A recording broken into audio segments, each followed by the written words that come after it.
There it is. Just like that.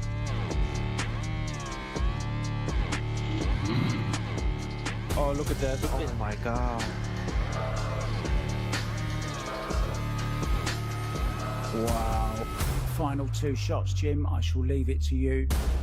The world 10-ball champion on top of the world. Predator WPA world 10-ball champion. Oh, wow. What a shot. No way. What a roll. 7-9 combination. Maybe possible. Oh my God. Oh my God.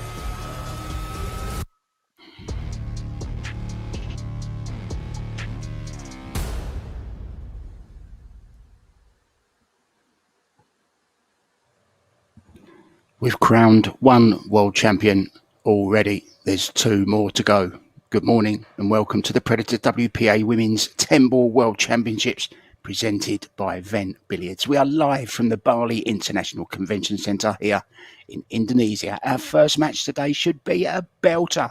It's between Taiwan's world number 4, Chow Che-Yu, and Great Britain's world number 11, Kelly Fisher. It's best of 3 sets, races to 4, winner breaks, 30-second shot clock, with 1 extension each per rack. Your referee for this one is Dave Pearson. It's 10 ball, so it's a cool shot.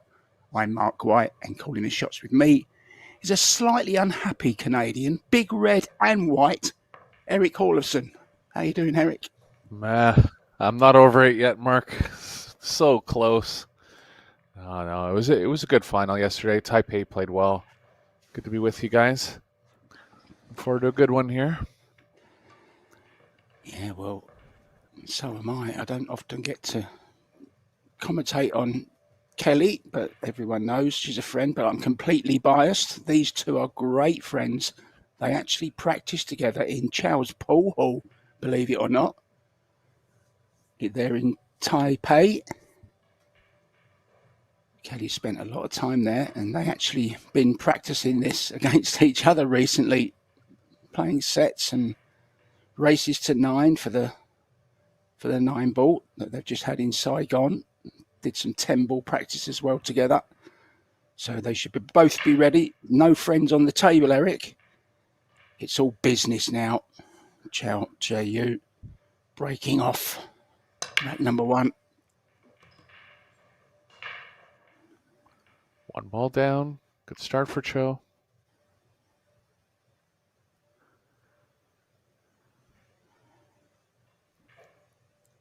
Can play the 2 ball behind the 6-10 here. Cue ball near the 3.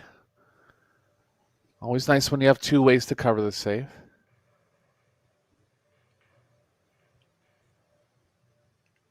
Gonna make Chow a slight favorite in this one. Of course, Kelly. Awesome pedigree. Can definitely more than hold her own. Just Chow's been a little more successful as of late. 2 ball, corner pocket. Yeah, she's had a little bit of a rough patch. Kelly Fisher hasn't had the results that she was looking for. But I know she's been working on several different things in the past few weeks. So watch out for a new and improved Kelly Fisher today.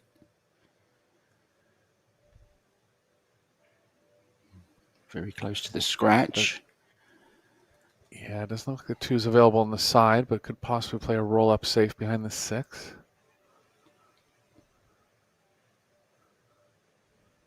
Don't like stunning it, Eric, no? Can you not stun behind that 6 ball? Roll-up's Yeah, a it bit would difficult, isn't it? Yeah, it would create more distance. Just kind of feel like you might have to cut the 2 a little bit, but if she doesn't, that's a good play. Nice shot. Ooh, just want the 2 to go in. Almost did.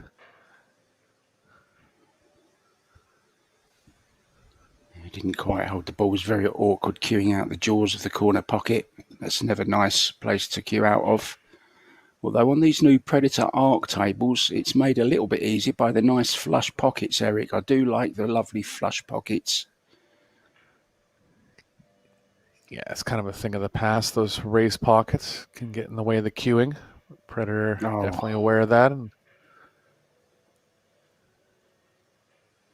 well, this 2 is on, Eric. yeah, we'll see if Chow decides to take a early offensive play here.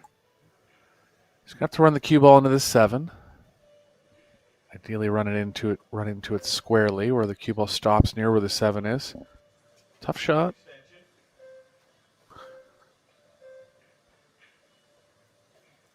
Here's another cracking match for you over on table 2 as well. If you're a Cesca Centeno fan or away to you Gen fan, that's the match for you. Hopefully you'll stay with us or maybe get 2 devices and watch both of them. Why not?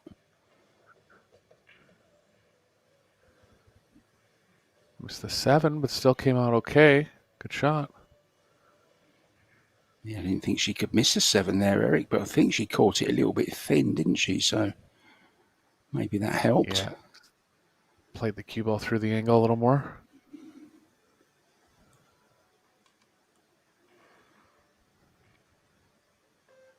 And goes the extension. Didn't have a sponsor for quite a few years and then won the World 10 ball, didn't she? I think she won the World 9 ball as well and had sponsors after her. Predator signed up. No more brown ferrule and funny coloured wood cue. She's carbon all the way now. I remember that. It's been a couple of years since she's been changed over. If there's any seem to be playing with wood still, it's Taiwanese and Filipinos. Seem to be holding on to it. Yeah, I think the new generation of Filipinos are coming with the carbon now.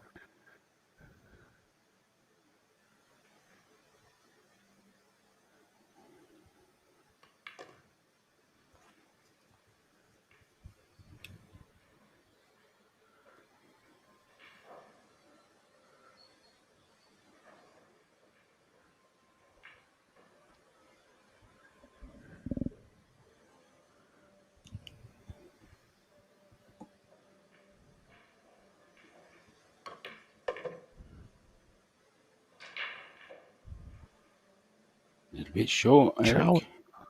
Yeah, gonna have to hope she has a full pocket for the 7. Doesn't have a complete look at the pocket.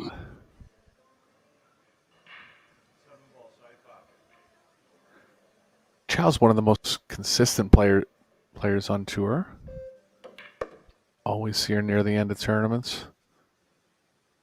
Never really see her play weak. Yeah, taking her up to number 4 in the world now. Eric Kelly back on number 11 due to those recent results.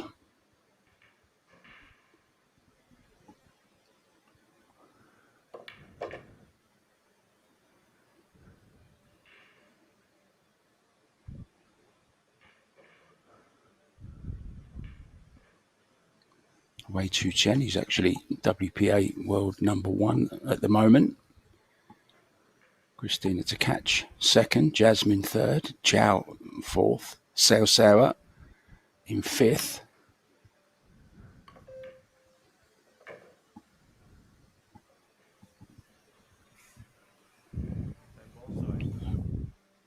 Good start. Yeah, strong 2 ball. Stayed in line nicely from there.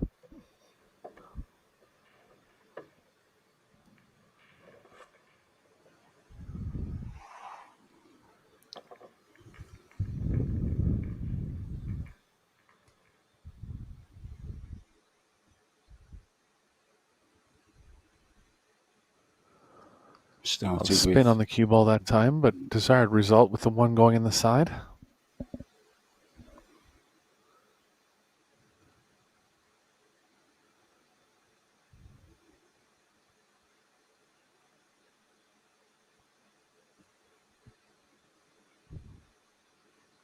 Yeah, so the safety on the 2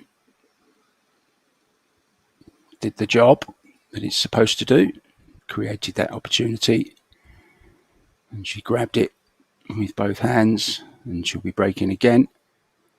1-0 up in this race to 4, best of 3 sets.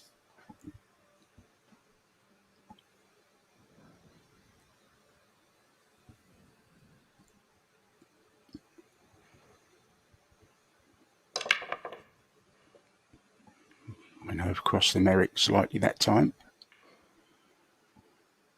Yeah. Kelly's going to have to put a lot of cut on the 1 here to get the 7 going towards the pocket. The 8's going to help on the outside of the pocket. Still very underrated how quickly the 1s has to cut here. Safes are tough.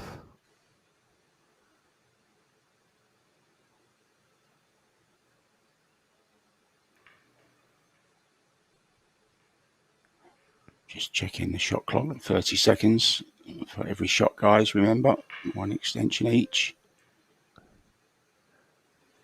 I think the only safe is driving the 1 into the 7 and trying to draw the cue ball back across 2 rails behind the 3-4-10 stack. It's tough. She's considering the combo. I think Yeah, she's going to have to call the 7 possible. either way, isn't she? It could go off the 8 as well. So it's very possible the 7's going to go. Didn't see her call anything. Oh, she just played it soft. It's a good shot.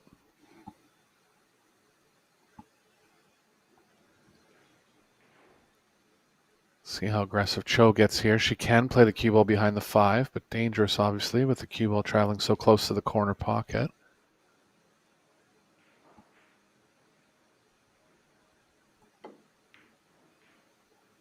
Yeah, they've renamed that shot. Excellent catchy, that one.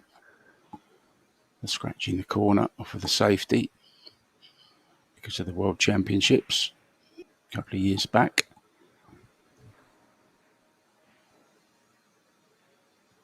She had the angle right there, just overhit the speed.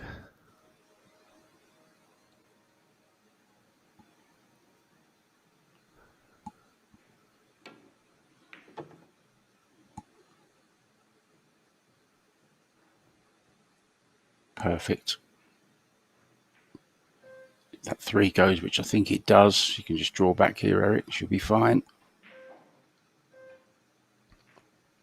Yeah, it's going to be a tough positional play if it doesn't, but it looks like it does.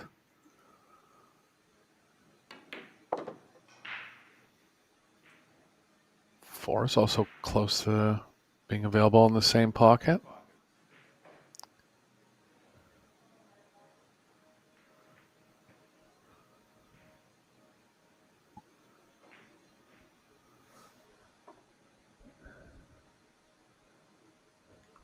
Looking at the 4 there.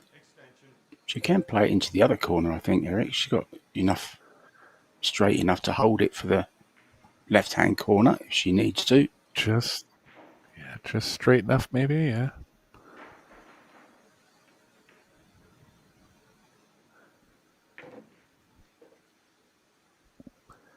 Used it all. Like we didn't have a full pocket there. Was trying to steal it, wasn't she, to make it that little bit straighter. This is a tough shot now, though. Even if she goes for it, that is.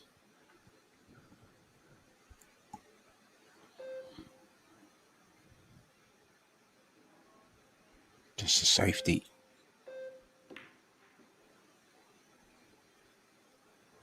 Wants the 4 to run. Needs it to run a bit more. I think she's okay. She's got there.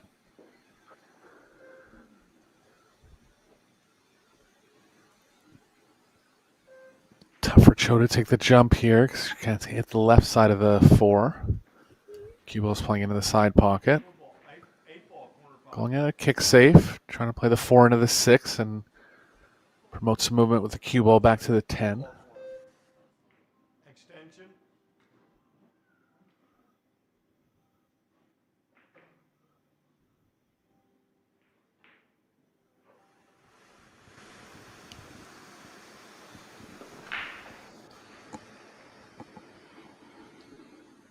Surprised she's not drawing this. I feel like they're going to end up on the same side of the table. Yeah, I really feel like you got to draw that ball. Did she call the 8? It was possible. No, didn't call it.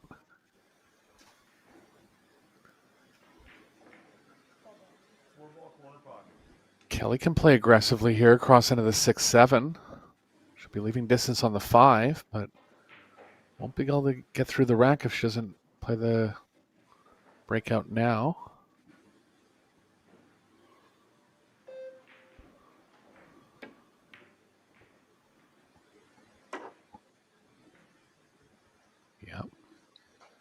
little bit distracted by the breakout play, maybe. Yeah, how often do we see that? Of course, now that problem is Charles.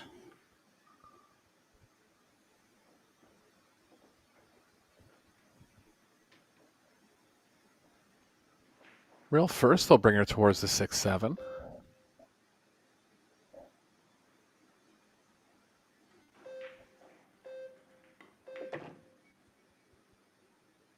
Oh, how Almost. unlucky is that? Missed it by a whisker.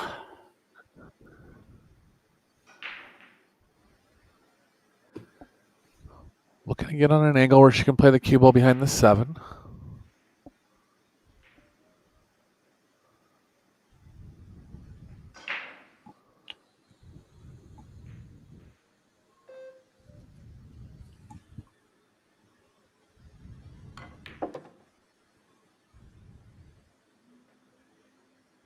It's going to be pretty good.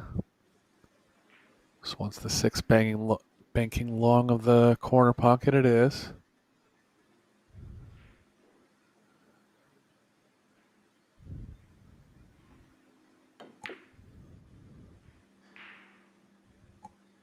Nicely played. Strong stuff from Cho in the first 2 games here.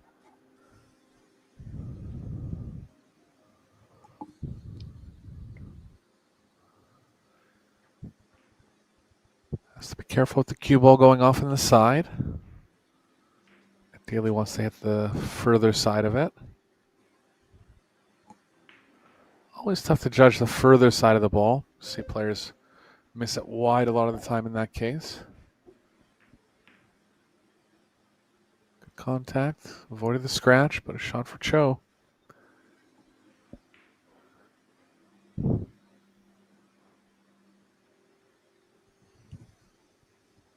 Women's field getting so strong now. There's got to be 20 players that can win a tournament at any given time. Yeah, Seeing some of the new Filipino women on tour lately. Watched a brilliant interview this morning on the Pro Billiards Series Facebook page with Christina Tkach. You know, she's so articulate and gives such a great interview. It really is worth watching, guys. If you get a second, go to Pro Billiards Series on Facebook and check out the Christina Tkach interview where she talks about the strength of the women's game now and the playing alongside the men and how it feels and travelling, all that kind of stuff. Very interesting. She's one smart cookie, is Christina the Crystal Tkach. There's his Chow Che Yu. Beautiful 2-rack lead in this opening set.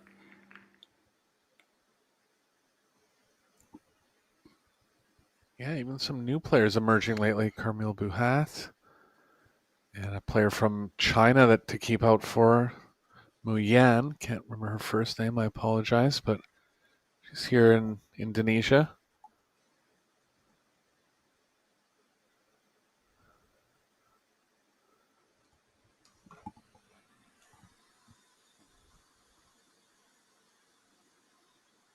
Yeah, the women's tour really growing now with the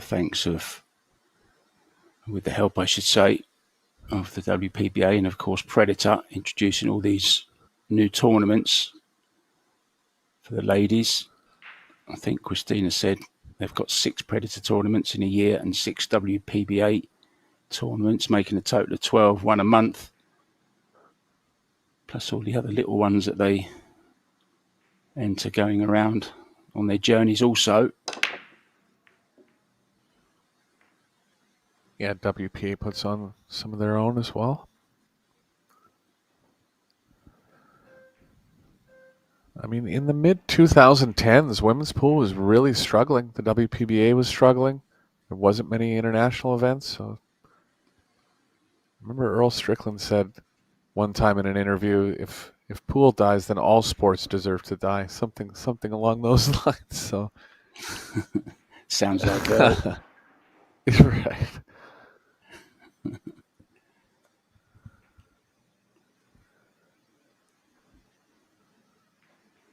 But yeah, Good it's shot back and there. strong now.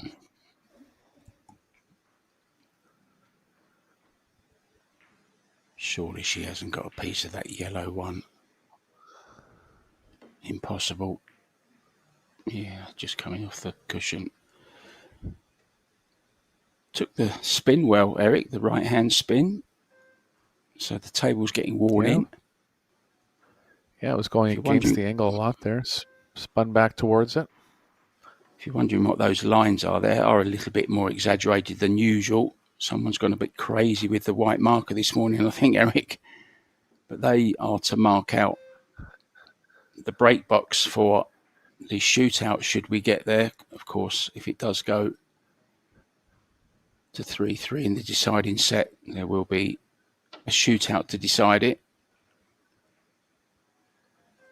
Yeah, this is actually the first time I've noticed them. Yeah, because they're normally just a tiny. They're normally just a tiny little line. You can hardly see them poking out from under the rail. It's just to show the players where the box shrinks back to should we go to a sudden death decider. Anyway, we'll get to that later if need be. For now, just 2-0 in the first set. And talking about Christina to catch, she is in action at the moment. Up against Charlene Chai. And the defending champion has taken a 2-rack lead in that one, just while we're talking about Christina.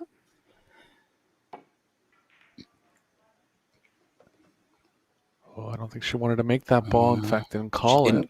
Didn't call it. Oh, she did call it. She called it just in case. Did if she's, yeah. Still at the table. Apologizing in a way that she wasn't trying to make it.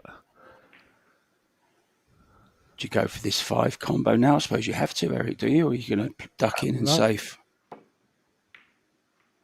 Yeah, I think safe was the play there. Oh, she's made another one unwanted. So Cho didn't even think to call that one, so Cho will have the option here. Never rains, it pours.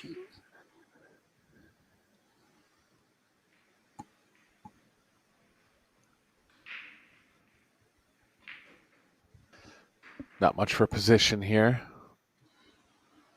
She'll want to stay at the table. It's a little tough to get the cue ball all the way back. Crossing towards the 9. Yeah, the cue ball is just going to end up there. But still forcing Kelly into a spot where she has to play decent safe.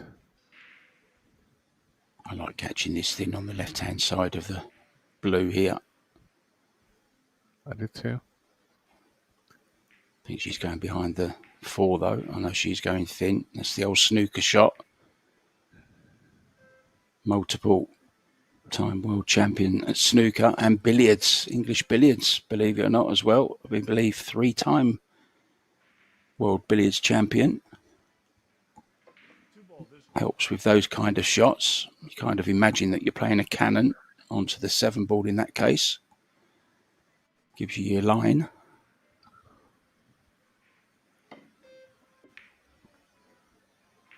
Oh, look at this, Eric.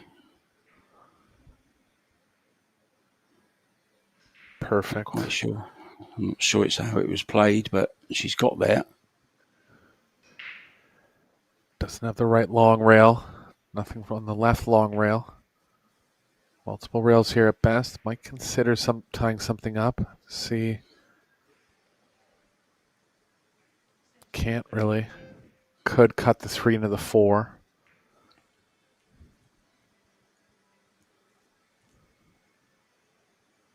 There's Christina. Look, talk of the devil, and she shall appear. There's her own little bridge implement, which she likes to use. More like the snooker kind of bridge. Double cross.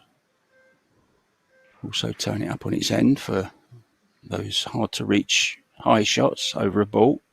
It's got a little heart in the middle as well, that bridge. Could you spot the heart, Eric?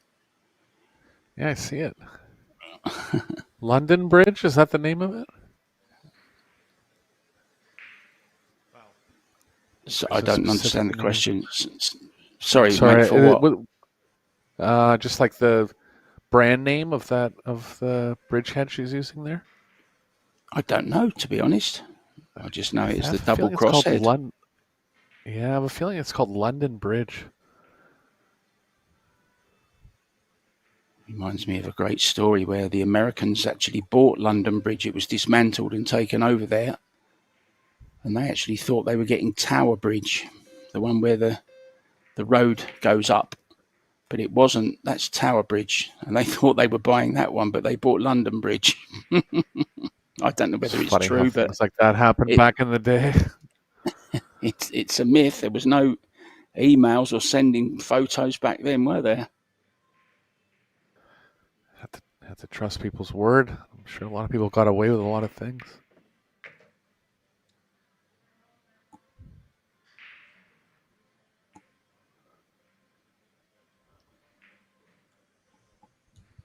Two rails around here, likely for Cho. She can power draw out of it if she prefers.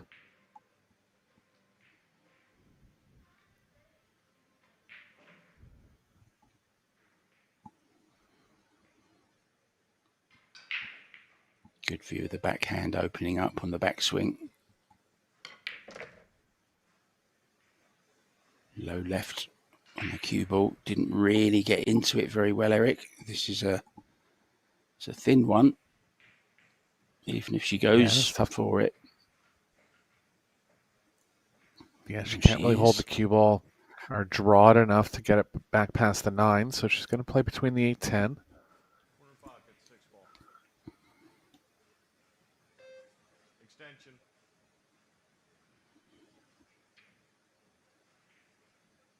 Kelly kind of getting frozen out of this opening set.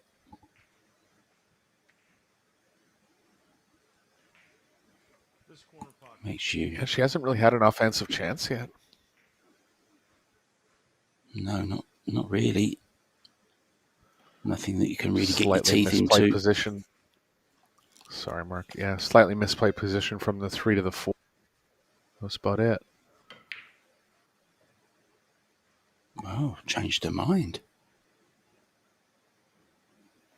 Shrewd move, Eric. Smart two-way there.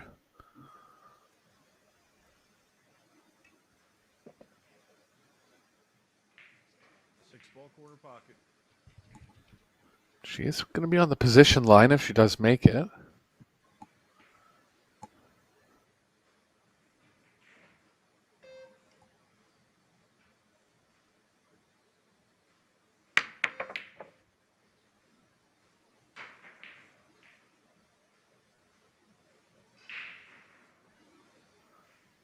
Narrowly missed, and things not quite going her way at this moment.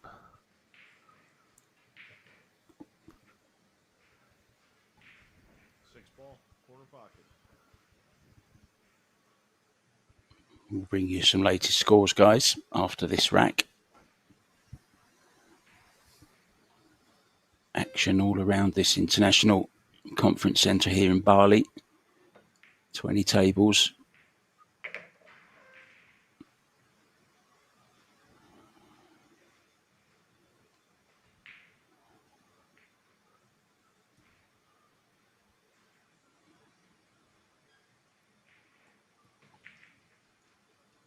Good line now for Cho. 8, 9, 10 connecting well.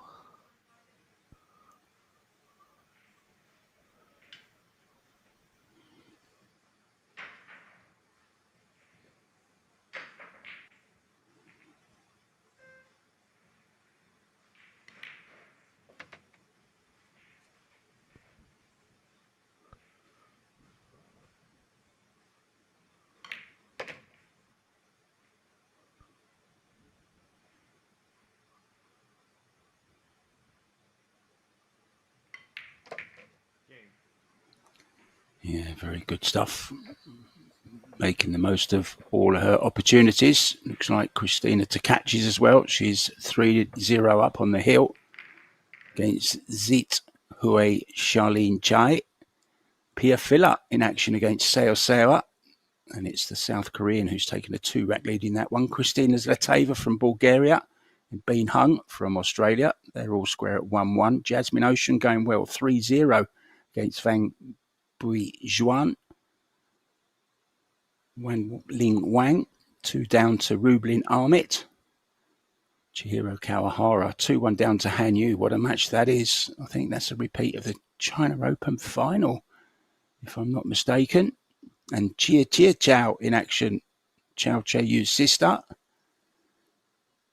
She's up against Amber Chen, and they're all square at 1-1. Cheska Centeno 3-0 up against Wei Wei on table number 2.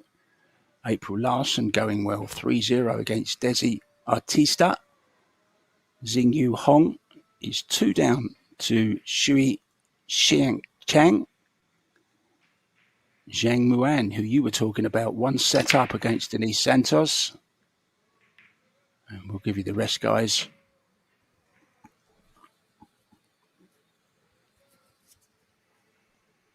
Big break from Cho. Ideal result.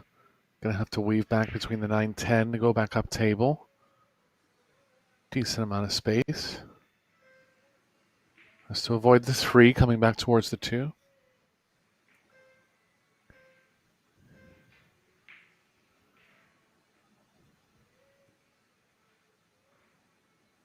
She'll need a bit of angle to create anything. I believe she has just enough.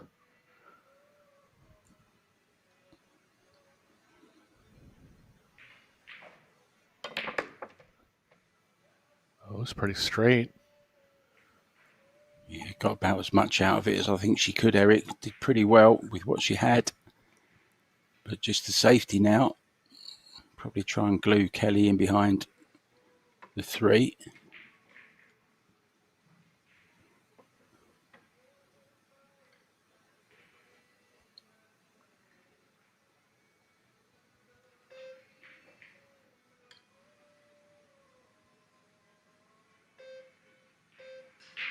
Extension. Very rare that you see any player play close to a lockout set, and if she does get the 3 cue ball behind the 3 here, this will be a great performance in set number 1. Yeah, it's a bit loose, Eric. It's a bit loose. She hasn't got it, I don't think. Yeah, long one for Kelly. Cue ball running into the 10. Going to leave her distance on the 3. She'll want to stay at the table here.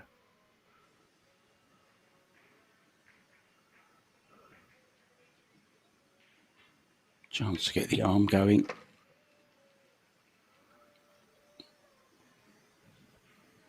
Yeah, couldn't really do too much there with the cue ball. Knew she was going heavily into the 10. The only possibility would have been maybe to try and draw off the 10, but it was a tough ask. 3 ball left corner. Yeah, just couldn't really get to the proper parts of it.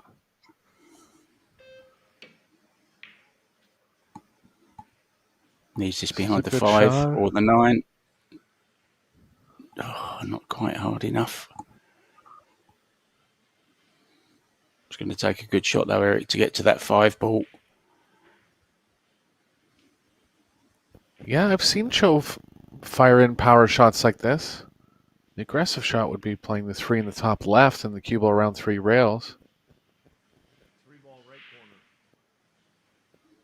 Similar idea here. A little tougher to get on the 5. You can miss the 6. Cue ball tracking towards a 7, I would think.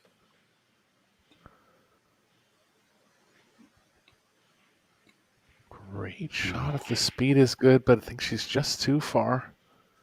Just a fraction. Just going to have to jump out of it. And a hop, a skip and a jump to pick up the jump cue as well. 5 ball corner pocket.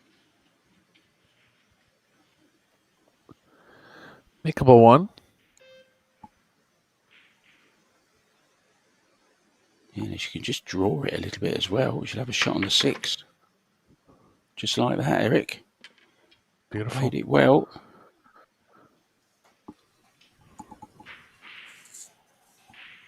One more long pot, and then I'll be set number one for Cho, and Kelly not doing much wrong here.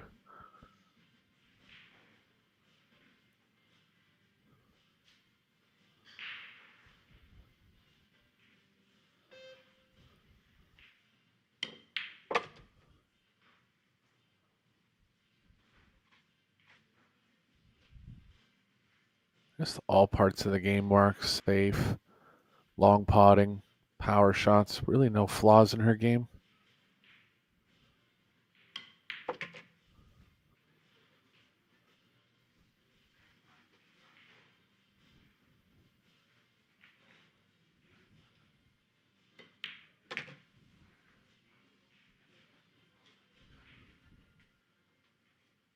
Ten ball corner pocket. Game and set. Yeah, I think Kelly will be straight out of the arena. That's the first set for Zip.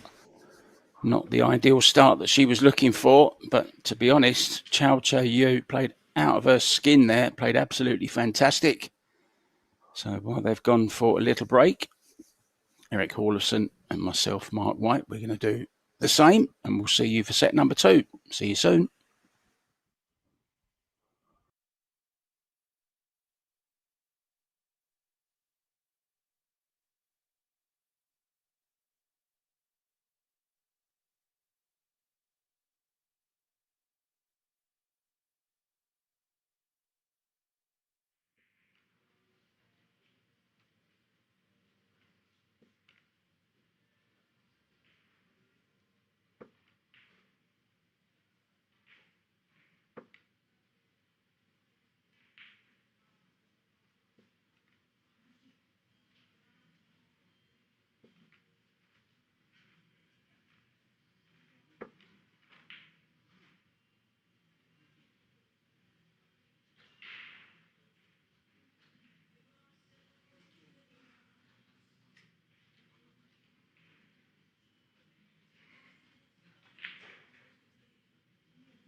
Welcome back, guys, to the Bali Convention Centre here. Just while you're having a look at those stats, I'm going to give you some latest scores as well. We have 2 different rounds going on at the moment. This is a winners qualification that we're watching here, but there's also losers round 2 going on. And these are those scores from there. Brittany Bryant from Canada up against Filipino Carmel Buhat, and that's square at 2-2. Venus Lim from Singapore is up against Silviana Liu, and it's 2-1 to the Singaporean in that one. Heiju Jin from South Korea, 3-1 up against Shasha Liu. Margaret Fefilova. 2-1 down to Tamani Okuda.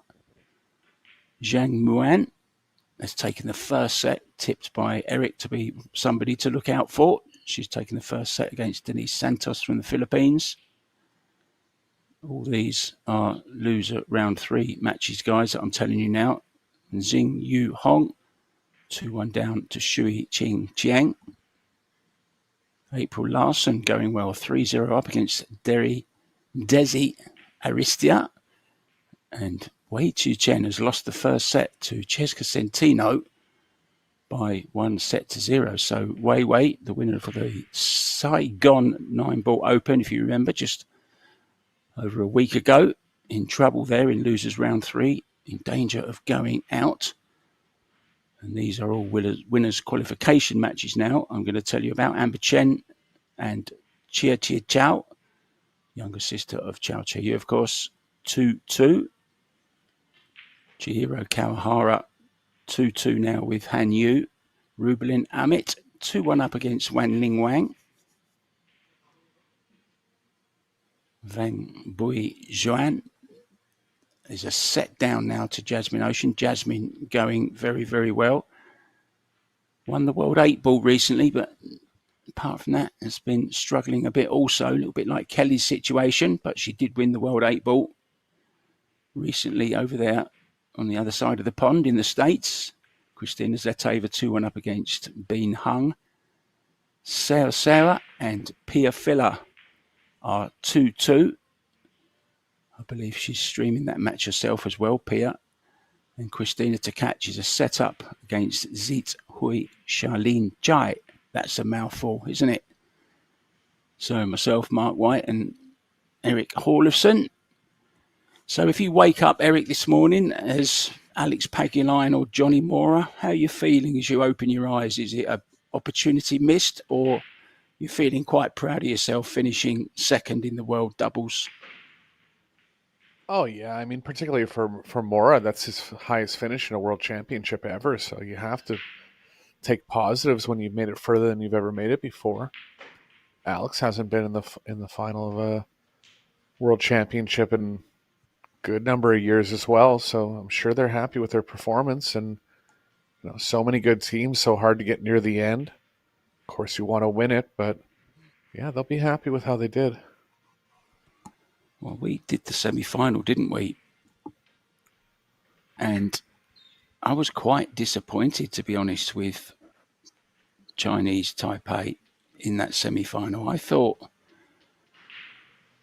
they were kind of not lucky to get through, but it was certainly it wasn't their best game. Should we leave it like that? And yet they still got through it with their B game. But in the final, I watched most of it. I thought they were absolutely scintillating. Yeah, we were doing a match for first half, but the half that I watched, not many mistakes at all. Kelly finally getting a break here. Oh, Brack got her badly, but at least there's a ball down. Wow, yeah. Hardly moved, did they?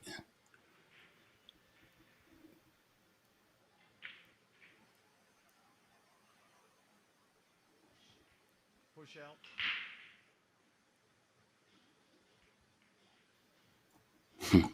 Ray smile. What's going through that mind right now, I wonder. No prizes for guessing, Eric. I mind pushing towards the top left here.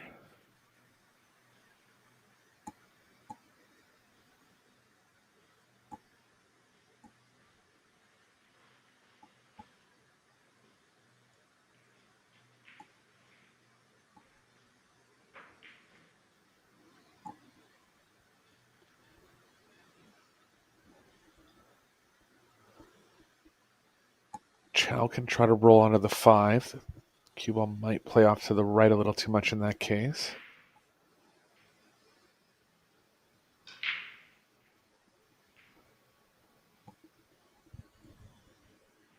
Tough to thread the 1 ball between the 2, 7, 5.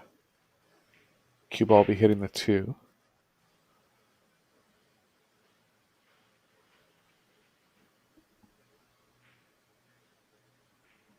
I like playing onto the 5 here. Might move the 7 in an odd way, but not much else.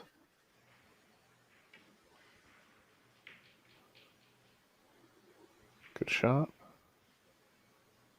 Slightly hard on the speed. Tough one there.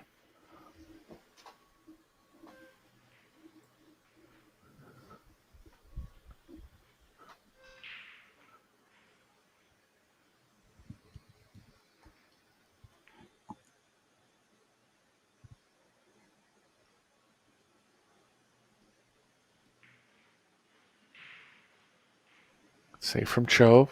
Not wanting to leave the left edge of the 1. Looks like she barely has.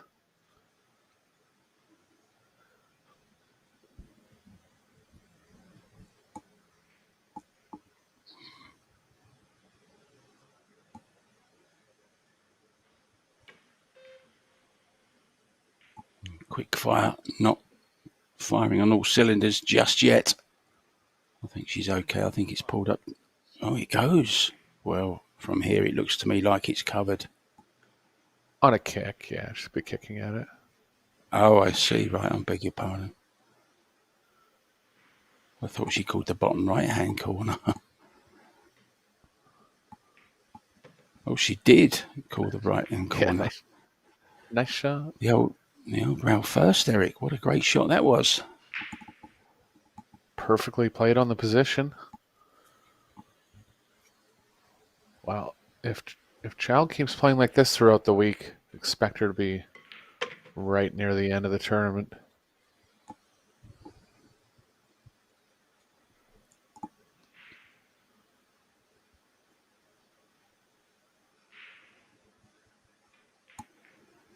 Just looks unflappable, doesn't she? Very calm-natured, Eric. Goes about her business very, very quietly around the table. Extension. Yeah, most players from Chinese Taipei and China have that quiet, calm confidence about them.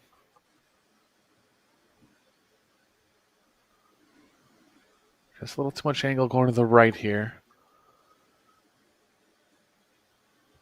Seems straight enough to me that she can just roll through it, but must not be.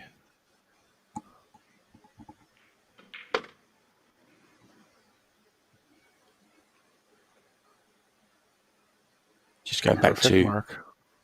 Just going back to Alex and John Moore very quickly, Eric. $20,000 each, 40 for the runners-up spot. I mean, 20,000 is what you normally get roughly for finishing second anyway, isn't it? Or first, even.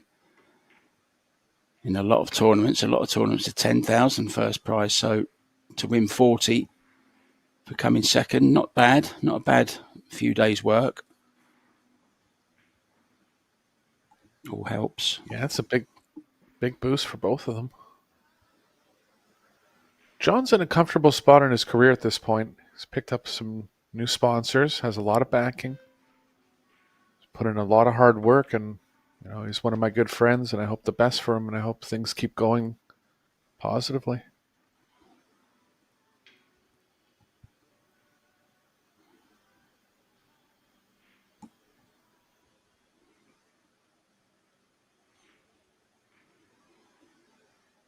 The drinks will be on them next time you're in Quarterbank, I can guarantee it.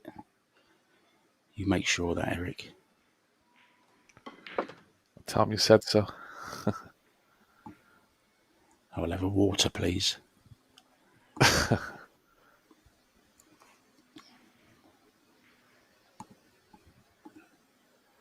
Cue ball's running into the 10, but it's running the proper way towards the 8. Could draw off the top side of it. Be a little careful of the side pocket here coming across the table.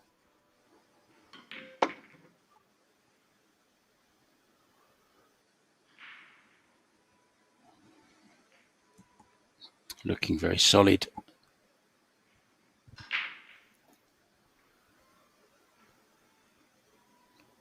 Looking for 5 games in a row now. As we were saying, very few mistakes from Kelly, just strong play from Chow. Yeah, I mean, sometimes you just have to hold your hands up and say, what could I do about that? Not a lot. She hasn't done much wrong, as you say. In the opening 5 racks, the odd chance on that 2 ball when it was really difficult to get on the 3 ball, when she cannoned into the 10, couldn't be avoided. Can't think of too many more good opportunities anyway. The safety's been pretty good.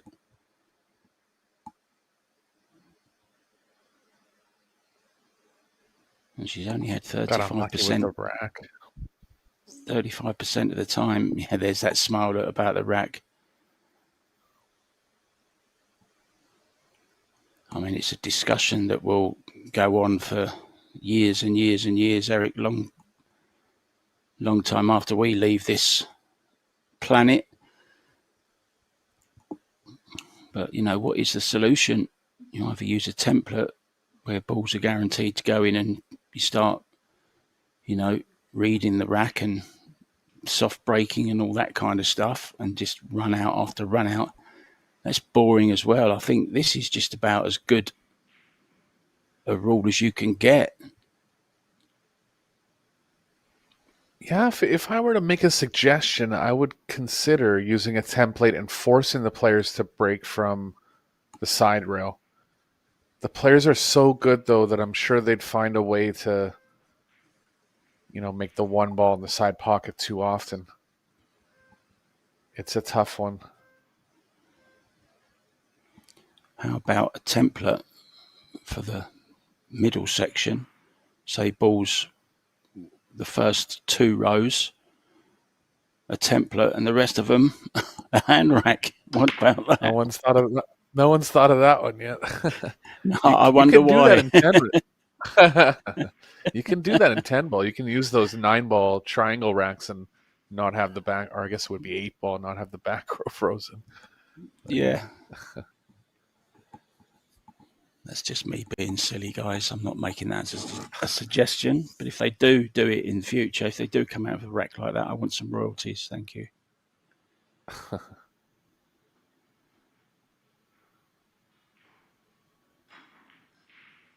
Kelly can push the 1 near the 5 here and get the cue ball near the 2.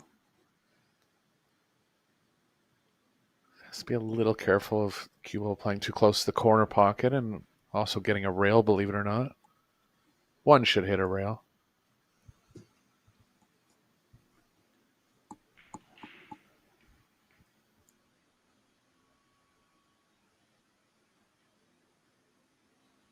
Yeah, I wonder, will she jump this?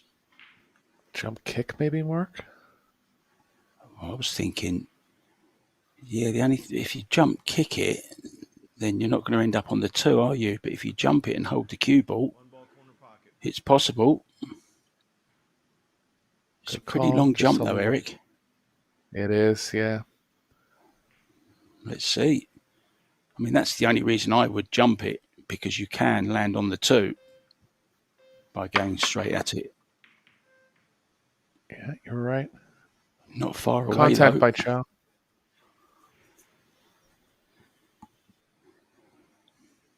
Hasn't given anything up easy again, Eric.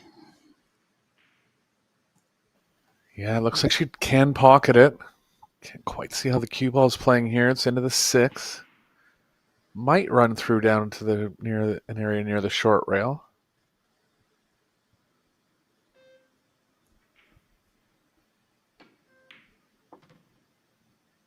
Good job. Well played. Stunned around the 6. Especially after sitting for 5 games. It's a great shot to come out of the chair with. And we'll see what Kelly can get going here.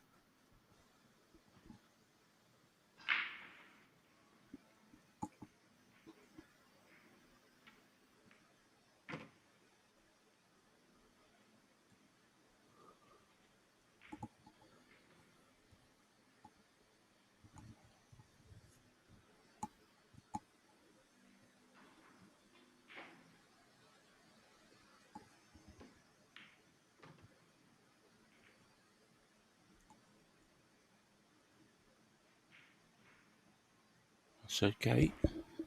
Yeah, comfortable position here.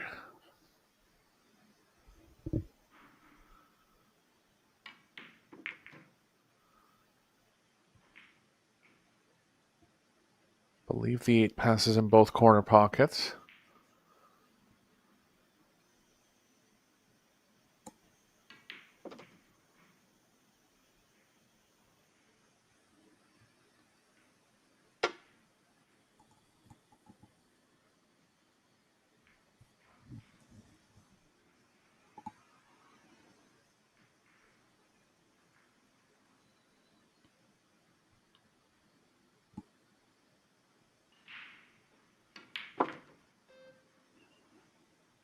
And I've just seen one idea from somebody, one of our viewers, says use a template, but you have to push out after the break. What about that one, Eric? Interesting. I think it would slow the game down a little bit.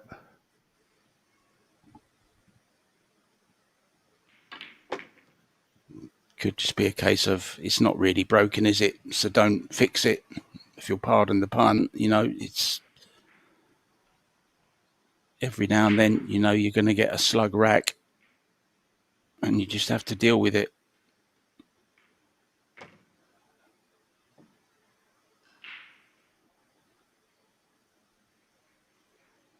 think players over the years have ruined it for themselves, kind of thing.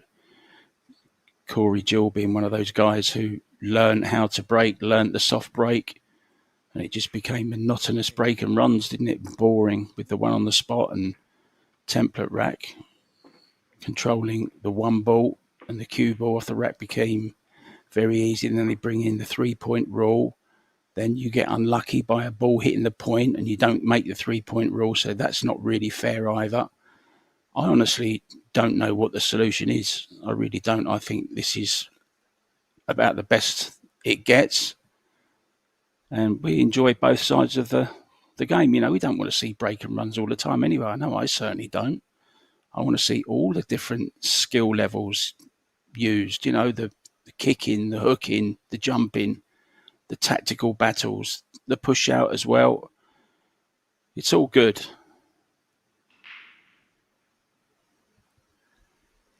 Yeah, for 9-ball, I think breaking from the box and putting the 9 in the spot has worked well. Because it takes a good skill hit to make the 1, and you're a little out of control with the cue ball, so you can't guarantee, and particularly with the 1 going in the pocket or trying to make the 1, you can't always control where the 2 is going to go. So the players are still rewarded for hitting the break properly, but you don't see as many runouts. Yeah. But yeah, 10-ball, I'm not sure about the solution.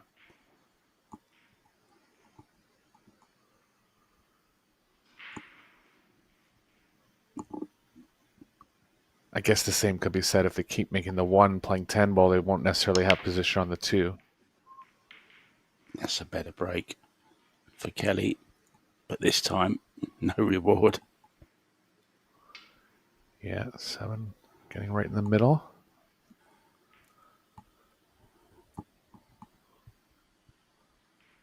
Kind of like pushing over to the left long rail. Somewhere near the 5, but not in line with the 5. She has the left edge.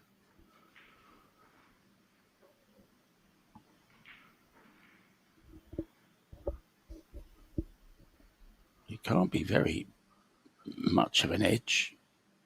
Is it enough to get past the 9? Yeah, or even off the 4 behind the 9. Tough to be bridging over ball and hitting such a thin edge. It kind of goes out of your view, doesn't it? Yeah, so difficult, that shot.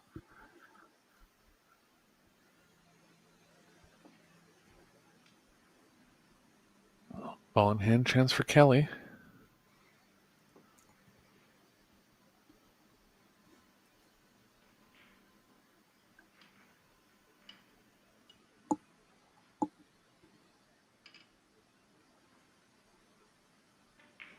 Three placed perfectly onto the 4.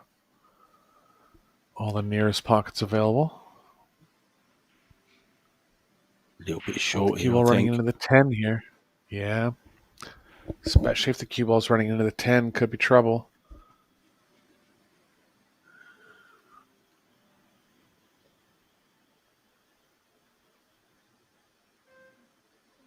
Extension. Can't really do anything with the drawing angle. I believe it's going into the 6.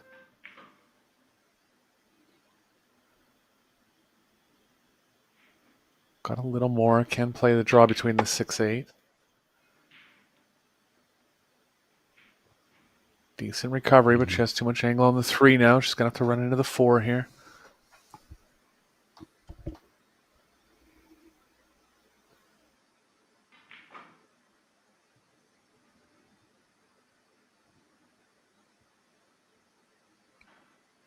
Dropping behind the 4, maybe. Oh, she's gone for it. No, she didn't go for it. Safety, wasn't it? I think she went for it, just caught it thick. I think she was trying to run into the 4. Ended up coming Yeah. around it because she hit it thickly.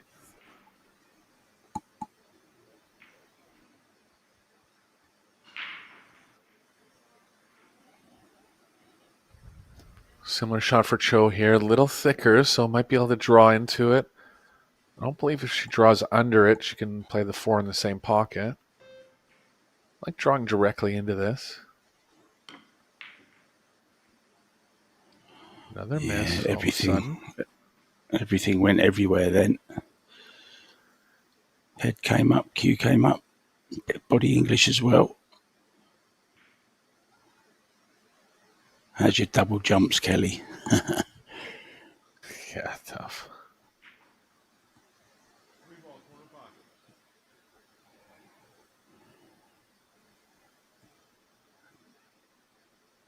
Going for a thin contact here.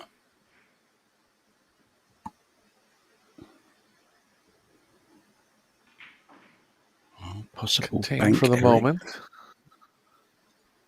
Yeah, a little tough to get the cue ball moving towards the 4 in that case.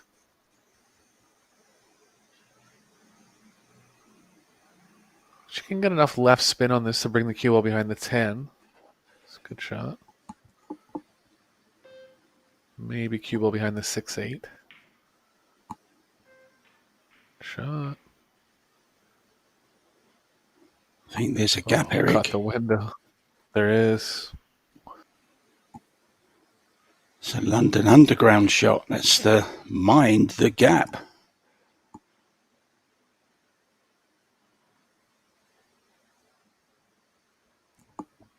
Read a lovely story actually. The guy that recorded that message, Mind the Gap, for the Underground and a few other messages, they still use them today.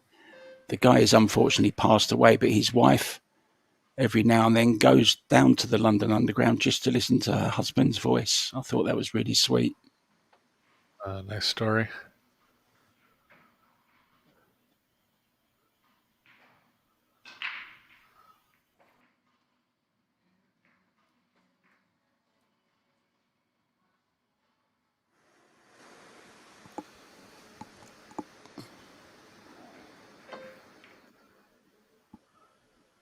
Oh, look at this, Well, to Eric. play behind the 10 here. Oh, what a shot. What a shot. Looked good from the moment 7. it left the tip of her cue. Yeah, 7's blocking the 2 rail kick back towards the 3 as well. I think it's going to go too long if she goes to the left of the 7. Really nothing else. What about before it, Eric, with a bit of draw? Too short, I think. Yeah, it's tough. No pocket for Chow here.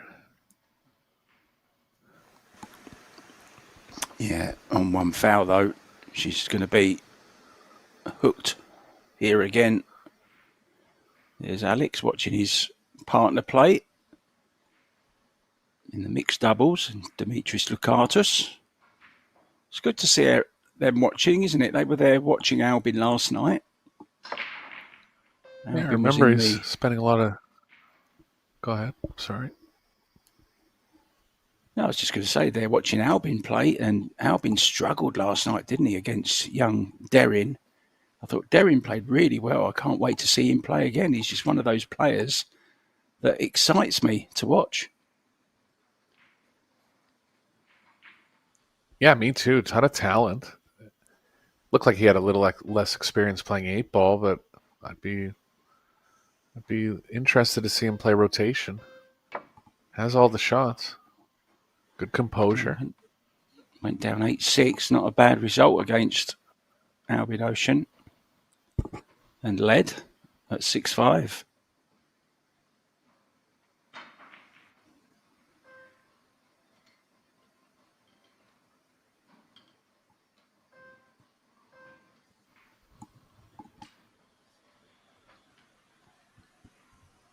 Chow with a chance at the 3 fouls here. Everything pretty in the open. So we can go for the run out.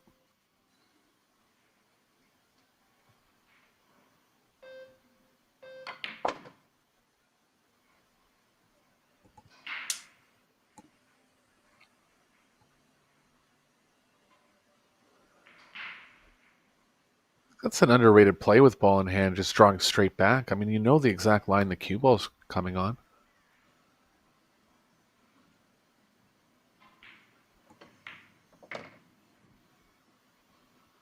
Go for the speed. It's there.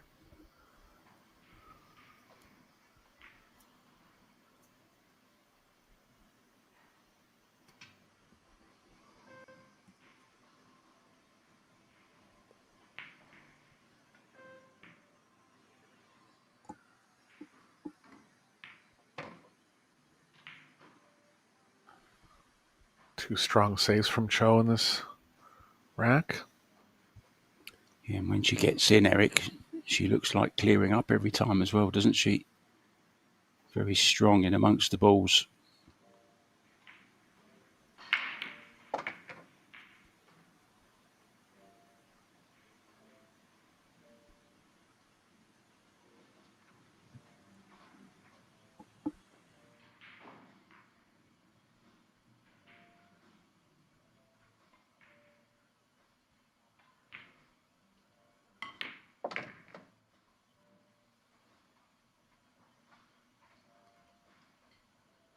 Straight enough to hold on the same side of the table here. Back into the angle. Gonna leave natural angle in the 9. A little more angle. Gonna cross it over.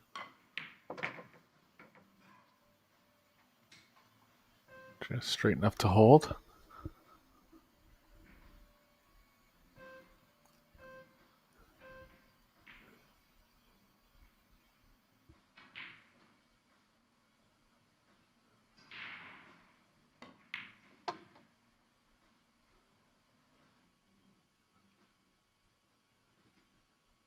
Ball corner pocket. Game.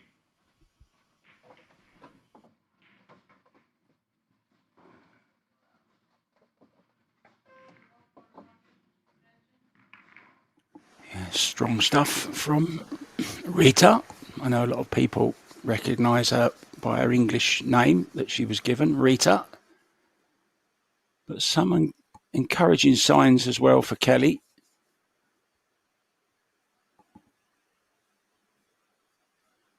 Just got slightly out of line, didn't she, on that 2 ball? Didn't have the correct angle. Then Rita made a bit of a mess of it. But she got back to the table. And he's looking very, very solid in amongst the balls, Eric. What do you think? Yeah, just clinical stuff. No real flaws in any part of the game. Even hitting the break decently. Made 3 balls on 2 occasions, I believe.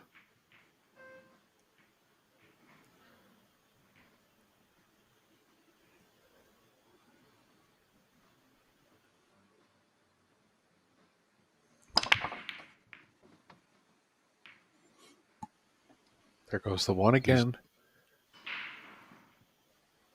And right on the 2. Yeah, 3 balls sitting nicely. 4 over the same side of the table. 5 in the middle, almost on the spot. 6, 7, 8, all in a nice area as well, Eric. This is a good opportunity, isn't it? Yeah, just toughest positions from the 4 to the 5, but a lot of ways to get back.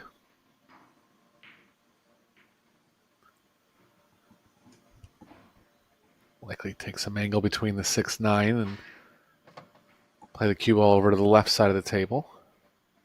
A little too much angle for that play now, I think. Might be able to hold it.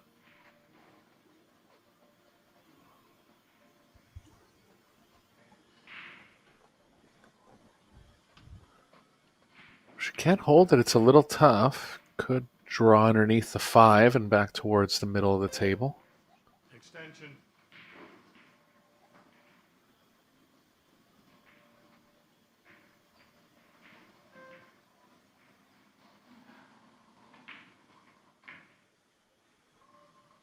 Yeah, she'd love to get over the left side of the 5, wouldn't she? Just slightly, or in line with it. Doesn't want to be hampered by it, though, of course.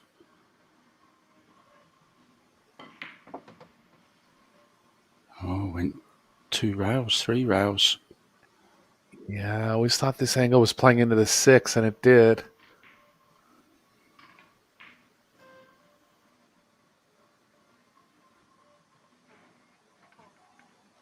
Corner pocket, 4 ball. Well, if she's jumping at this mark, she's a strong jumper because she only has about 3 inches between the balls. And you got 5 seconds as well.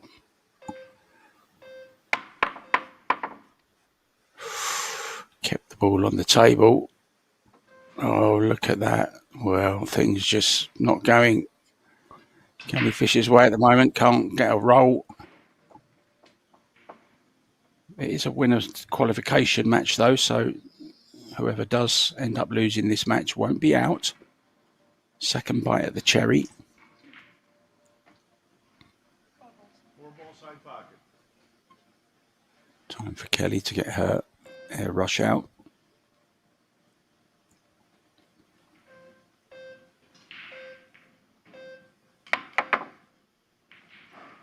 Wow. Foul. That's very unlike Kelly to miss the ball completely, isn't it? Yeah, Missed it wide. wasn't that tough of a jump there? These are the kind of things that happen when you're stuck in the chair for an hour or two, right? You just don't have the same feel you would when you're at the table more. Yeah, and it's a little bit demoralising as well because on past form, when Rita's had a chance, she's ran the table. So that's in your back of your mind as well. You know your opponent's playing well. She only had 35% table time in the first set, Kelly.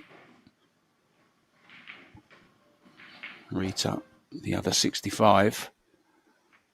So all the time Rita's getting warmer, Kelly's getting colder.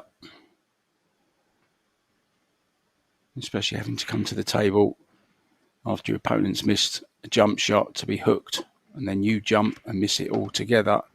Just adds to the anguish.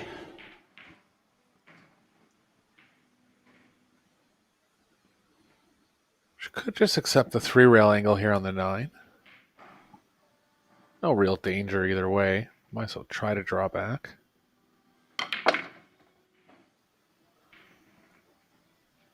Felt like she was drawing too close to the 9, so played all the way over to the long rail.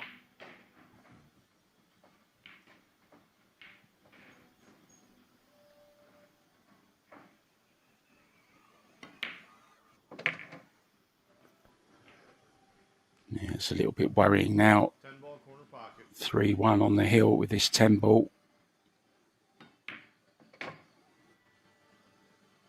Best of 3 sets. Game.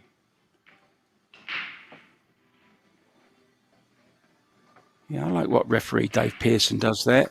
Doesn't call game until the cue ball has come to a stop. I think it's a nice little touch there at the end of the rack.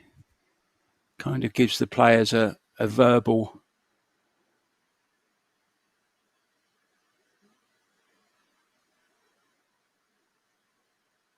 can't think of the word, Eric. Yeah, there's that miss again.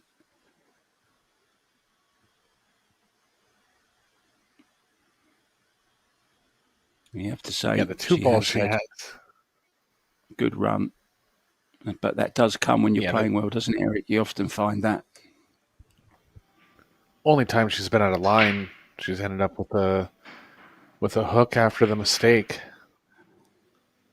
And that makes a difference for a player like Kelly too, obviously. You know, if she's gets a shot in those racks, things are going to go different.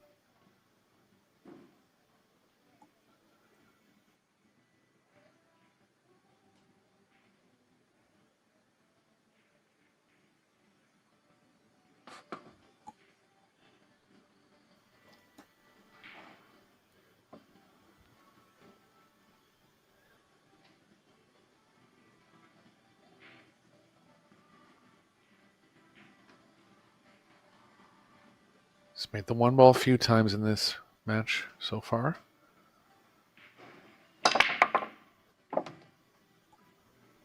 Eight ball flying in this time. And a shot on the one again.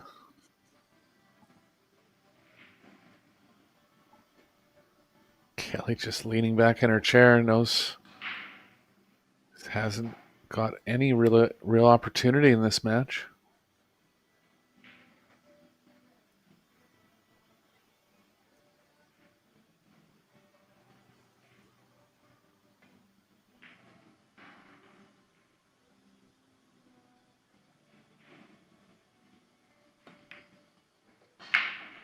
Three and four lay nice together, Eric, don't they? Over that side makes the positional side of it much easier. Three does go in top and bottom right hand corner pockets.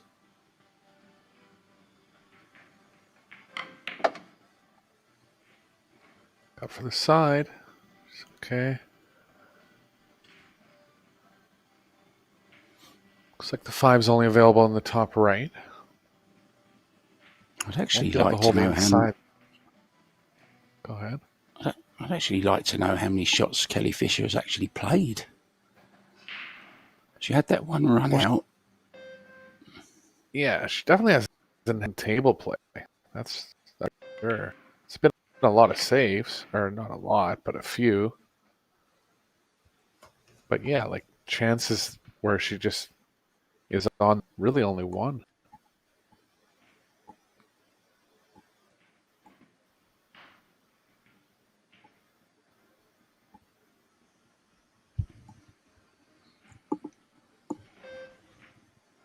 I wonder what Alex makes of it all.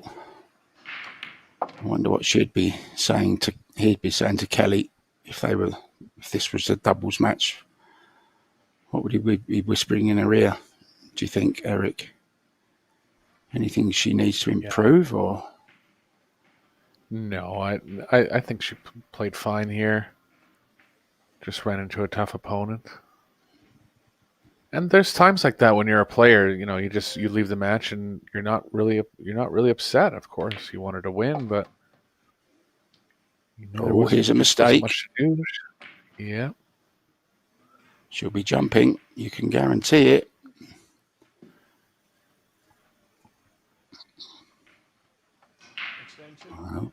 Possible turning point in this match. If Kelly can make it 3-2, break and run 3-3, all of a sudden the pressure mounts on Chow Che-Yu. But if she jumps this in, it's all over.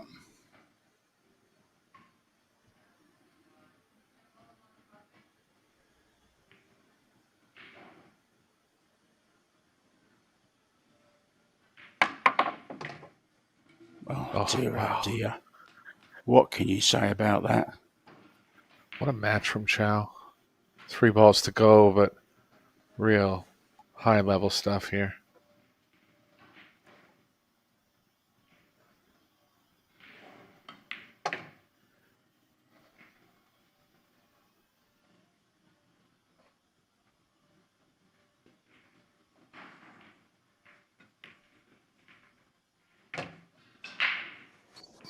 It's been an absolute dynamite performance.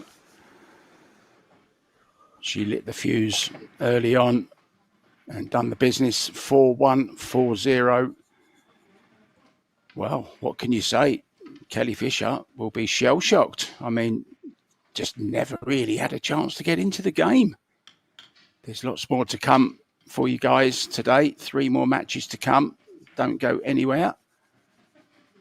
Eric Hallofson and myself, Mark White, we will be back with you for the next one on this very table. We're not sure it's going to be yet, so keep your eyes on probilliardseries.com and also on YouTube on Pro Billiard TV. From us two, for now, it's see you soon.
cue ball has to always be played from behind, so that's what I remember. Yes, it can be exactly on the net, then it's playable. But you can ask me if it's playable, I will answer yes. You can ask me objective, and if it's a subjective one, then I will not answer.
There it is. Just like that.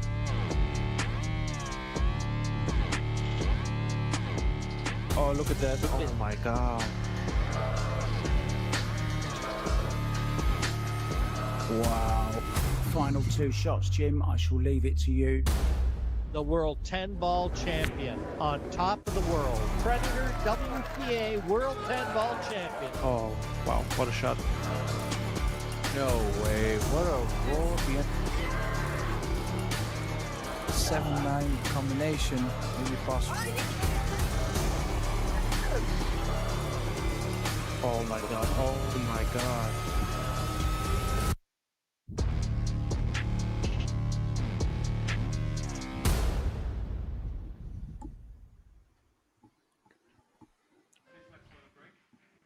Good afternoon and welcome to the Yale WPA Men's World 8-Ball Championships. We are live from the Bali International Conference Centre here in Indonesia. Our next match is Experience Against Youth. Former world champion Torsten Holman from Germany up against the young pretender Kledio Kaci from Albania. It's a race to 8 winner breaks, 30-second shot clock, 1 extension each per rack. Your referee for this one is Jalo.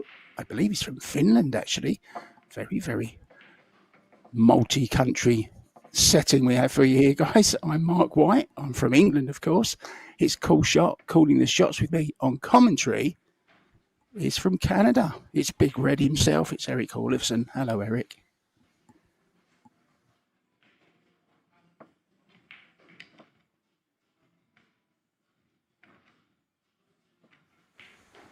Don't seem to have Eric just at the moment. We'll do some work on that, guys. I'm sure we'll get him online before too long. Until then, you're stuck with me. I think I hear him now, actually.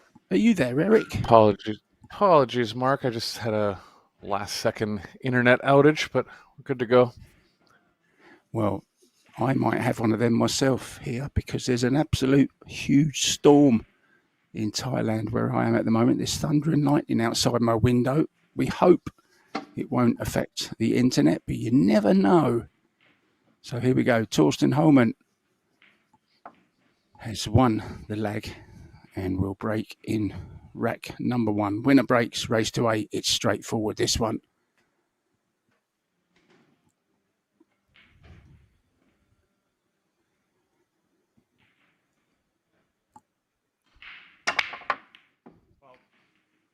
Oh, bad start for Thorsten.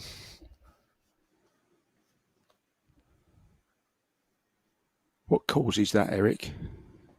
Bit too much pop on the cue ball, down too much, or what?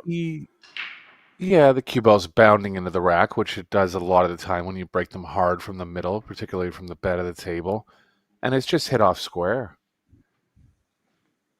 Doesn't tend to happen as much from the side rail as it does from the middle. Mainly because you're getting more power from the middle.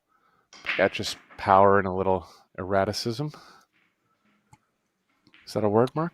Erratic? Erratic is, yeah. And you could add an anicism on the end if you want. I've got no problem with that. We can make up words ourselves, mate. At least we can't be accused of copying, can we? Huh.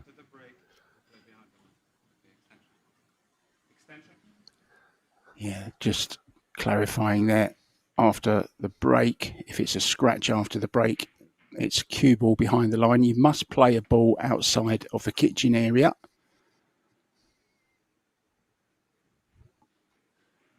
So he's playing the stripe 10 just out of the kitchen, so that's okay.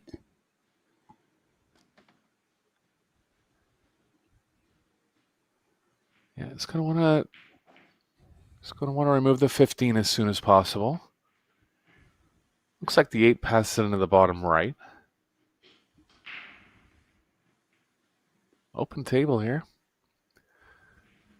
Catchy will have less 8-ball experience just because of his age. He's played a lot in Europe. Thorsten known to be one of the strongest 8-ball players to ever play the game. Won the second biggest IPT tournament for $350,000, Mark. I'm sure you remember. That's where all his money's come from. He's been in Thailand recently. He's been island hopping. He's been buying new clothes. He's been spending it like a millionaire. I'm not surprised then.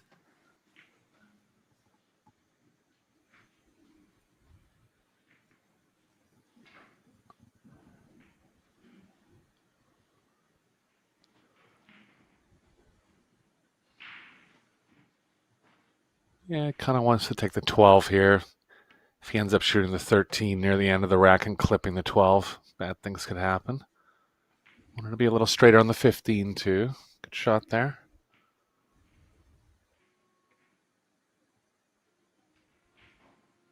Eight ball though, Eric. Does it go in the right?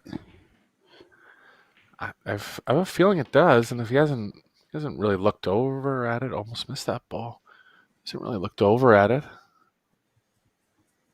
He lost the cue ball slightly, just a little bit more angle on this than he wanted. A little bit slightly awkward queuing by the 2 ball, but should be okay.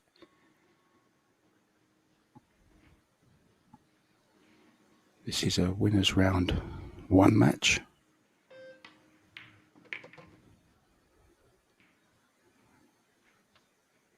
Claudio played with his brother Eklund in the World Doubles Championships that made it to the quarterfinals.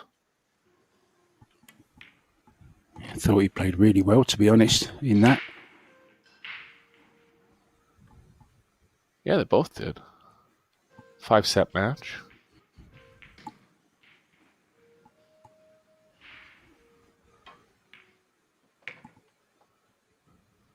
So nicely done.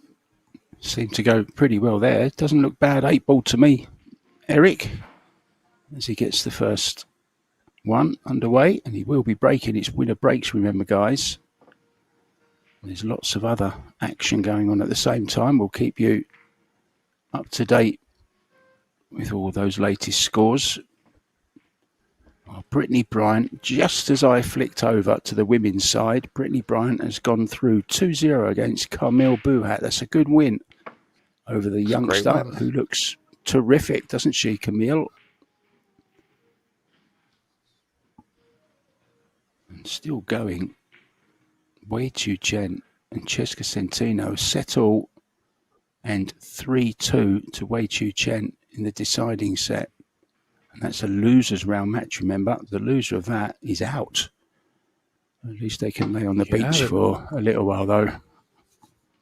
This will be the second tournament in a row that Centeno doesn't make stage 2 if she's not able to come back there.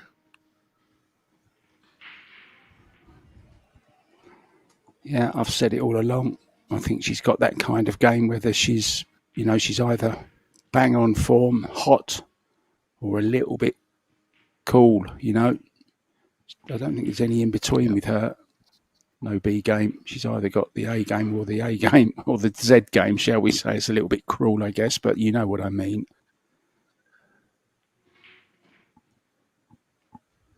Catch going from the side rail here. He's got lots of power. I don't mind him breaking from there just because of how much power he can generate. Good break. Be favoring solids because of where the 7 is.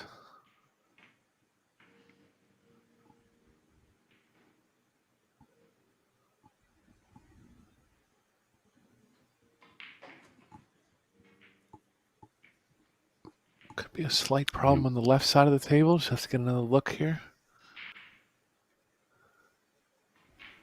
What a future. 3 and the 6 young man has. What a future he has, Eric. Sure. Already a semifinalist in a world championship. I mean, you forget these players are younger than 21. It's kind of surprised he's taking stripes here. Oh, it's gone wrong straight away. Didn't want to clip that 12 ball, wanted to slide past it. So already in a bit of trouble. Torsten, probably one of the best patternist, I suppose you could call him. He's very good at patterns. Yeah, straight pool experience helps with this game too. One of the best straight pool players in the world.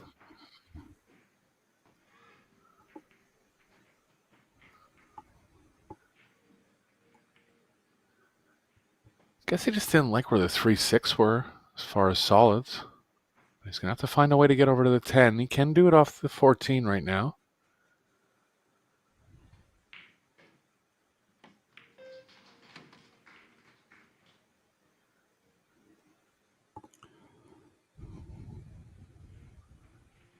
A little too much speed, but it has it available. He'll have to take it. He has the 12, but too risky to take it later on in the rack. He's having a look at the 12. 10 ball corner pocket. Gonna go 10.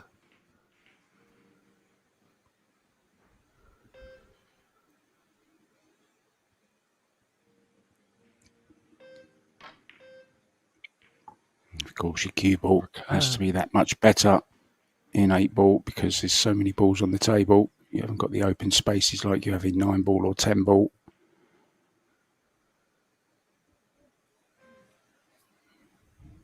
So more precision position required. So first look then at Torsten in the balls.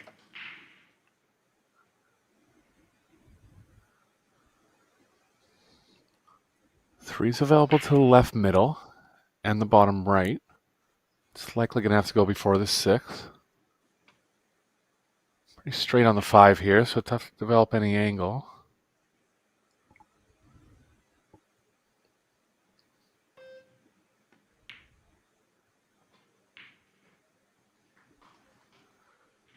Rough start for Thorsten. Foul in the first break. Missed ball now. And he's got him right on this 10 ball, just where he wants to be as well. His only awkward ball.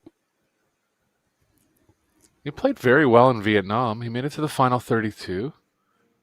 Did one of his matches. It was near flawless.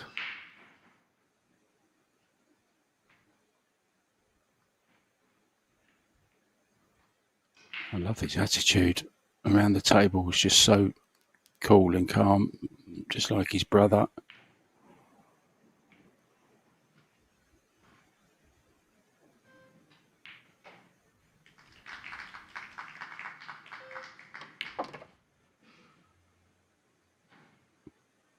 can tell you guys that Cheska Centeno and Wei Chu Chen are now embroiled in a shootout.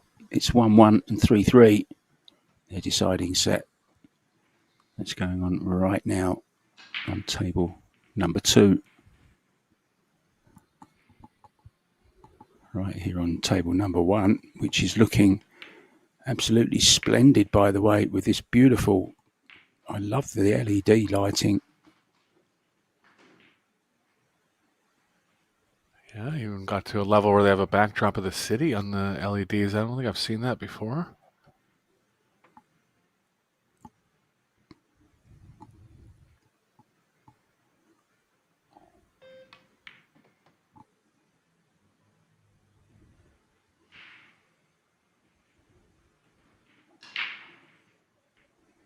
Looking very Catchy's likely. able to play up the right side here. Looking likely for 2-0, Eric. He's got a good angle on this. Yeah, and 15. hit the last break well. Looks to be a break and run threat.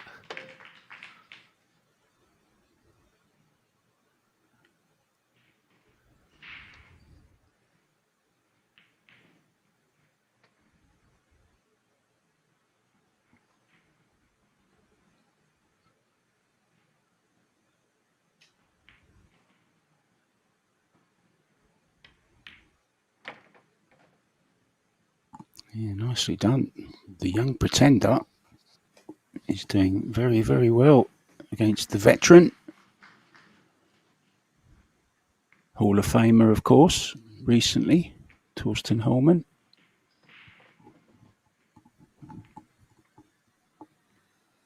He is the pro at the Amsterdam Pool Room in New York. Beautiful place. I've been there. Have you ever been to Amsterdam, Eric? Not the country, No, the pool room. Yeah, no, I've been to New York City a couple times. I was at, what was the one in Queens? Yeah, they had a that's couple World Pool Series. There's Steinway. It's not there anymore. Steinway's, yeah, Been there. which is Yeah. now closed. It's shut down, unfortunately. Didn't survive the COVID, but a very, very famous room. Used to be El Strickland's home room and Jason Shaw's as well. Huge place. I made sure. Yeah, they have an interesting concept in New York now with the New York Q Club. 16 tables. It's open 24 hours. You just pay a monthly fee and you can have all access to the tables anytime. They filled up Yeah, their good membership idea. within 2 or 3 weeks. Wow. There's actually one in Finland, called the 247 Club. It's actually owned by Eero Rompinen, who is, of course, Riku's father. Okay. You get a little key fob. You have to clean the balls yourself. There's a machine there to clean the balls when you're finished, and there's a coffee machine, vending machines for food and stuff. So, yeah, it could be the way forward, couldn't it? I think it is. We have 2 in Toronto as well. Pool Lab Billiards being the best one.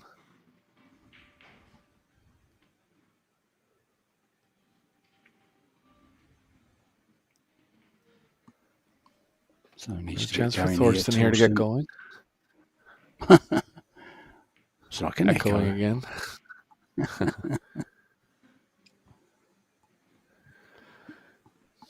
Fairly open. 15's kind of surrounded by some solids, but a decent window to get to it.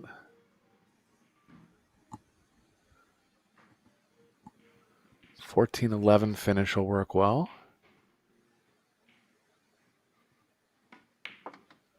Even 15, 14, 11.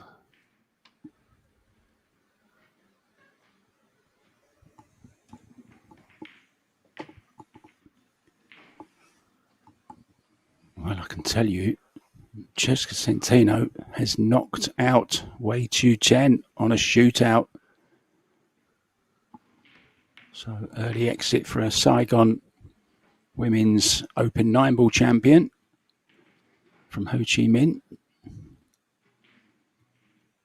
Beat Rublin in the final. A little bit of revenge there for the Philippines from One of Rublin's best friends, Cheska.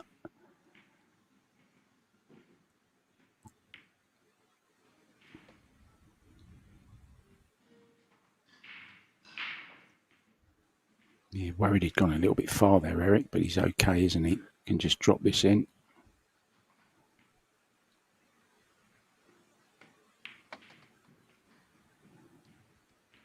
Yeah, it was straight enough to hold it.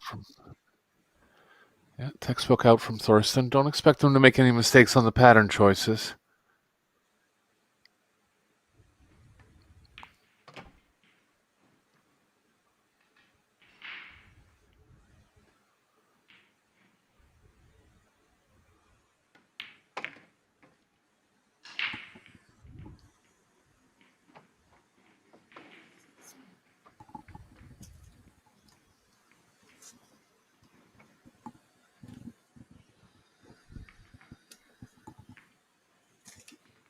So Centeno's into the losers qualification match, I'm assuming now. There wouldn't be more than 3 rounds of loser's side. 1 match back for her now. Yeah, she's in the losers qualification.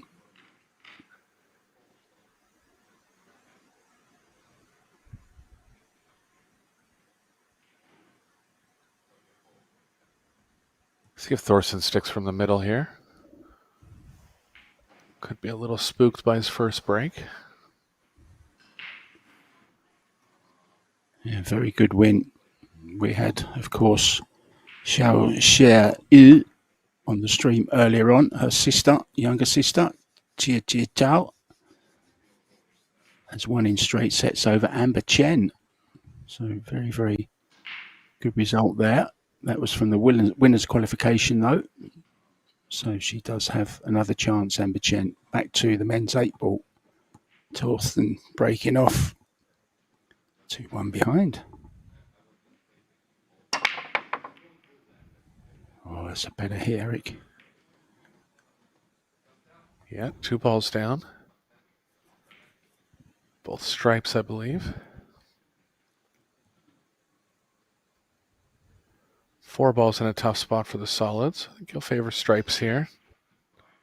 Only has a long opener.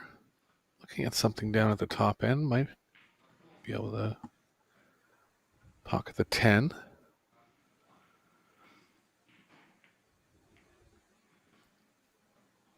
If he can, this is a very good out here.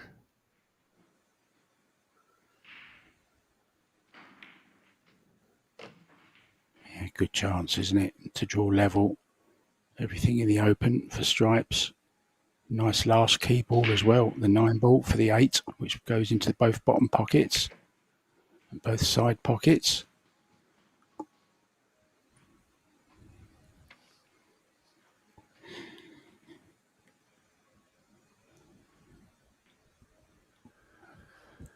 Yeah, expect there to be a lot of break and runs in this match. Both great players. Both hit the break well.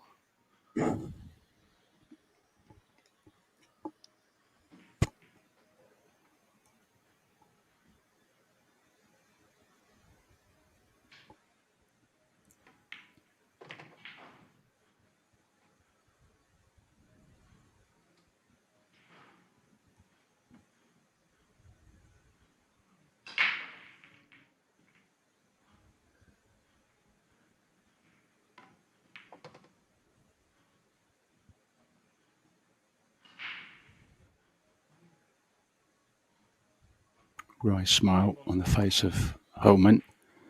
He knows he didn't really get into that cue ball enough.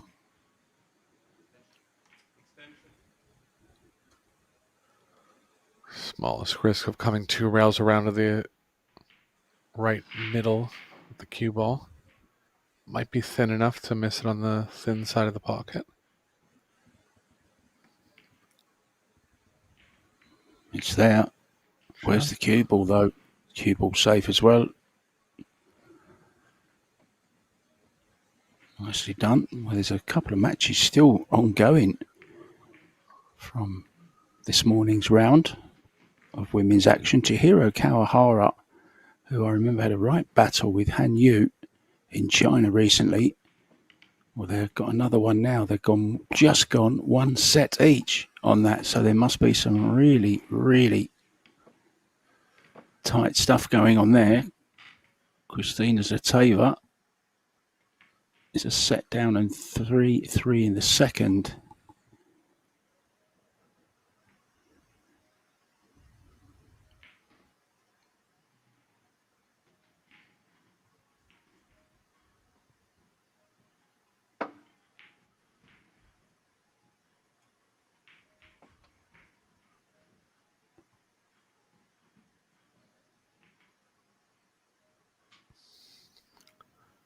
Thurston going from the same place on the table.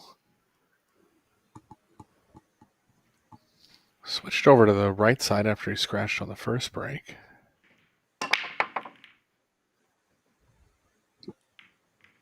Well hit. Nothing down though.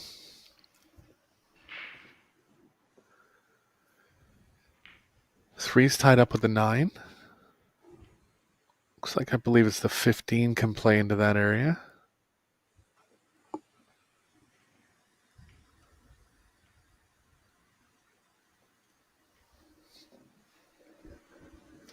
Have to get pretty thin on the 15.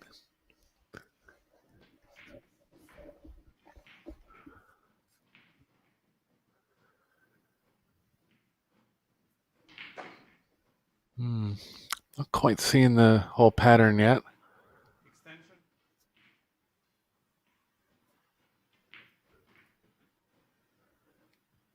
I think it's got to be stripes. The 2 ball's in a bad spot.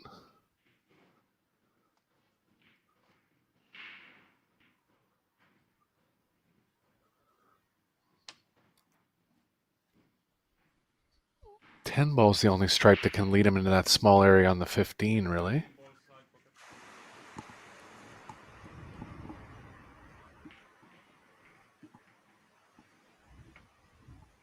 You can see Catchy's taking some time here too, not straightforward.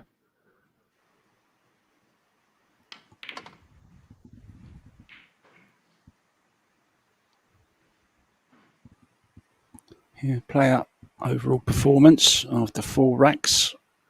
Torsten at 8.89 and Cledio at 8.95. That will change, of course, after this rack. Yeah, you're going to see a little higher overall performance in 8 ball because really it's a lot of offense, not considering the defensive plays into the overall performance. Yeah, good point. Pocketing tends to be a little easier too. Well, it is easier for sure.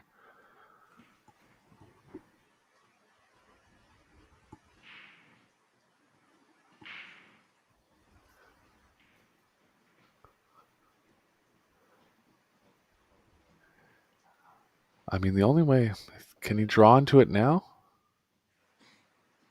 He will if he can. Running out of balls. Too much.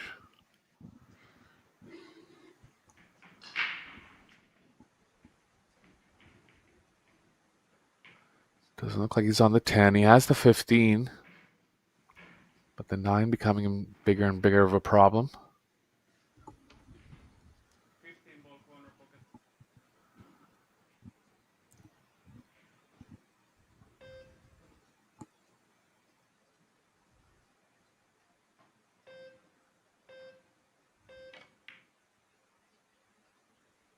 It's there. He can actually get on an angle on the 11 to play the left. Oh, I like just rolling down, like more down here, yeah. Yeah, I like that as well. Draw into it, Eric. It's a big target, isn't it? Being so close to the rail, plus it's 2 balls. Big target.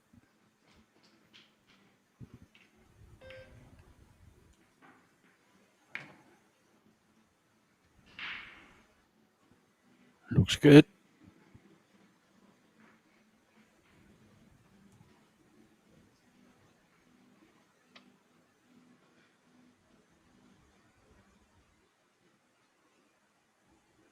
do or die. As you know, in 8-ball, if you leave yourself with a couple of balls left on the table, you're all of a sudden second favourite to win. Now, he has got a cross corner bank here, or a cross side bank even, if he wants to risk it, Eric. Cue ball will be flying around. Yeah, I think I'd favor the corner on this one. It's thin either way. He definitely can't hold for the 8 even if he plays the corner. He's going corner again, try to play a bunch of draw, maybe get into the 6. No, not even going to go up table. Wow, good try. It was a race to get there, but look at this cue ball. Wow, it could have been a lot easier for Torsten.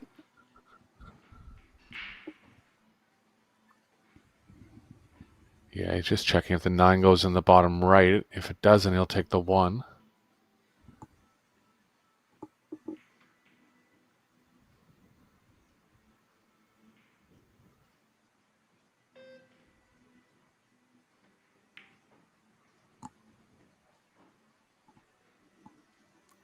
Second missed ball for Thorsten.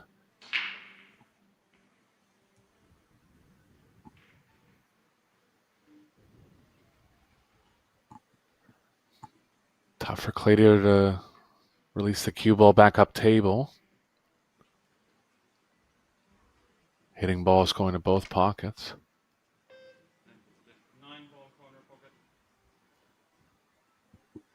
He's going to try to draw off the top side of the 1. This will be a good shot. What a shot. What a shot, Mark. Didn't quite have a full camera view of the contact on the 1, but great shot.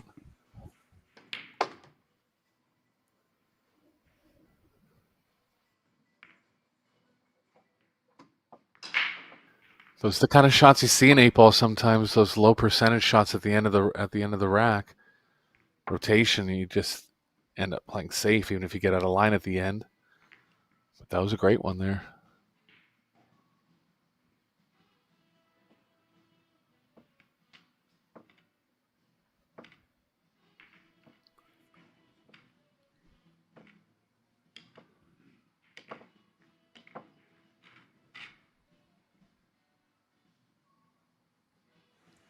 Now then, we are, of course, in Bali, but what does Bali mean? Well, many believe the name came from the Sanskrit word Bali, which translates to something of the lines of sacrifice, offering, or tribute. This fits perfectly with Balinese Hinduism, especially with their daily offerings made to the gods, ancestors, and spirits. Another folklore is that Bali was named after King Mahabali, who was a powerful but generous ruler. According to scriptures, it was the Hindu god Vishnu who named him Mahabali. There you go. You've got choices. So breaking off full square. Sorry if I put you off there, Claudio. I'm talking over your shot.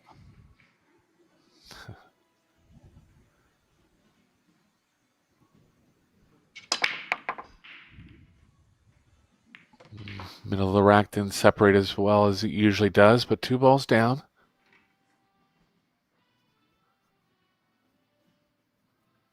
See the 6 balls in the middle, how they kind of just stuck there? When you hit them with that much power and they don't separate as much, there's a couple spaces in the rack.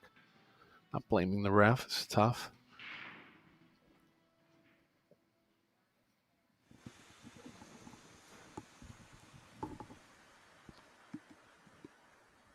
Six and the 9 are going to have to be dealt with.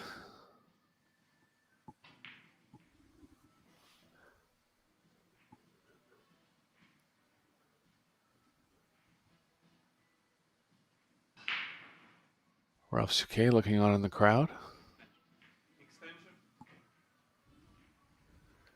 The 1 doesn't pass the 10, otherwise he'd be shooting the 1 and trying to open up the 6.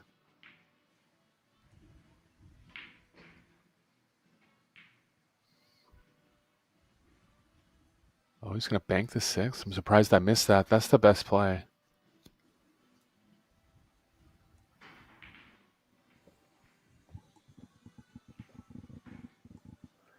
It's too tough if he starts with the 14 to get into the 9. I guess he could get into it off the 12. The 14 works for a breakout, but it's not really accessible because the 10's blocking it. He's trying to get into a small window here for the 14.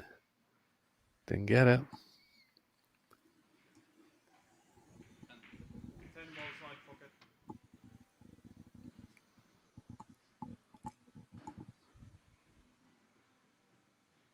Well, our Paul Stats guy is working on some amazing things. I was talking with him during the break between matches, Eric, and he's working on something called POST, which is the possibility of running out a rack the way the balls are situated. So I'm sure the next match will have that all sorted out for you, but it's very, very interesting. I just don't quite understand it myself at the moment, so I've asked him to reword it a little bit for stupid English people like myself. I didn't get into the 9 there. It's in trouble now. He spoke to me about it too. I think what he was saying to me sounds a little different, but when you're running out, he's going to keep track of how many balls you could possibly pocket after where the cue ball lands. So like in this case, it could be the 3, the 1, only the 3 and the 1. And the theory is that the more balls you could possibly be on, the more options you have and the stronger of a pattern it is. It's just a... Look at this. It's a factor. I think it's useful. And, you know, Michael's a genius at stats. He's provided us with a lot of good information over the course of the tournaments. We appreciate his work. He loves it. Yeah. Certainly got the Any right info name, we can the get. Paul Stat guy. Yeah.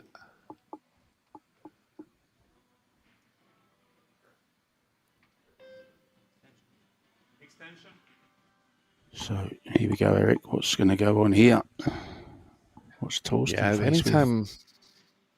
Yeah, anytime a world-class player is coming in, I just call this outnumbering. He has 7 and the opponent has 2. They're a big favorite to run out. Doesn't look like too many problems here. Had to get rid of this 7 to open up the pocket for the 5 and the 4.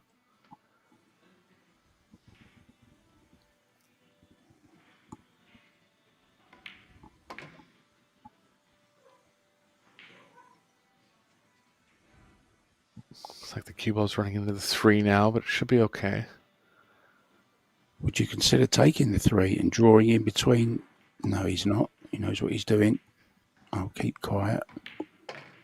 Well, I'm surprised he can miss it. That was a good play. Yeah, Ooh, I'll tell you what I was 12. thinking, Eric.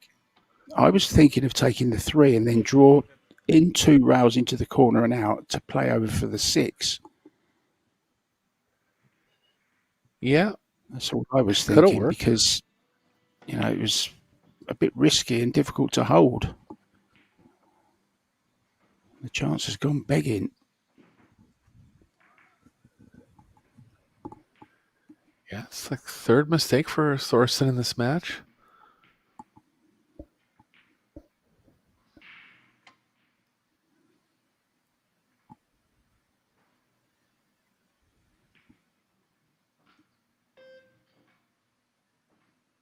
Needs to get the drawing all right here.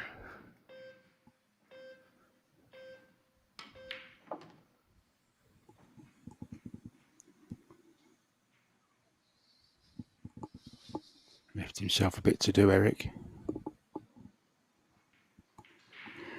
Yeah, a little too close to the rail. He's going to have to decide whether he wants to play it in its slower speed or higher speed. I think he'll favor the slower speed here.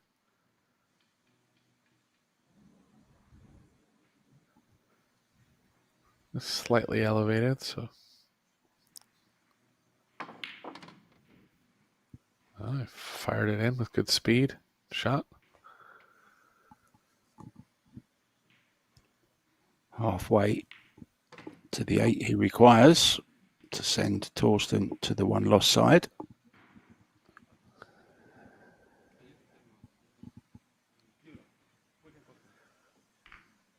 players with the option to take a break after 6 games and after 12 games.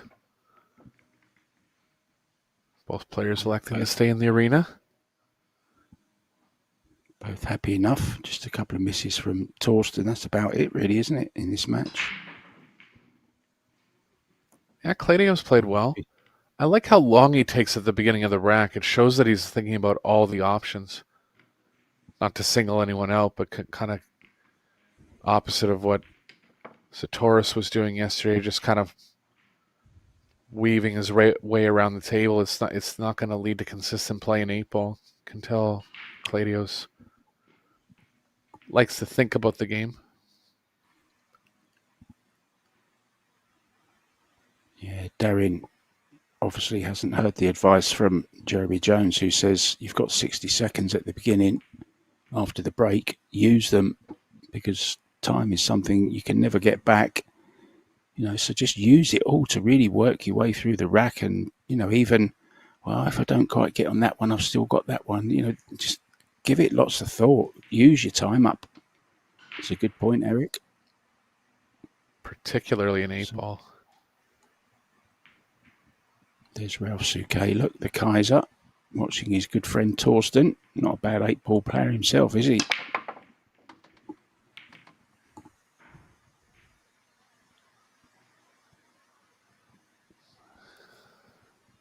Solo's looking good at first glance here.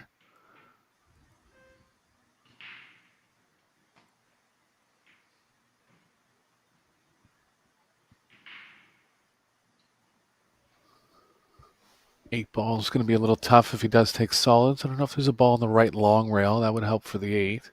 There is the 6.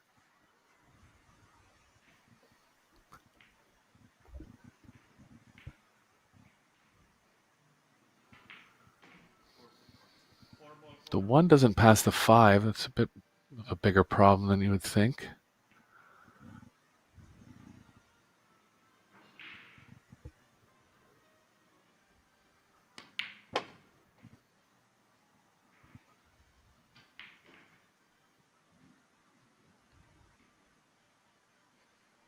He's in a bit of trouble here. He still has the 6, but he's going to have to come across into the 10.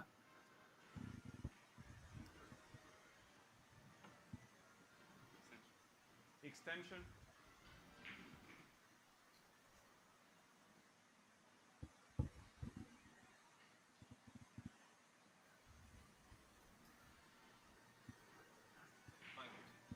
Five ball corner pocket.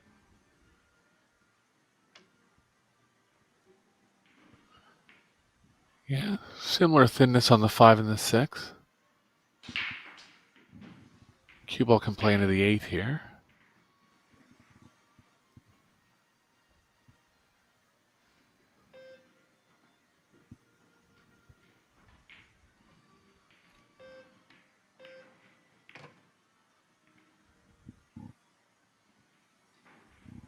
Oh, almost made it out of turn mark.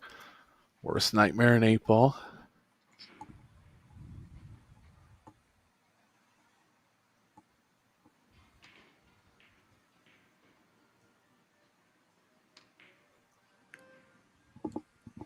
I like the 2 a little better here. Not queuing over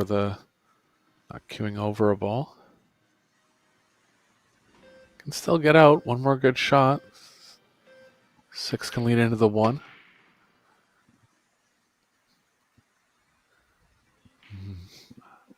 Thought he was going to try to hit the 9 there. Probably was.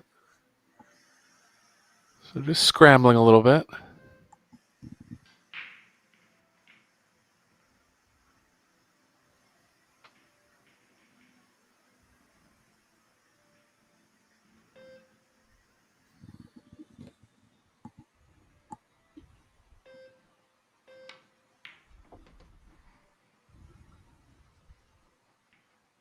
It's good now. It's finally in line.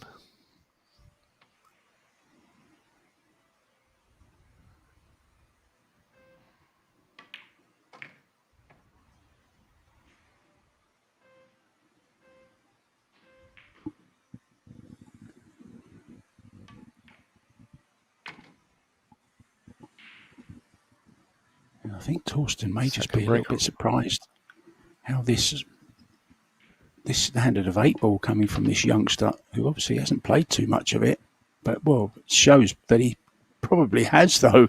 He's obviously been practicing. I mean, that's a great out again. 5-2. There you see Ralph Suke. Ralph already through to winners qualification.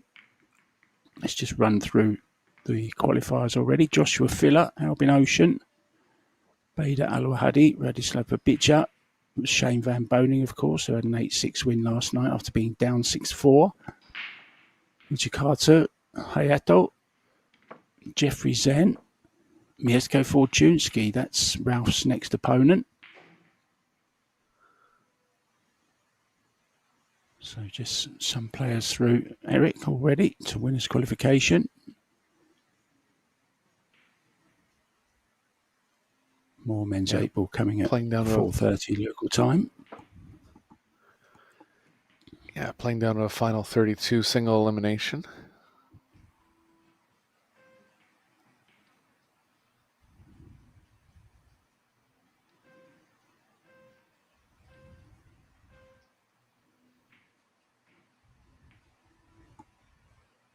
I'm impressed with how much power Kachi gets from the side rail.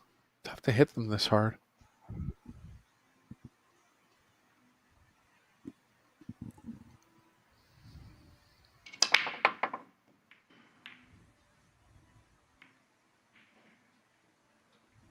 Nothing this time. Bit of a tougher table for Homan.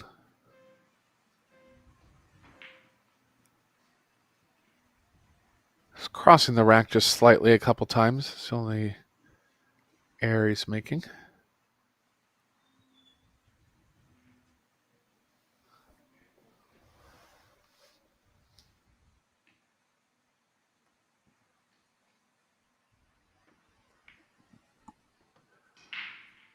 Really only had an opener on stripes there. The stripes play okay. If he gets on the 9 here, it'll make the rack a lot easier. Great shot.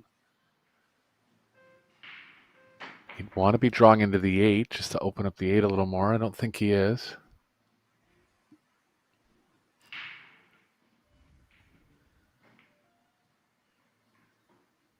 Oh, he is, but just drawing into the wrong side of it. Still clipped it.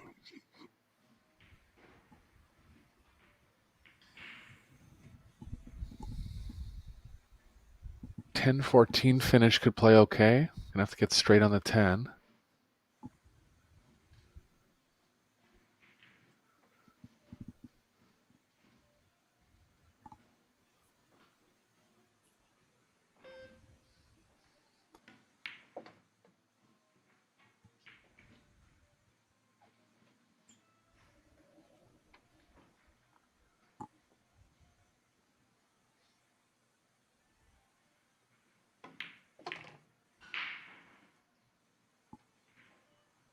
Doesn't want to be playing off to the left of the 12, and he is a bit.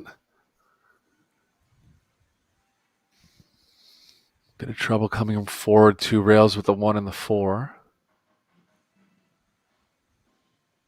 Really could switch patterns here. 10-14, 12 last.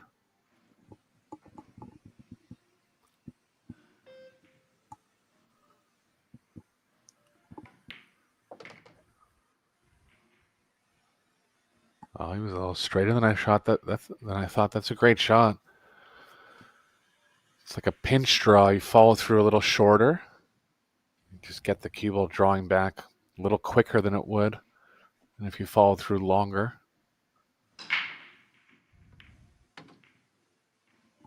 Funny you say that. I think that's the shot he was actually trying to teach me or explain to me. The pinch draw. Very good shot to have in your locker. Yeah, like it's another slang for it's called a quick draw. It's just the cue ball doesn't go forward first. It draws right away off the object ball. It helps with, or it's easier to execute with slower speed or shorter follow through. Jasmine Ocean actually did a video about it. I'll have to watch it. I like her videos. They're very entertaining, very informative, but a little bit of humour in them as well. She doesn't mind laughing at herself. She does all her own editing. She does it all herself. I was really, really impressed.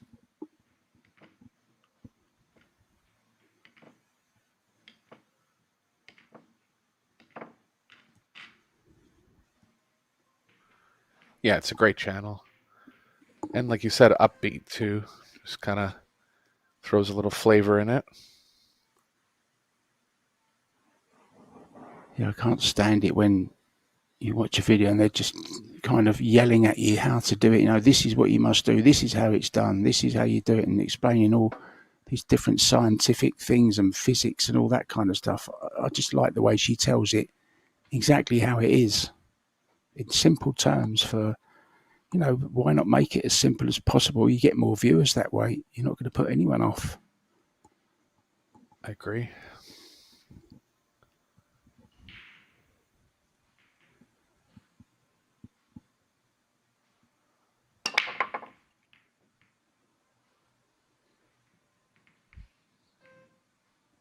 Slightly less power on that one, but really it's been a little unfortunate on the break. Hit them well twice, hasn't made a ball.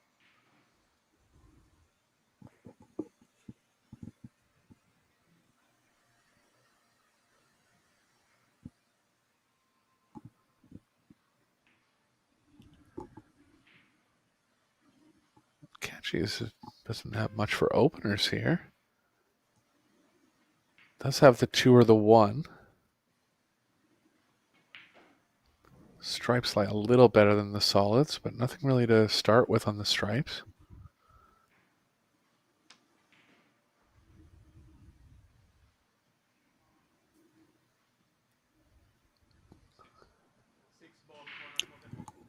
Yeah, big difference in break success between the two of them. Torsten just 25%, Cledio 60%.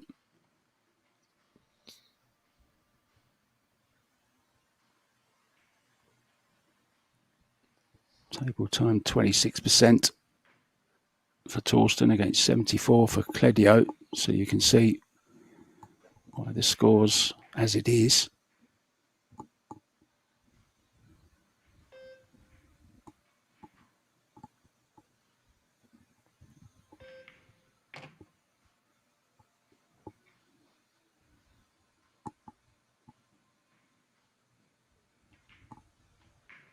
Has to find a way to get onto the 7. If he has the 3 now, he might be able to develop some angle towards that.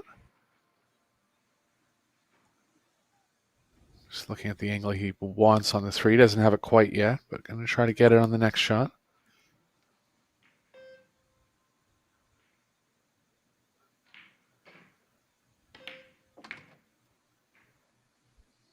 Well, he's able to move over for the 7, even better. Looking good to get through this rack now, Mark. I like how he plays. I'm impressed. He reminds me of a controlled Derrin. You know, he plays at the same kind of pace. Cue's similar. I think his patterns are just slightly more thought out. But yeah, entertaining to watch. Good to watch 8-ball like this. Really is.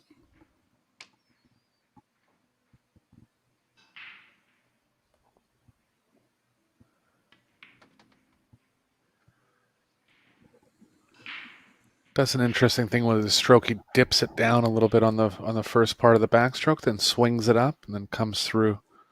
Earl Strickland did that for years. He doesn't do it as much anymore. Mika Imman and Shane Van Boning both do that. Yap as well. But it's not a common thing. Yeah, did you mention Gorst? Does he dip it a little bit? Yeah. Or swings up at the back, maybe? Yeah. Depends what shot he's playing. Sometimes he goes from low to high and then sometimes high to low. Do you know, Eric, there's not been one safety shot in this match so far. Not one safety. That's crazy, yeah, isn't it? There won't be much in 8-ball. I mean, it's just if the table's real tough. But you're right. You would think there'd be a couple by now. I mean, you normally see a couple, don't you? 2 or 3, something like that in the space of a match. We've not had one yet.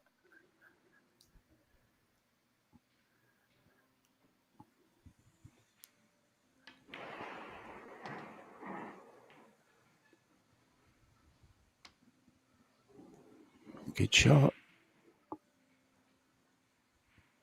This for 6-3. He's certainly equipping himself very well against what you could call an 8-ball master in Torsten Holman.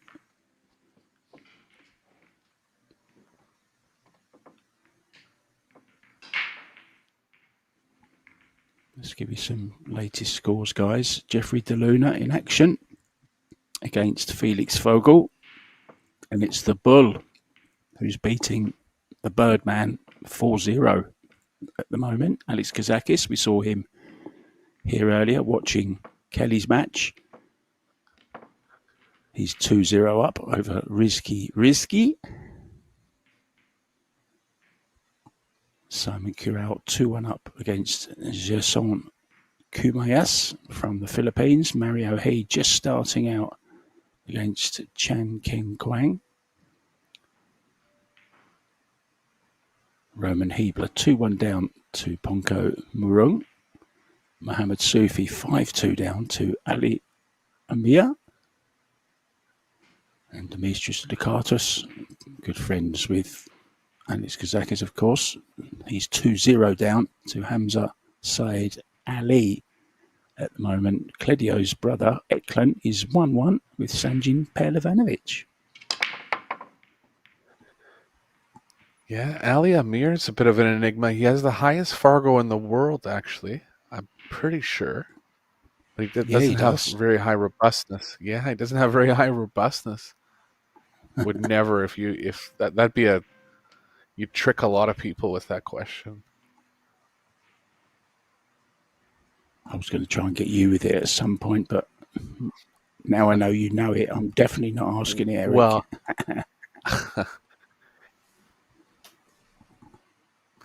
if you would have said it to me without me hearing his name first, I probably would have got it wrong. I was actually going to ask it in a way, who has the least robustness but the highest of the Fargo is what I was going to weigh. I might have got it then. I think you'd have got it, yeah. Yeah.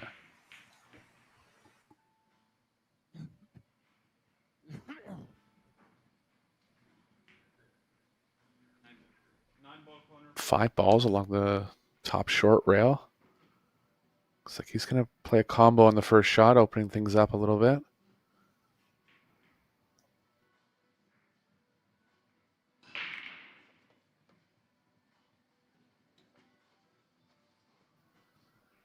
$12 didn't separate ideally, but it is available to a few pockets.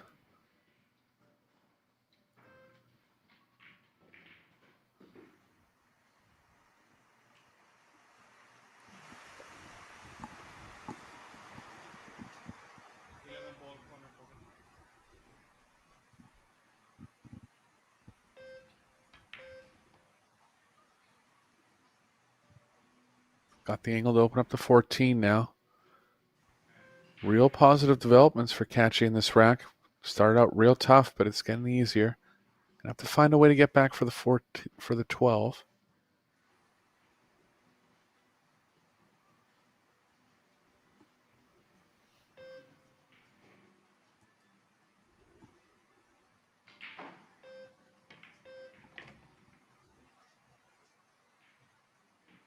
Oh, didn't really separate properly there.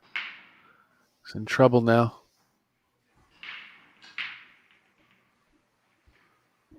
Could still bank the 14 if he needs to.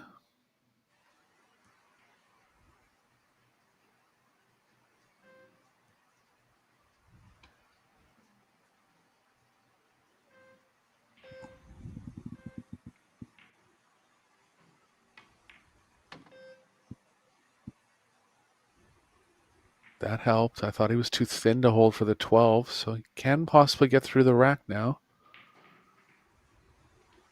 Tough shot on the 12. Gonna have to play it with some right spin. It's actually a little tough to get kind of on top of the 14 where it's not a cross bank. Might go 3 rails back because of that. Oh, just bank this one too.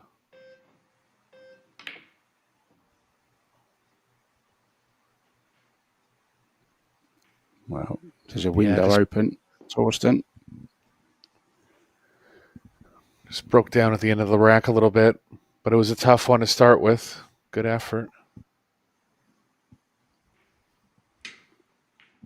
6 ball. Okay, not as bad as the 14, but it's still got to be got on. Maybe trying to get on it here, is he? Yeah, I think he wants is. to get rid of the 6 as soon as possible.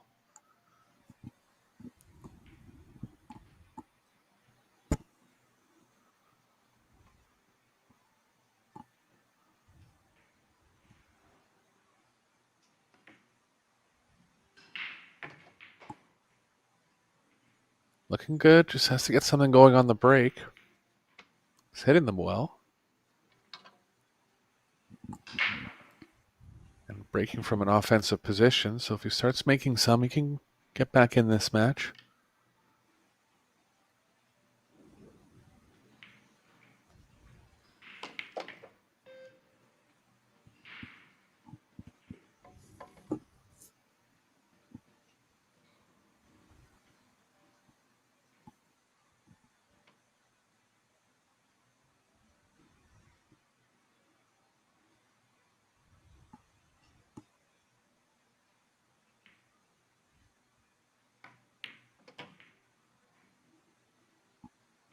Yeah, hit that one well to leave himself on the 7 nicely to get to the 1. 1 and the 8 in the same pocket.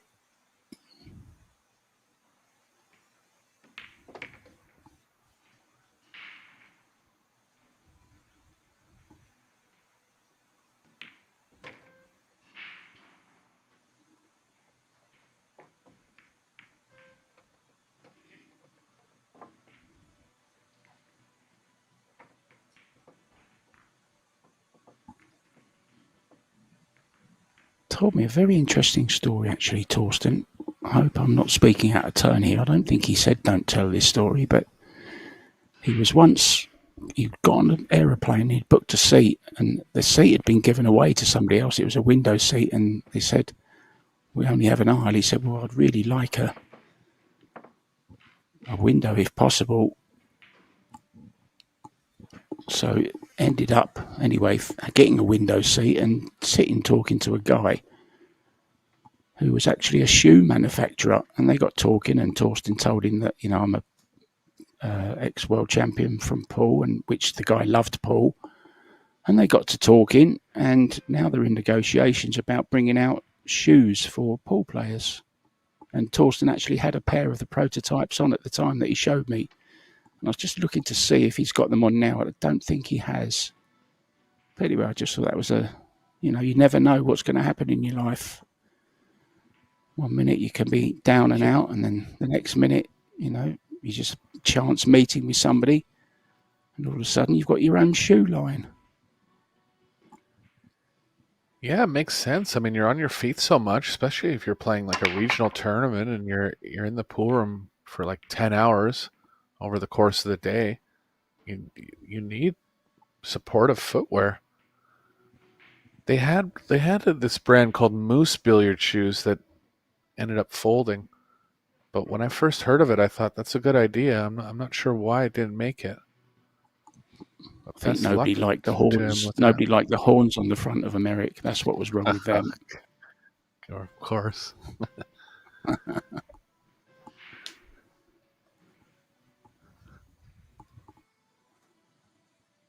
So made balls on the break, Eric, which is a good start. But how's it looking, though, from here on in? Yeah, open table. Open table. I mean, he's breaking from the middle, so he's going to get a lot of layouts like this. The only thing that's tripped him up is not making a ball, but he's got one here.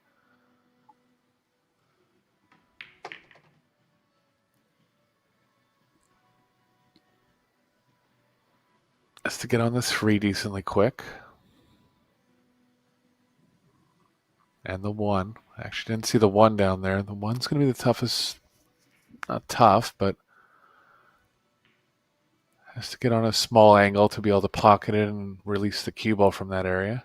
You can do it now. 36 balls for Torsten. 56 for Cledio so far. That's the difference in the score before this rack, of course.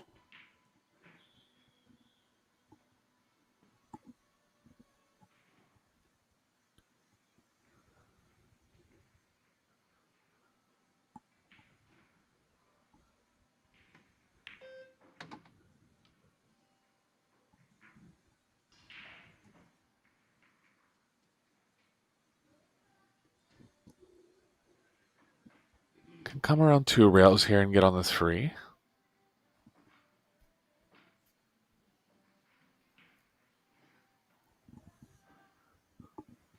Just gonna straighten out with some right spin. Shot.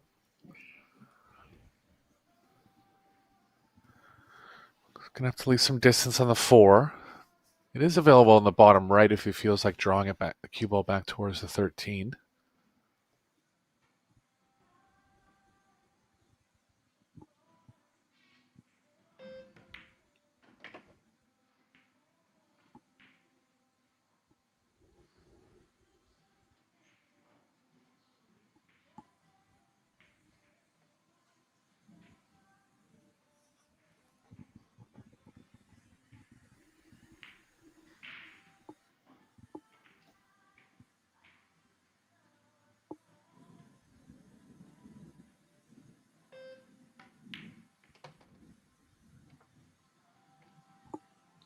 Well, great comeback from Christina Zlateva against Bean Hung.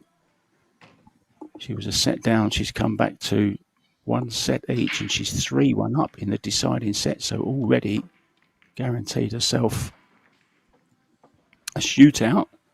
Sao Sao up against Pia Filler. It's 1-1 there in sets. Slight advantage for Sao. She has a 2-1 lead. Christina to catch already through. Defending champion, looking very, very good. 2-0. You may have seen earlier on Kelly Fisher going down 2-0 to Xiao Xia Yu. Jasmine through 2-0 over Wang Bui Zhuang. Rubelin Ahmed also through in straight sets against Wang Ling Wang. Chihiro still going with Han Yu.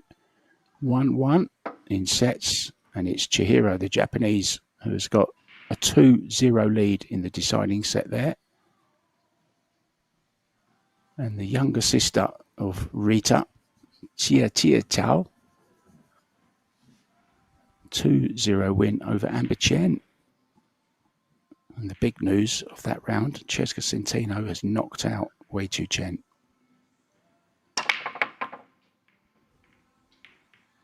Good hit, Eric. Good snap. Yeah, great hit. 13 might go. Doesn't. It's going to be good news for Catchy here. Tough.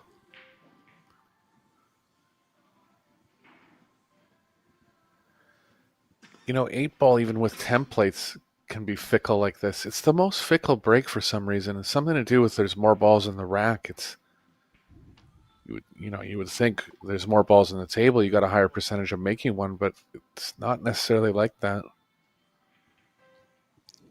Yeah, there's more to knock each other out the way, that kind of thing as well, isn't there? So you have to take that into consideration, I guess. I never thought of that. Yeah, it's a good point.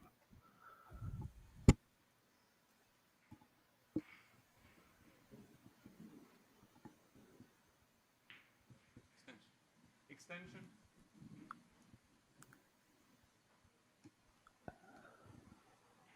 14 is going to be the toughest stripe for Catchy. He's taking a look if it passes the 11.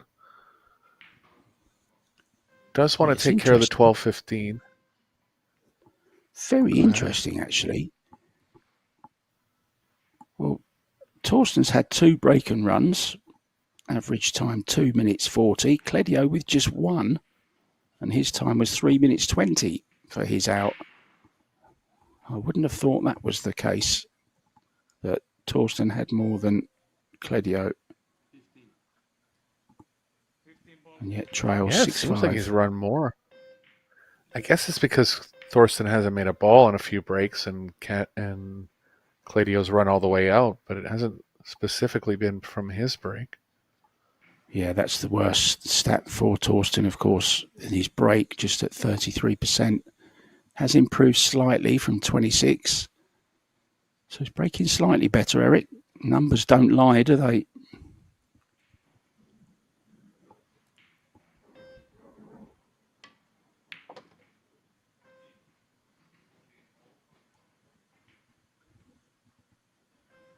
Numbers I never get right are the lottery ones, if only.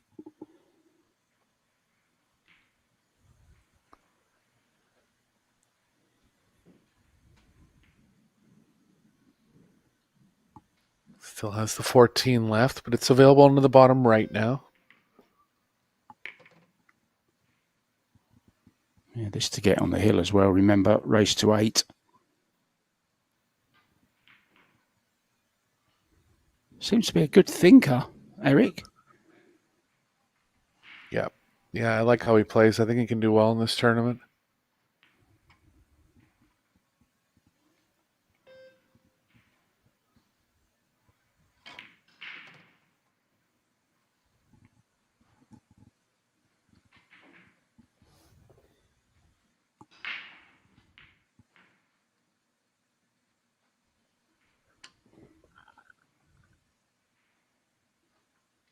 But it's also an interesting stat that he's only broken around one rack. And when you're breaking from the side rail like that, you're going to get more tied up tables overall. Well, the 14 went in the side. He's fine here. You're going to get more tied up tables overall. And that's actually what happened to him a couple times. He broke, made a ball, but the table was so tough to run out. Shane Van Boning won the tournament one year, breaking from the side rail, but with like huge power, so they kind of spread out better than they normally would. I like the way he played this. A bit strong though, I think, maybe. Oh, a bit strong. Just enough to make it a little awkward with the bridge in.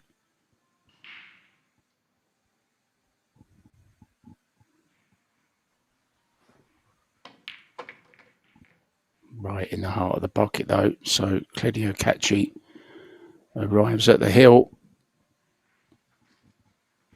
7-5 it is. Called a timeout there from Torsten. We've had 12 racks. So Eric Hawlison and myself, Mark White, we're just going to take a quick timeout as well. But Claudio looking good. We'll be back as soon as the players are back. See you soon, guys.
Welcome back, guys, to Bali. We're in the International Conference Centre here in Indonesia.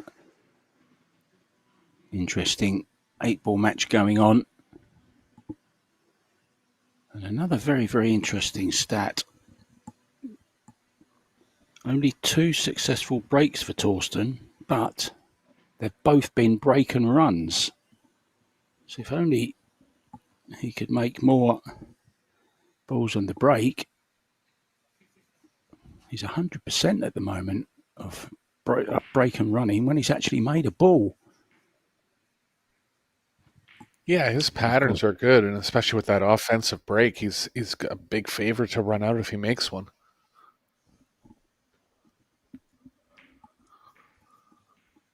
Needs to get the break back though, and quick.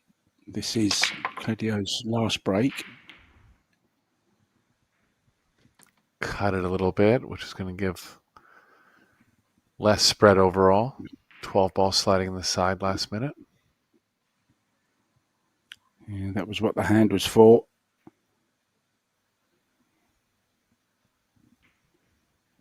Got a little bump there.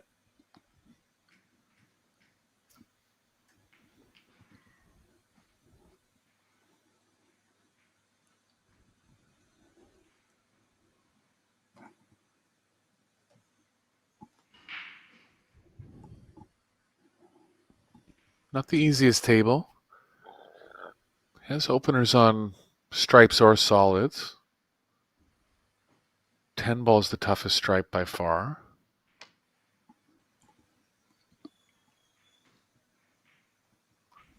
He can open up the 10 with the 11. Looks like that's what he's going to do. The 8 ball's going to be a little tough, but he can worry about... Oh, no, he's going to go 2 ball. 3 into the 5, maybe.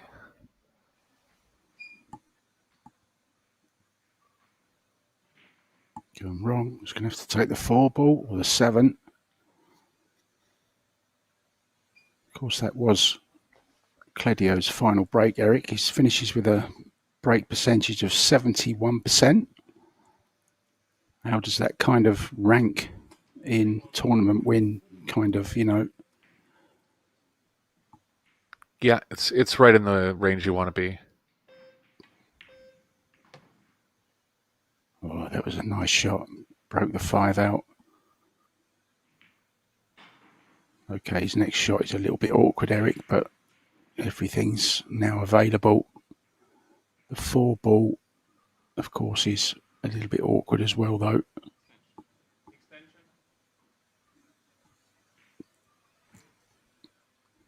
Yeah, I don't know if the 1 passes to the bottom left.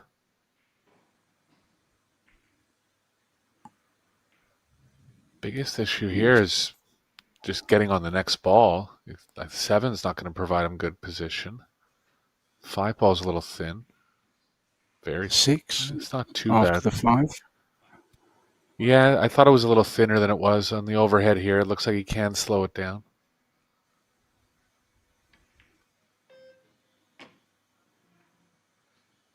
Oh, that's not bad at all, is it? The 1 does go, Eric, into the left, as we just saw there as well,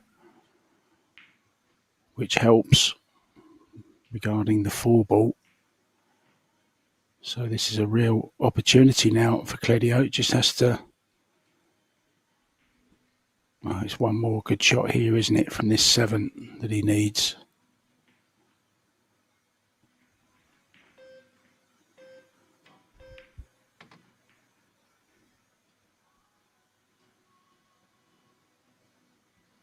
Oh, he's on the 6 or the 1, but nothing is ideal here. This is awkward still. Can he drop the 1 in and hold for the 6? I think he can. I think that's what he'll play. And then if he gets an angle going to the right, the left off the 6, he can run into the 10. He'll actually play for that angle slightly because it doesn't really want to be going to the left off of it. It's a little in between here. So considering coming below it now. So work. So has to have good cue ball control.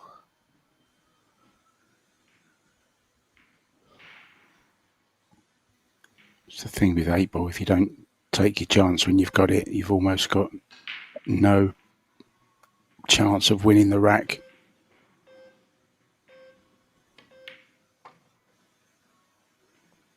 He's got below it though, Eric. This is looking pretty good, isn't it? Yeah, just have to see what kind of angle he has moving towards the 8. He's going to run into it. Just kind of take Just it with thinking him, about can't drawing. he? Just And if he went over to the left side of the table, I think he's thinking about drawing to the left of it. wow, what a big shot.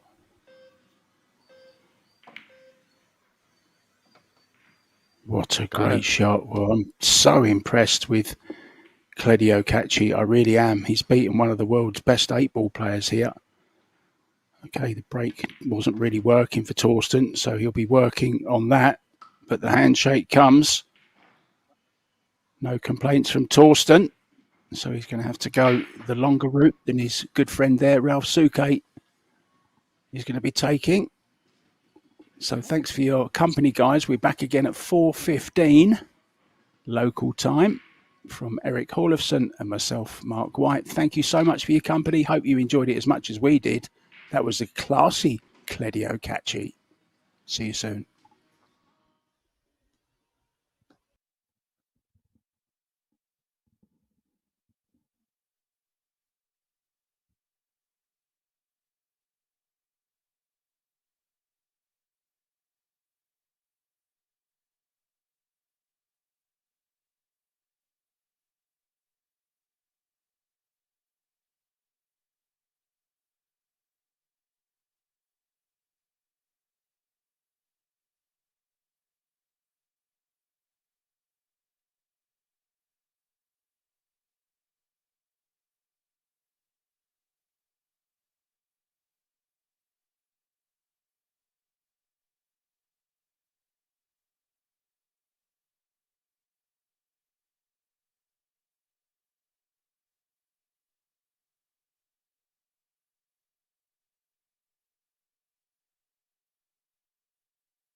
Our next match in the World 8 Ball Championship will start in about 10 minutes.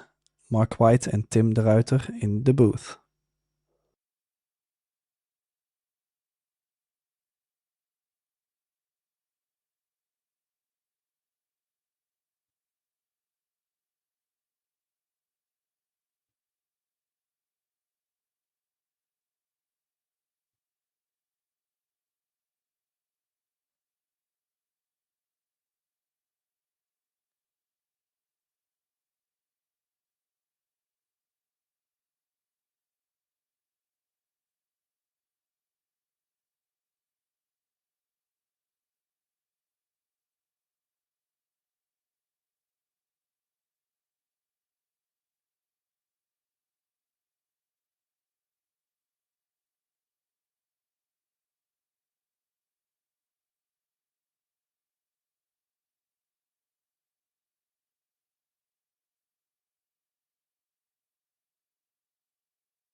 There it is. Just like that.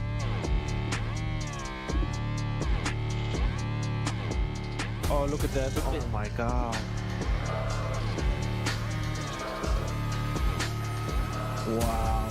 Final 2 shots, Jim. I shall leave it to you. The world 10-ball champion on top of the world. Predator WPA world 10-ball champion. Oh, wow. What a shot. No way. What a roll. 7-9 combination. Maybe possible. Oh my god. Oh my god.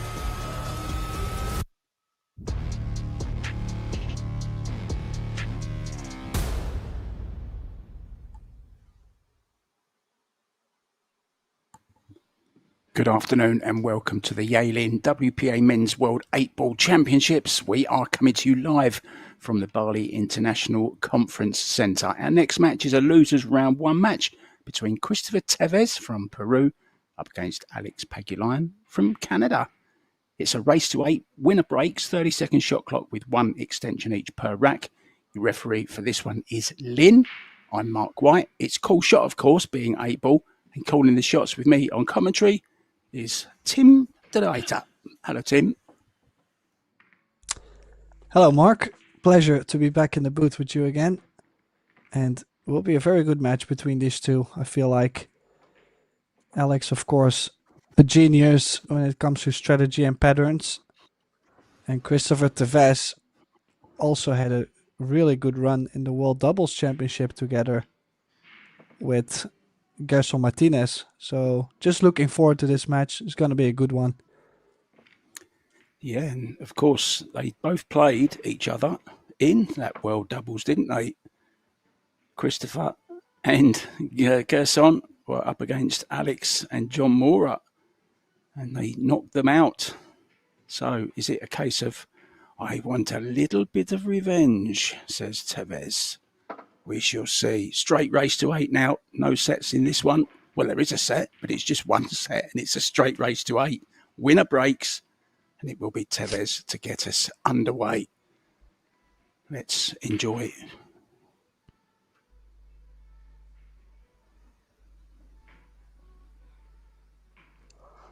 Oh, breaking from quite the center. Oh, cue ball straight down the drain. Yeah, it kind of had a hop, skip, and a jump. Plopped down the drain. So, of course, after the break, the scratch, you must play from behind the line.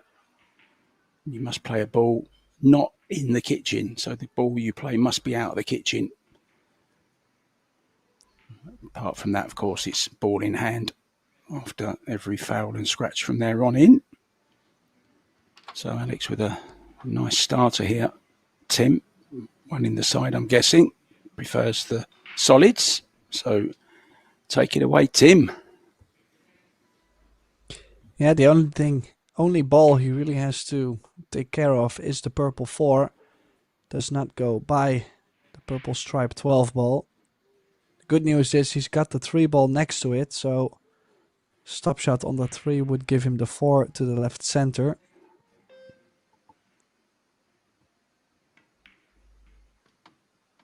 It will be just interesting to see if he does it right away to make sure he gets rid of it, or if he first cleans up the top side of the table, which I would not want to run from the 6 to the 3, so I'm glad he's already picking out the 6 balls well.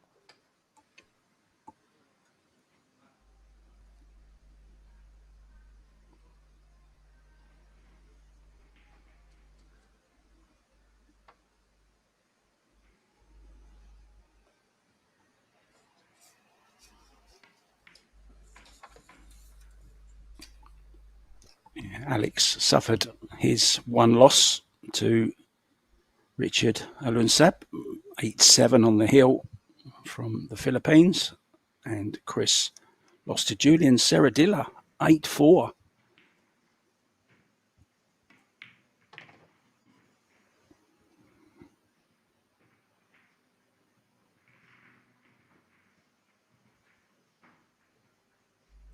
prime shape on the 3-ball. Might, depending, he might have a slight angle to the left, so he might have to drop it in and play the 4 to the top left corner. Nothing too crazy, but gotta always be sharp. Acknowledge the fact that you have that angle and take the right choice with it. I'm going to make a prediction here and now. If this man can stay away from extreme sports for just another few days, he's got to be one of the favourites to take this world title, Tim. He's just got so much knowledge, hasn't he?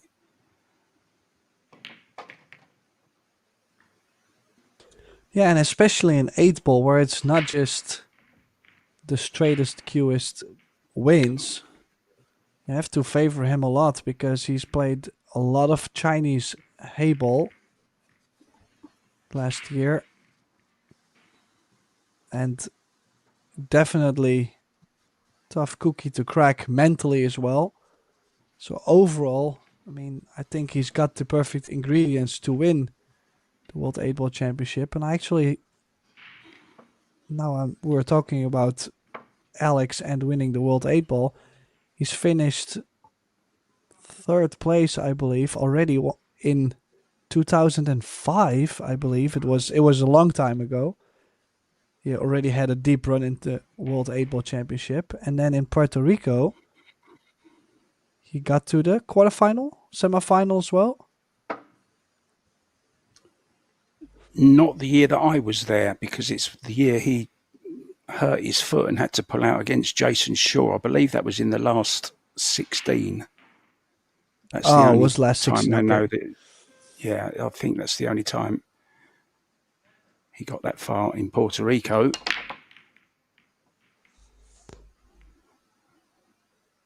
Yeah, George was going over some of the old results. For example, 2004, 2005, that's where there was 3 Filipino players so deep into it in the semifinals. And I believe he was naming Alex Pegulayan. And, well, he has been around for a while. Still plays so great. And I think he's only become better playing 8-ball. But the break did not work for him. Went for the second ball break.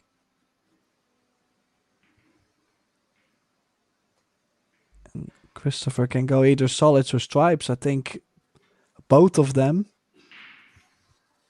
Well, obviously both sides have their challenges. But there's always a way to solve them. I think on both sides it's equal. He shot the 6 to open up the 2. Now if the 5 might not go to the bottom right. Pretty firm stroke on that 6-ball, by the way. Well, he's got the Beehive t-shirt on. He'll be looking to sting Alex Pegulayan, the lion here.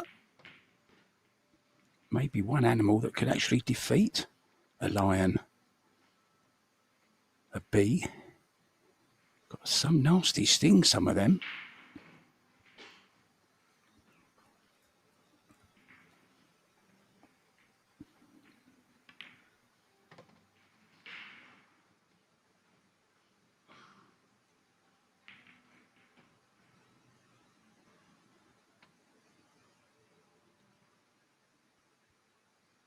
Options, Tim, which is always nice.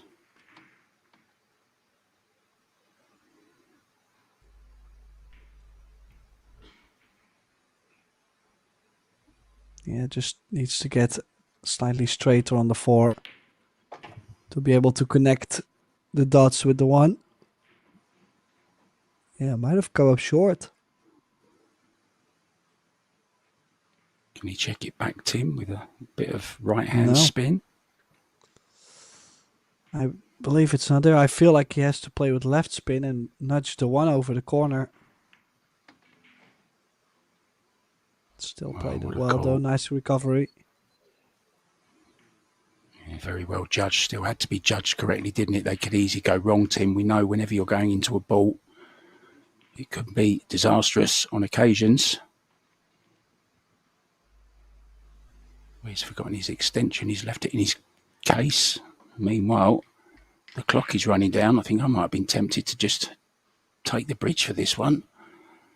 Hope he doesn't run out of time. 30 seconds. Remember, it's not a lot of time in 8-ball.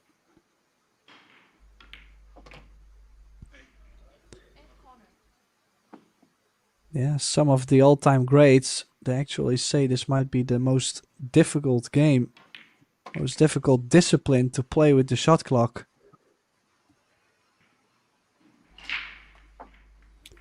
Yeah, I tend to agree. I know from discussions I've had with a couple of the greats that you're talking about, I'm sure you include Ralph Souquet and Torsten Holman in that statement. They both think it should be a minimum of 40 seconds for 8-ball, just because there's, so much more to think about. It's not like you're potting by numbers anymore. It's, it's solids and stripes, and there are always options. So I get what they're meaning, and, well, let's just hope they got their running shoes on, Tim. Well, imagine too, for example, you break the balls, there's a couple clusters, you take your extension to make sure you have a right pattern. Now you run into the first cluster, it opens up, and you start in a funny position already. Now you don't have an extension yet, and you basically already have to drop down and swing at the first thing you see just to stay at the table. Well, I don't think it's a fair thing. I mean, you should always be able, even if you run into the clusters, to have plenty of time to still make a way out of it. Yeah, their Change the argument rules. was that it can make you, make wrong decisions, which make you miss. I get that part of it as well.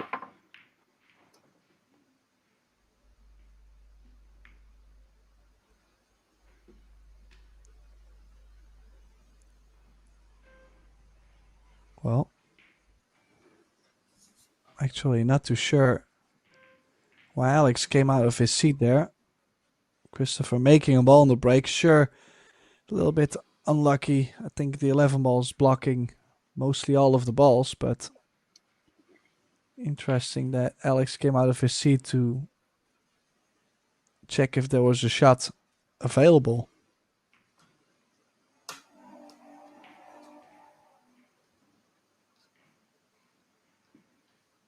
You know what Alex is like? He can't sit still for too long, Tim. I don't know if you saw the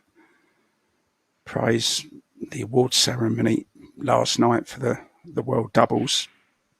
Congratulations to Taiwan, by the way. Alex was trying to get everyone's trophy that was given out. First place, second place, third place, fourth place. He wanted the lot.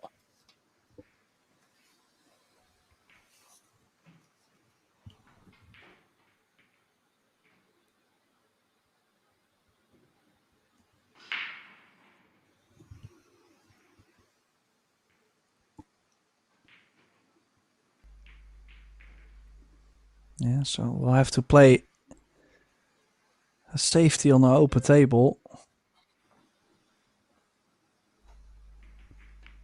He's always going to leave that combination 7-10 for Alex to go stripes.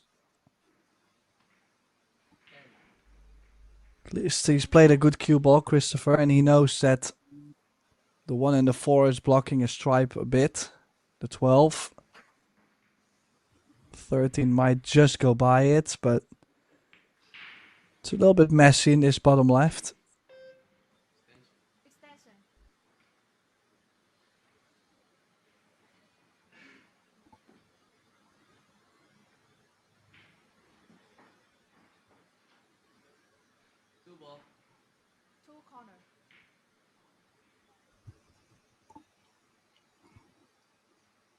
Super tough. Off the rail.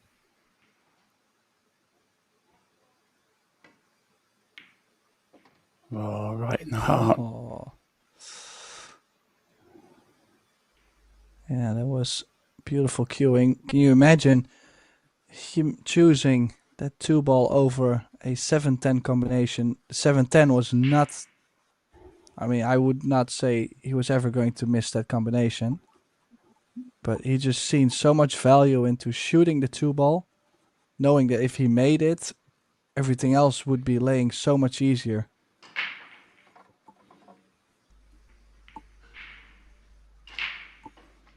Yeah, this time Alex does need the bridge. Very experienced with it, of course. Has good technique. The grip on the cue is very, very good. Got his arm on the elbow on the table, steadying the back part of the bridge as well. So good technique.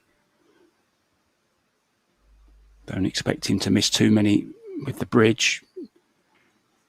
Interesting little stat that came out of the match between Kledio Kaci and Torsten Homan earlier on, Tim. Torsten was running out in an average time of 2 minutes 50 seconds, and Kledio was running out in over 3 minutes 20.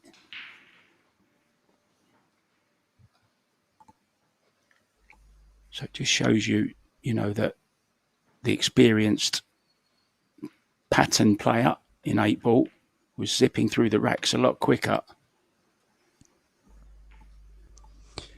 Yeah, I mean, if you think about it, it's not just the straightest cueist wins the match. I mean, in 8-ball, it's more about not losing the cue ball.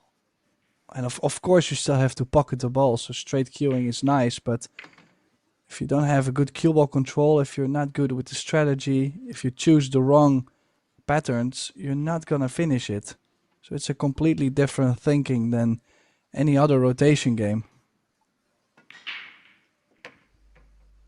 Played these brilliantly because he took that 2-ball. He's some 8-ball player, this guy. He's some all-rounder. The Lion is roaring. 2-1. And we'll be breaking. Just get the feeling, Tim, how important the break is in 8-ball, or in all pool games really, but even more so in 8-ball. You kind of just hope that Alex can get the break going. Maybe that is just his Achilles heel, just slightly. Maybe it doesn't break as hard as some.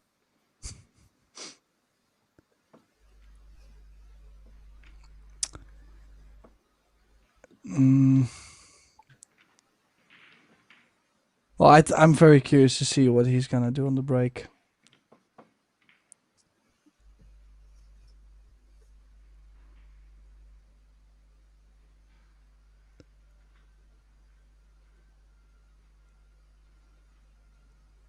Might be one of the interesting things actually for Alex is the fact that in general his break has never been...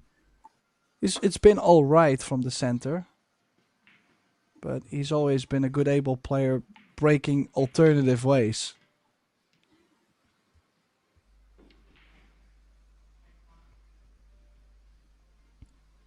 Is he going second ball again, do you think? Or full on this time? Well, second ball again. Sticking with the same. Oh, he's made one, Tim. He's made one.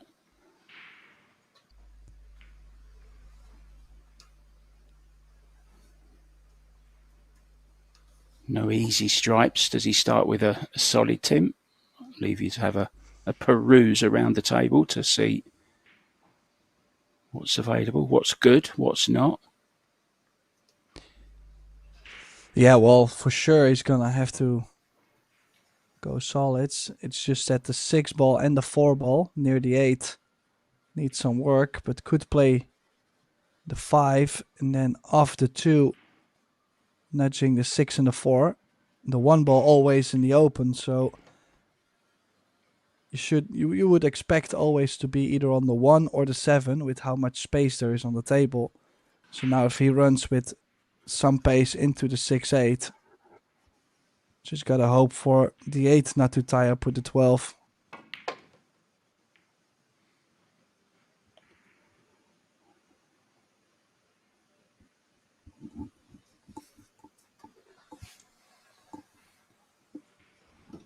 And slightly tough, he did not catch the 4 and the 6, he only caught the 6-ball out, which means now the 6 is open and is available, but the 4 is not, unless you want to play the 4 in the top right, which, I mean, it's not like it's a difficult shot. It's more about getting on the 4 to the top right.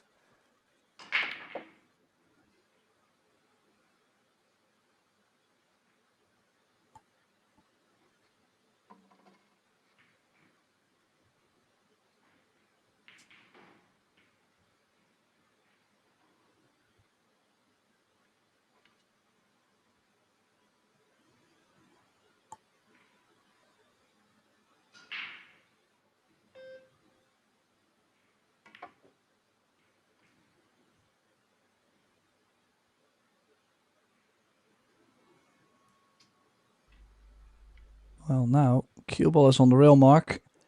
And I don't think he's got the angle to leave himself the 1 to the left center pocket. Well, could still leave him that 1 ball, but with a big angle, too much of an angle to get from the 1 to the 4.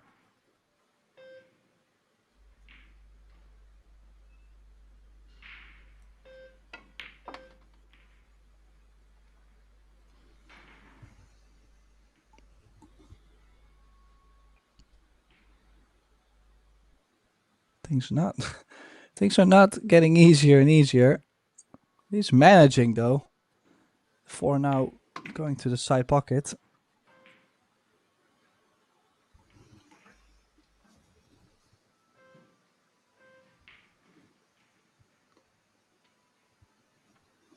Arena looks amazing, doesn't it, Tim? Isn't that grey lovely at the back? Looks incredible, thanks to the VenBilliards Corporation and, of course, PBC.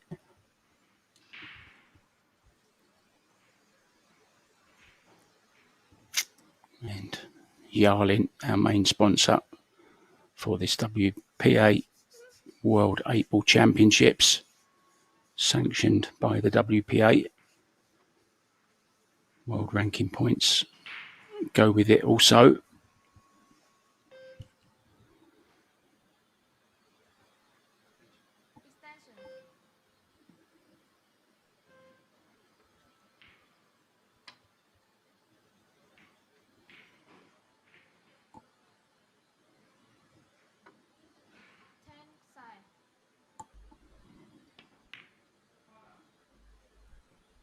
Oh, he's banked. And the 10 also with the safety in mind, as you can see. Full hook on the 4.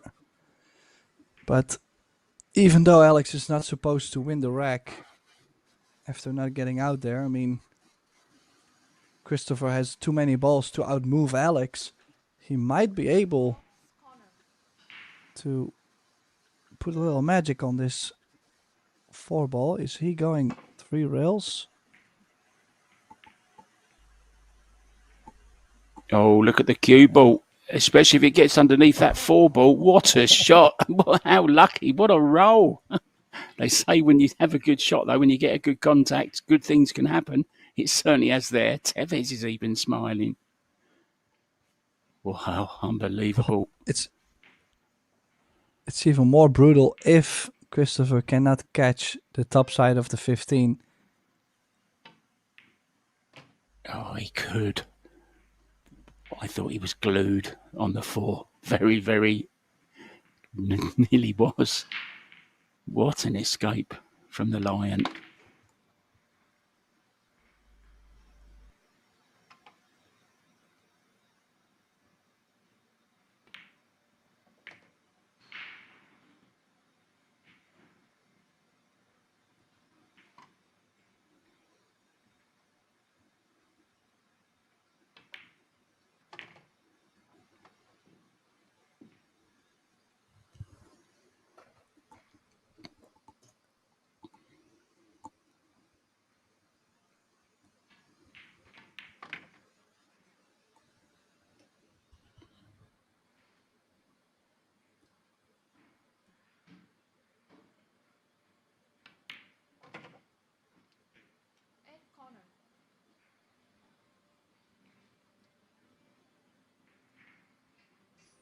Yeah, so picking up the rack basically After that mistake from Alex not getting out, that's the thing.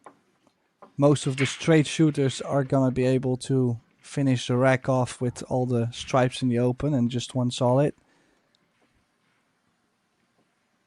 Yeah, very sad looking face about that 4-ball. Just shows you though, as you just said, if you don't get out, your opponent will. So there's lots of other games going on at the moment, guys. Ryan Juan is 4 up against Christian Merva. Now look at this for a tough losers round 1 match. Sanjin Perlivanovic, 4-0 up against Nicholas De Leon. It's not a very nice draw for Nicholas, is it? Kasper Matikainen is 2-1 up against Javier Martinez. Lee Van Cortese 3-1 down to Stefan Kasper. Now, we talked about Stefan Kasper quite a bit recently, haven't we? He really has found some great form. And if you notice, Tim, he's starting to travel a bit more as well, isn't he? Which is good to see.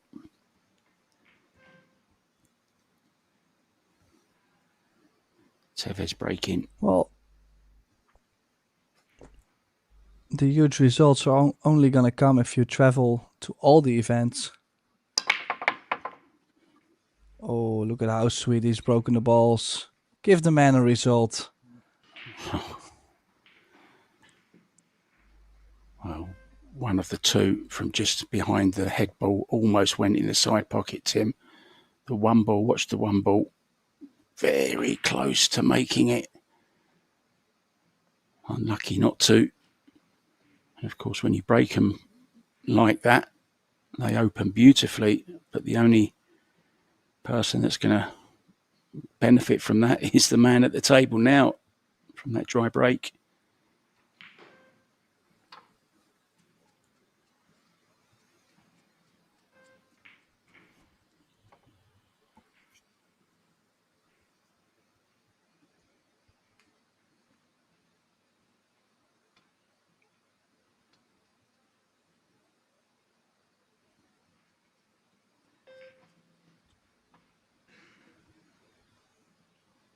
Yeah, time already running out, but really could go either way, I feel like. No balls really being blocked. Maybe the 10 ball slightly, but then again, you could get to the bottom side of the 10 or the 10 in the left center, so there's options. Always gonna take the 14 away first. Drop this in, always the 13, 11 available.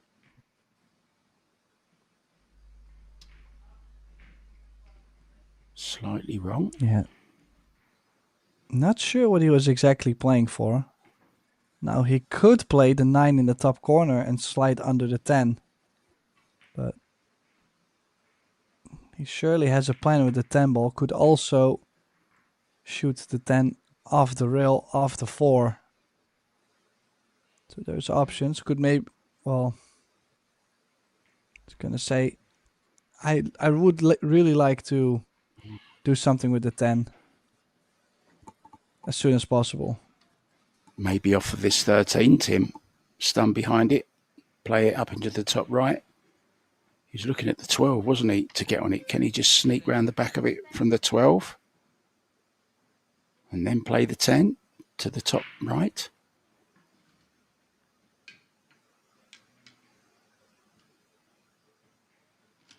Come on, Alex, get that in there quickly. You can't mess about. You've not got much time, mate.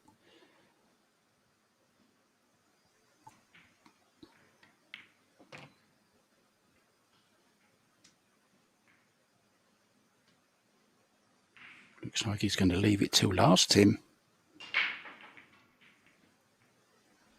Yeah, would only expect him to leave it till last if he leaves himself straight on the 12, floats himself perfect straight on the 10 to go the bank shot off the 4 in the bottom right. In that case, he doesn't really have to do much more to get on the 8. The 6 pretty good, though.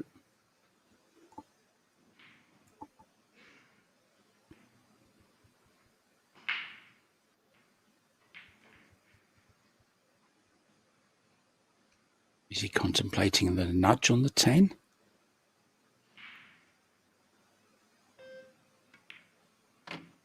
No, he's going to the top right.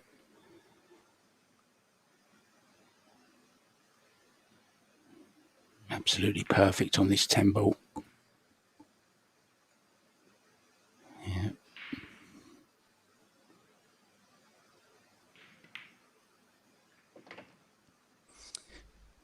Well, he looked to be working that out all the way till the end for the 10. But he certainly did play a great rack after that beautiful break from Christopher Tevez. He's now leading 3-2. Still pretty close match so far. Do not really find any initiative, any front runners. I think mainly because of the break, of course. Jose Alberto Delgado in action again. Busy man. Played in the doubles as well. He's 2-2 with Marlon Manalo from the Philippines. Chetan Chopra from India, 2-1 down to Koki Sugiyama. Wojtek Shevchik, 2-2 with Waleed Hasim. Kumar Elok, the good snooker player from India, is 2-1 up against John Mora.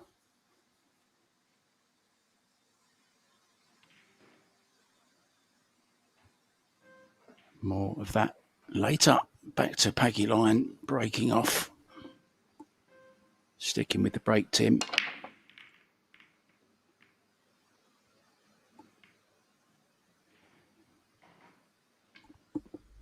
Yeah, well, I have to say, the break has not been working. And, well, I mean, he's made a ball on the break last track, so it's not like it never worked. But if I were Alex, I would definitely start looking into a different kind of break. This could start to cost him too much in the long haul.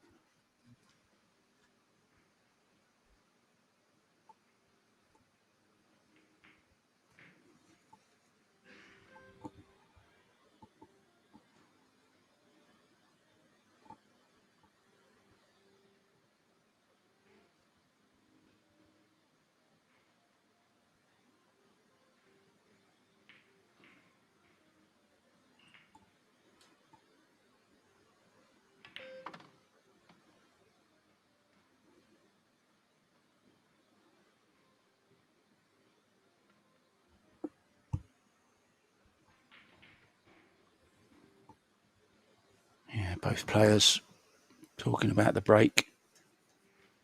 Exactly 33% each. I've only made 1 out of 3, Tim. Made a ball 1 out of 3 times. It's not good enough for championship winning form. Well, it's not like you just tell Alex, well, break from the center, then it's going to go. Because if you look at Christopher, it also hasn't always been so great. So it's not like there is a perfect formula. But sticking with the same thing is not the perfect formula either.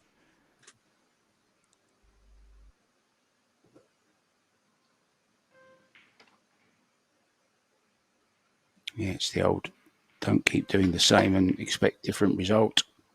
Kind of is true in life in general, but I can't say the same about 8-ball pool. I think it is a very special animal, isn't it? 8-ball, the break. You can hit them perfect, not make a ball. You can cross over the rack and kick a ball in with a cue ball. Anything can happen. I mean, look at Van Boning, won the world title 2 years ago in Klagenfurt, Austria, by breaking from the side every time. So, oh, that's a poor miss. When you do get a chance like this against the Lion, you want to take it. You don't want to let him get back up again. Yeah, Christopher Tevez, for sure a straight shot. But he lost the cue ball working things out. Had to go for a big cut on the 14. And, well, all the balls in the open for Alex could be his biggest lead for the match. Might have to play a little bump here on the 2, but it's always going to push it over to the bottom right, so I don't think he's going to be too worried about it.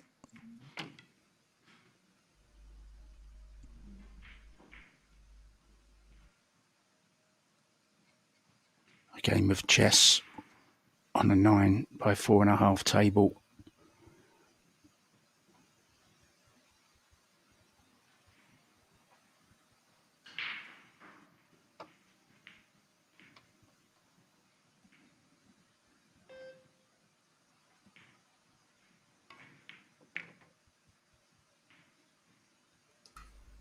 Yeah, also especially with these open positions, an 8 ball you can run out in so many ways.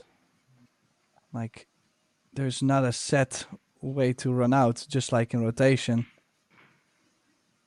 Which can actually make the game tougher at times, because I have felt it before, especially when I started to play a lot of 8 ball, that I didn't know the right choices, the easiest shot with the easiest shape.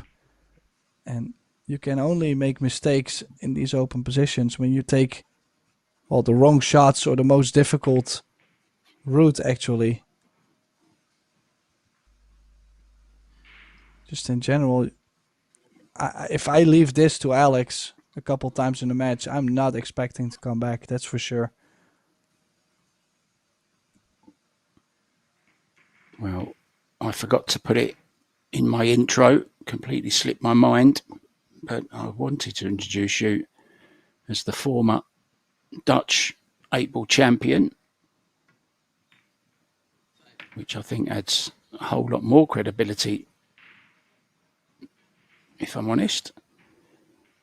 You know your stuff, Mr. De Leiter, and so does Alex. So we've had 6 racks. Timeout is allowed, the referee will ask.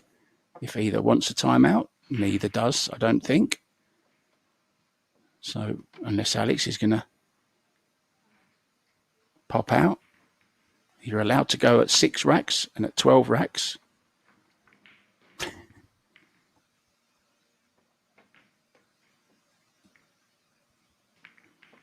Yeah, I'm not sure Alex knows the rule, but I'm sure he does. Maybe he was expecting Tevez to walk out the arena, and then maybe he would have gone as well. But it looks like they're staying put, so Tim de Ruyter and myself, Mark White, we're going to stay put as well. Our referee Lynn racking the balls, pretty quick rack up. Alex is ready to break them. Now, are we going to see him do the same, or is he going to put a little grin on the Dutchman's face in the booth by moving that cue ball around just a little bit?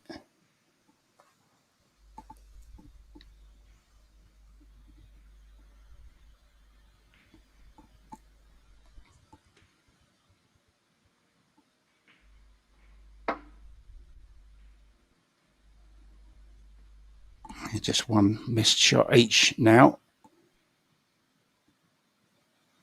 And when they did miss, they both went on to lose the rack.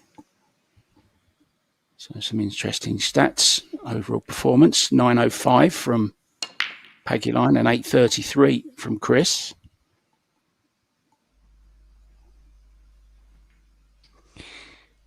Another interesting thing I was thinking about, I'd just seen Alex break from the other side rail, second ball break,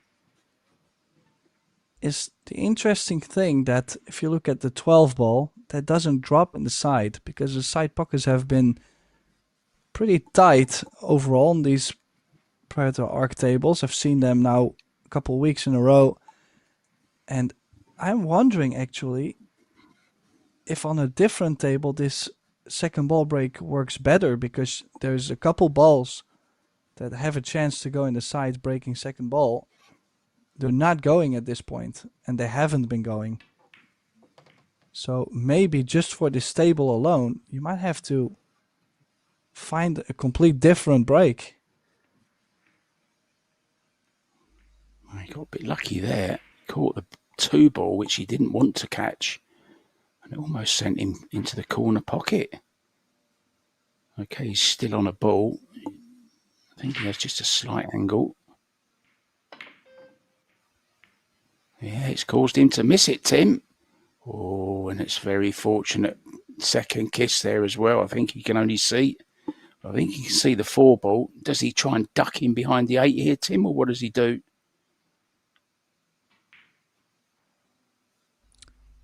That is an option. Just the problem is it's long distance. Cue ball is very close to the rail.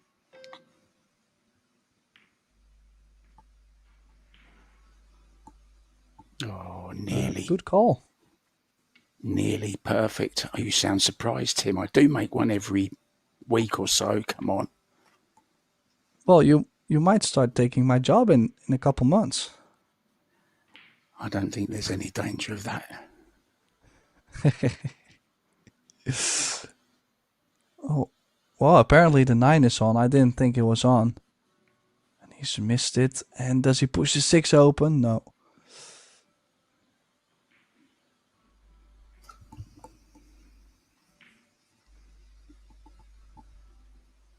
It's interesting. Sometimes Christopher really strikes the ball nice and clean. But then on these softer pace, these dead weight shots, he's now missed, I believe, 2 balls.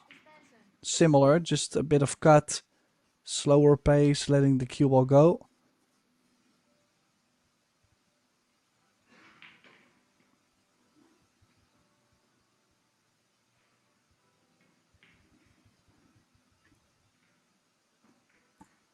Beware of the 8 ball here.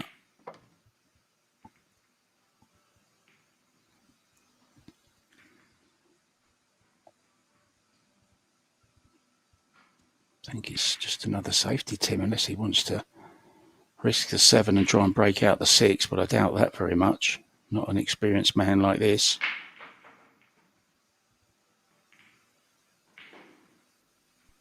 Well, Yeah. more trouble. But it's not impossible, though.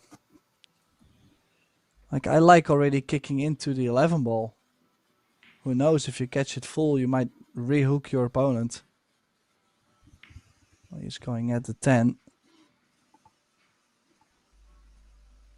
I think I would have liked to play into the 11 just because it's closer to other balls. Catching the 10, he did catch it perfect. But still had to move the cue ball all the way over, and that was a difficulty. Oh dear. Oh, it's moved, I think. It's moved slightly. Did it on a bit of chalk or weave of the cloth or something, but it visibly moved. But then still, I would not understand why Alex would play it this way.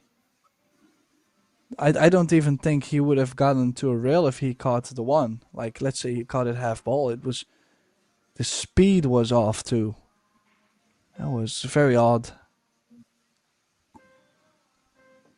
I think he was going more like quarter ball, Tim, but just misjudged it, possibly.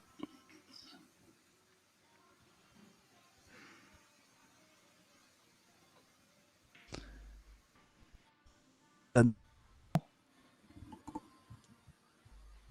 must be available because he's only been looking at it. For a second looked like it was not available and it could be instant trouble. Now to get on the 8 ball can be tricky though. As you see, the 3, 4 and the 1 blocking a lot of area to land in. Might have to shoot the 12, draw off the 2, put on plenty of pace.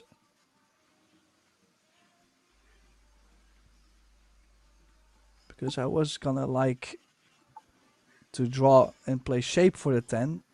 Now I think his shape is better on the 15. I think he just draw to the side rail, can't he? A bit left hand, back out again, but needs to get some kind of angle on this 15 to get to this back rail. If he can hit the 3 ball here, Tim, that would be okay. Catch the left-hand side of it as we look. Dead weight. I'm wondering if that lays, if he catches the right side, he might be hooked. So depends also on how thick he pockets the ball. He played it the clean way. Does he get behind the 3? No, he's played a good shot. He's gonna pull one back. A little bit of a let-off. A little bit of a let-off for Alex. Wasn't supposed to lose the game instantly like he did. No, very unusual for him to lose in a safety battle, isn't it? Missing that 1 ball. He was trying a very, very thin contact. Maybe just misjudged it.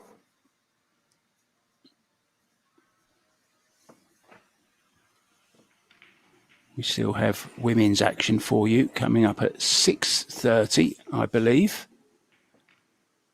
It's also more 8 ball, men's 8 ball.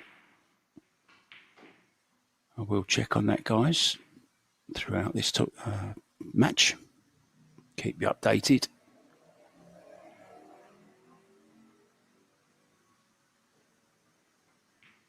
Yeah, there is some women's World 10 ball going on as well. Down to losers qualification.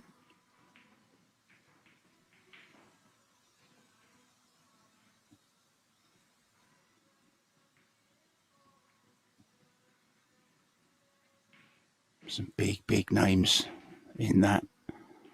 We're going to have to say goodbye to a couple of them for sure. Good break again, Tim, wasn't it?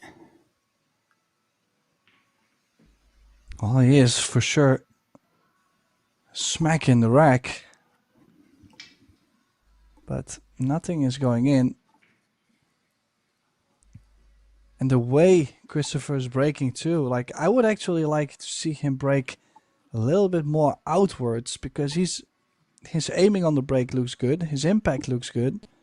But then if the break is dry, at least you leave some clusters. Now with him breaking from the center, he's just going to give Alex the wide open opportunity every time. Now I like to get maybe 15, 13, get from the 11 to the 9 in the top left, and then stay on the right side to go from 14 to the 10, 12 in the top right, 8. Doesn't have to go early to the 13, but I thought to stay on everything on the right side of the table might be worth it.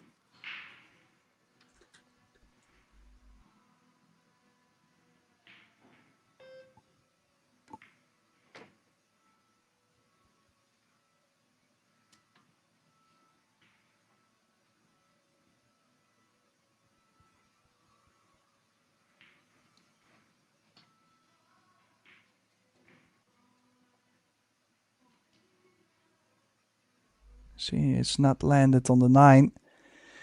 The 9, I'm not too sure if that goes to the top right and how to even get there. I'm expecting early trouble for Alex. Now running into the 10. No, was able to stun away from it, but... Oh, he might be fortunate to have something on the 10, but... This is far from over, this rack.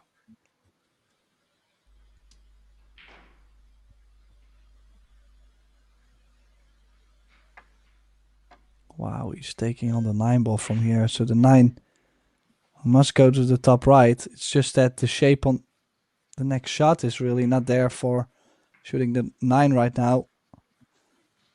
Which I don't mind taking the 9 away now. Maybe drawing into the 4. Like a little bit of a wild shape. Gotta take the 9 away. Oh, his inner dialogue is doubting just as much as you hear me doubt about it.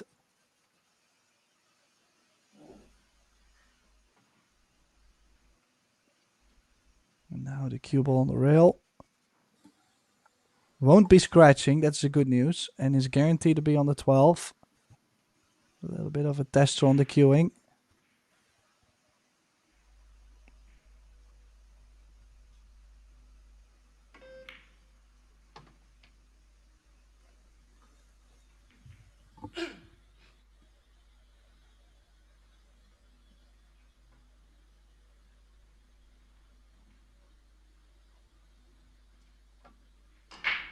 Now 2 rails. Just try to get straight on the 13. I'm not trying to get close to the 5. So anything on the left should be fine. Yeah. Well, that was quite some improvisation right there. But the mastermind has done it again, I feel like. Slight draw on the 13.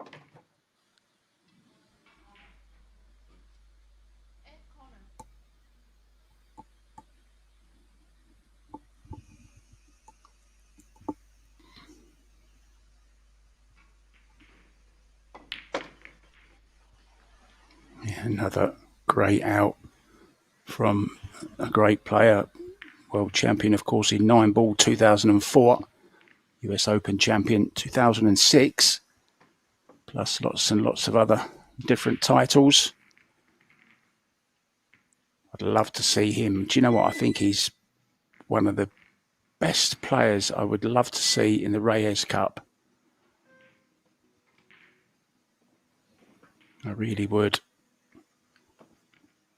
It's his kind of stage, I think, where he would play really well. You know, that kind of Moscone vibe. He would love it. He would be like the Jason Shaw. Of course, represents Canada, so can play for the rest of the world. Although he's born in the Philippines, he's been citizen of Canada since he was 13 years old.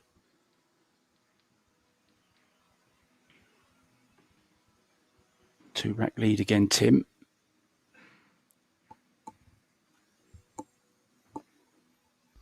Yeah, Christopher doesn't really seem to break the pattern so far.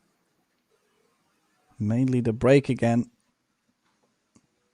But then again, also Christopher has been breaking from the same position. And Alex's breaking hasn't been great, but his patterns have been phenomenal. Interesting to see where the cue ball's going this time. Maybe straight on. No, he's going from that left-hand side for the second time. Will he stay on the second ball, though, Tim? Well, I'm expecting so, but... yeah, just none of the usual balls are tracking towards the side. And if they do, I just feel like the angles, if you look at the rack, is lower than the side pocket. The balls that are leaving from that position towards the side are either not there or they're getting onto the points. This is another dry break. One thing is for sure, I would not be breaking second ball break anymore. And Shane in the background is also trying to pick some knowledge of this match. Well, please don't start breaking second ball break, I would say. Albin there as well. You might have just caught a glimpse of him in his shorts and his cap. Not how you're used to seeing Albin Ocean.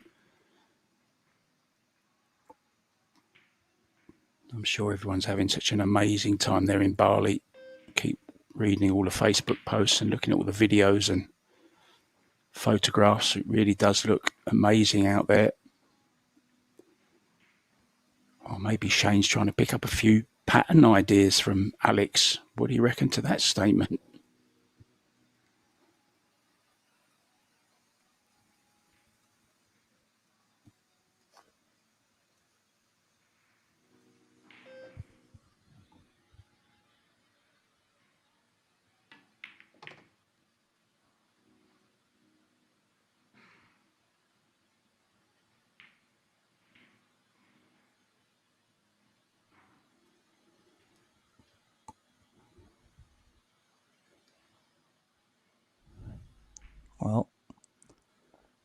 Christopher now has either the 13 or the 14 to land on. Cue ball near the center of the table.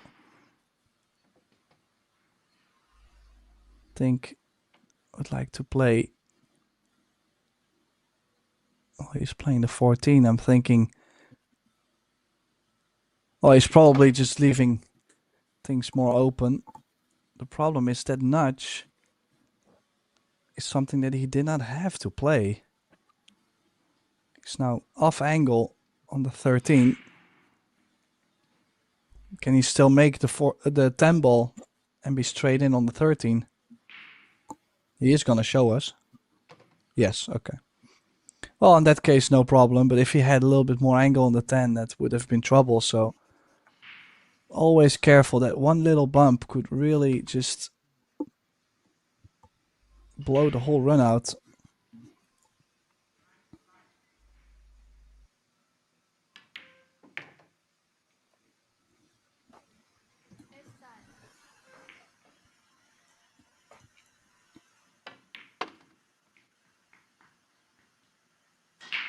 You saw the nice smooth action, cracking the black 8 into the side pocket. Very nicely done. Just letting Alex know he hasn't gone anywhere yet. 5-4 now, just one rack behind. Now from one Canadian to another, Brittany Bryant with a good win over Camille Buhat earlier on. She now has to play Kelly Fisher in the next round. It doesn't get any easier, does it? Kelly, of course, sent to the one-loss side earlier on by Cho Share Yu. Pia Filler also lost her last match.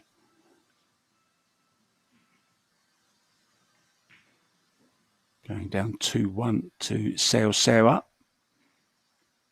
She keeps coming up the results, doesn't she, Tim Seo?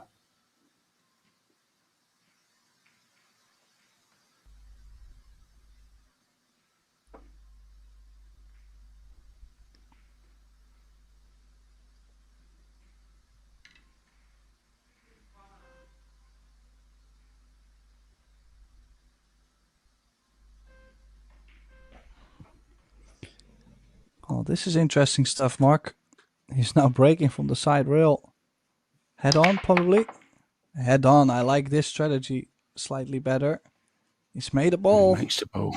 First time.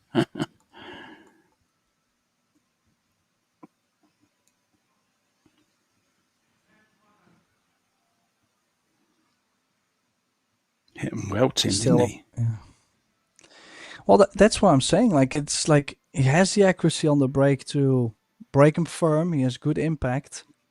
Seems like he doesn't lose the accuracy when he moves the cue ball around. So why did he stick with from the center so long?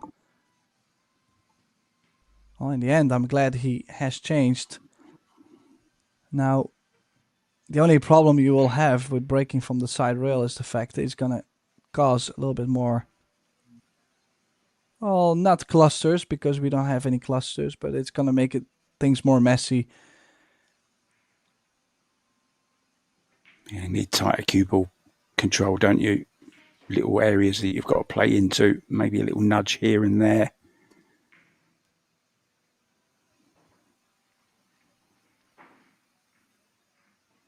Two ball, not great.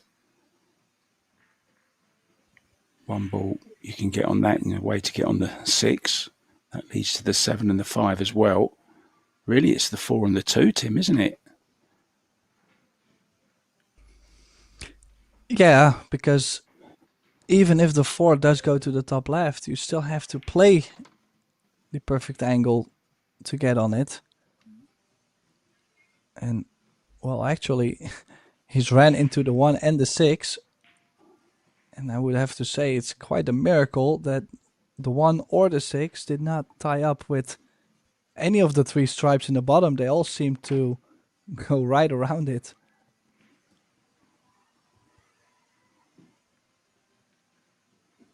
Yeah, this is a nice couple of little shots coming up now.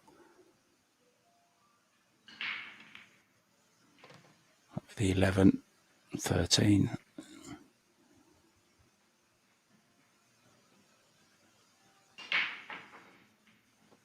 One more good positional shot, Tim.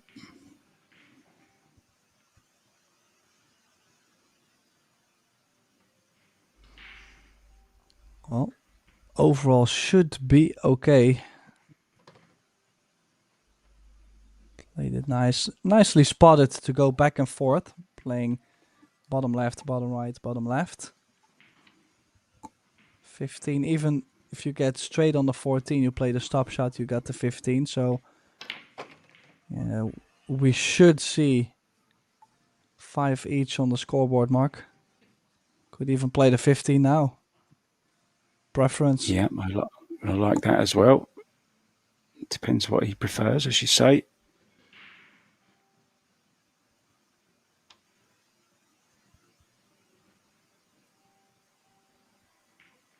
No, just can't quite reach it, maybe. Awkward queuing slightly. Now just has to judge the pace. Good here. Doesn't want to overcut this and lose the cue ball. Put too much pace in it.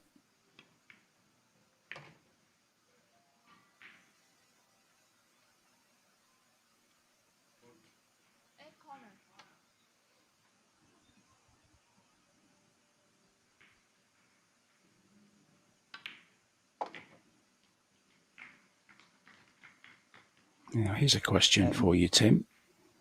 If you don't take the break at 6 racks, can you take it before the 12th rack or not? Yes, I do believe the referee is asking every 6 racks if the players want to take a break. Yeah, but my point is they didn't take a break at 6 racks, right? So now do they have to wait until 12 racks for the possibility of having a break, or can they go any time in between that 6 and 12 if they didn't take a break? I mean, neither of them took a break, did they? Just something I was thinking about in my strange head. Sometimes, I have these crazy thoughts.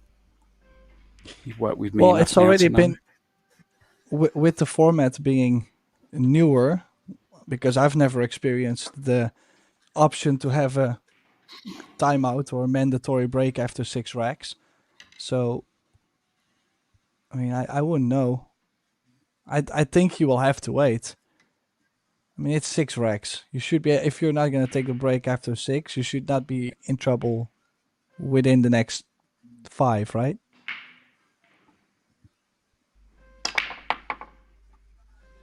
But valid question, that's for sure. Needs the 9 to go. Depends on each individual's toiletry needs. It's a nice way to put it, I guess.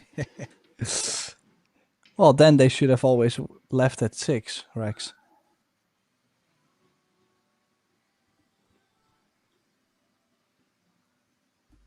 Well, so how's it looking? I'm quite sure you can check this with some of your referee friends. I mean, you seem to text John Lehman once in a while too, you told me, so I'm curious to hear what the solution is.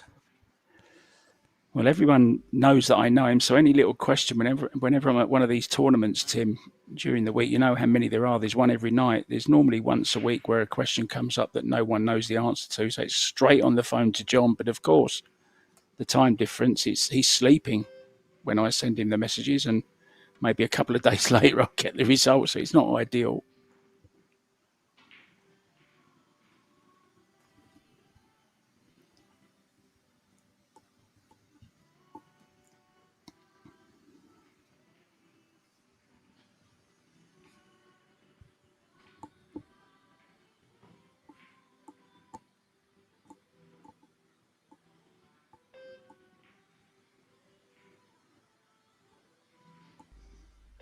Yeah, so now Alex back at the table. Looking to play the 12. I'm wondering why he would. Still needs work with the 10. So he's now going to play the 13-14 combination and then slide to the bottom side of the 10, or maybe playing shape 2 rails for the 10 in the left center. Well, And I do again, know that one 10 ball thing. is one of those balls I want to solve very soon. Yeah, it's a problem, isn't it? Do you know, Tim? It took 10 racks until we had our first break and run. Wouldn't have thought that, would you, between these two? But Alex's break, of course, we know hasn't been working. Chris's has just Well, started to. if I had put a Facebook post on saying I want to bet something on the fact that we will not see a break run between these two players, I think a lot of people would have commented, because I'm sure they were all going to steal my money. I was not expecting that for sure. Yeah, I wonder what the odds are. I'm sure that's possible to work out as well. We know what this pool stack guy's like. He's on it straight away.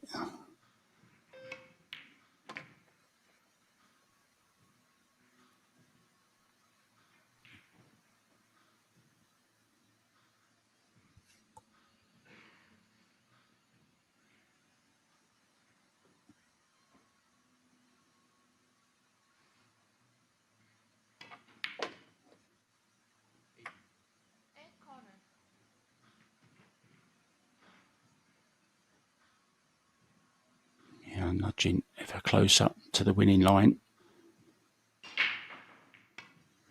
Be interesting now, Tim, to see Alex's break, won't it? I'm really, really excited actually to see where he's going to break from. I wonder if you took bets on that. What would you say? Have a guess. Well, Where's he going to place the cue ball? At this point, he is going to place a cue ball from the side rail. He's going to do the same position, but possibly head on. I mean, he has to change something.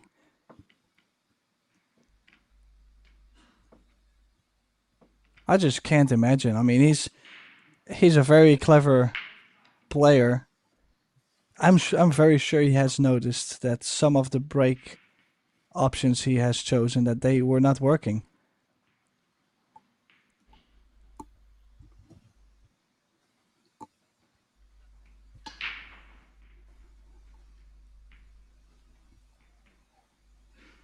Come on, Alex, prove us wrong. Make a ball.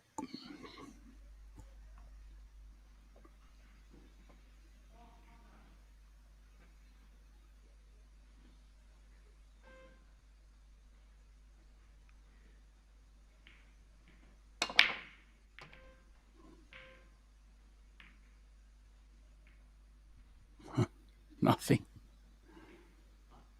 Amazed. Oh, he did make a ball, Tim, so I beg your pardon. The only time he does, I didn't see it. Oh, straight in the corner. But it really looked like he hit the first ball real thin, and then also hit the second ball. It was like a very firm one pocket break. That was an odd contact. If I had his number, I would text him and ask him if he did that on purpose, yes or no. That was interesting. But look at the solids, Mark. This is stripes. I think need a little bit more work, but the solids are dead in the open.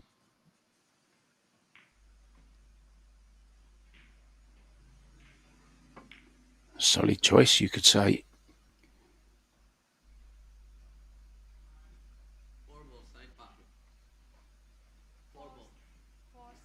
Is he playing this off of the two to move the two, or is he happy with where the two is? Yeah, he's just rolling it in. I don't He's think not he gonna will do have that. to. Oh. Well, putting a little trick shot in between. That's what you probably. call bog That's off. also. We've seen some players miss balls to the center pocket, so maybe he told himself there, hey, listen, I'm not going to take a risk at missing this ball. I'm just going to shoot it off the two. Maybe he used it in this case. Yeah, buy one, get one free.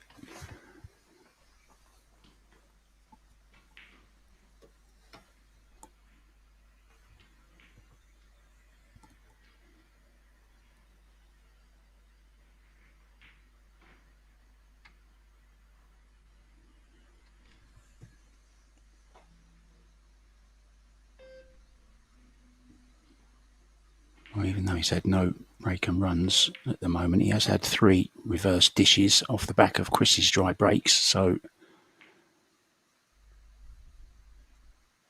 expect him to get out here again. And this will get him on the hill, Tim, and restore that 2-rack lead that he's had for a little while.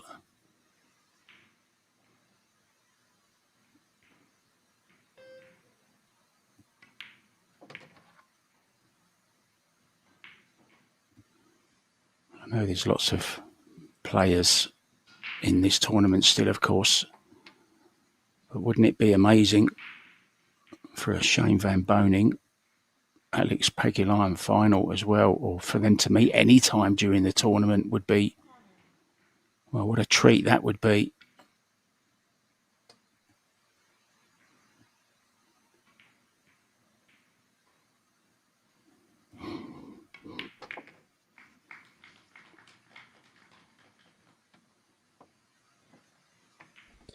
So that is one of the rare breaker runs, and it did come up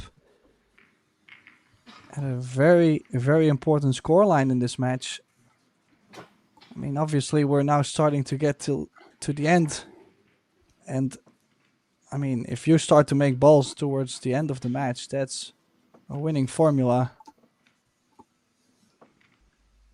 Well, we say it's like London buses.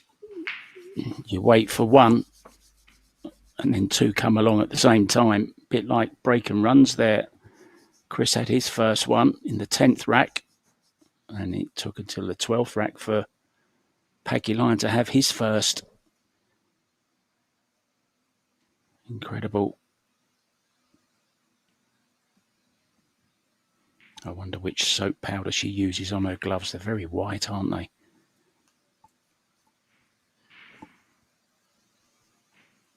Looks like an aerial whiteness to me, or maybe a fairy whiteness, or maybe Persil. Other washing powders are available, guys. So breaking for the match, Pagulayan. Oh, he's made a ball, Tim. But look at this. Look at the spread.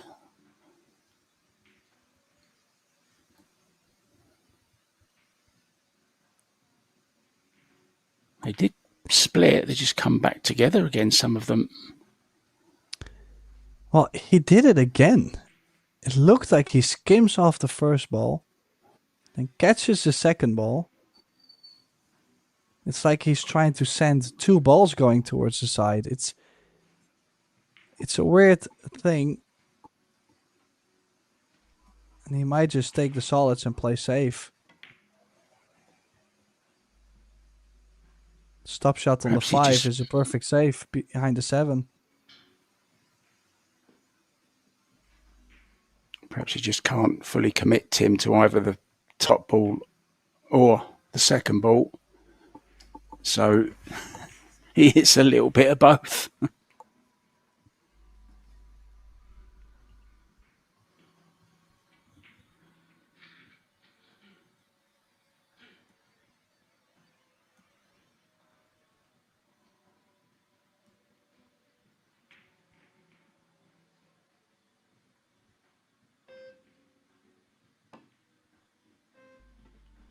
Oh, yeah, Alex was disappointed. Really was trying to stick the cue ball with the 5 to take away the bottom short rail.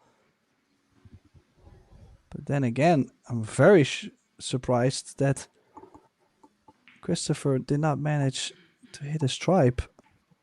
This might be the last shot he's played this match. Could use the 2, like a straight pull shot, running into them. The 8 is gonna bust the stack. Might get on the 7-5. You're not gonna play this too soft. Or catch the top side of the 7. The cue ball runs through into the 8 and the 13. Pressing the balls to all sides. No, he's gonna play another safety. Kind of feel like you have to go. This is where his one pocket and straight pull mind comes into play as well, isn't it? Was going to play a one pocket shot, they decided to play. Well, look at that. He's caught that perfect, I think, hasn't he? Does the 7 pass? I guess it does. Doesn't look very panicked. 3 does. Well, if either not. the three or the 7. But I think it's kind of funny how the 8 did not touch any other balls. Yeah, strange, wasn't it? Well, what can he do now on the 3 ball? He'll find something, Tim. Can he maybe draw into it now? What angle has he got on this 5? Has he got a slight angle where he could draw in and carry the 3 back with the cue ball?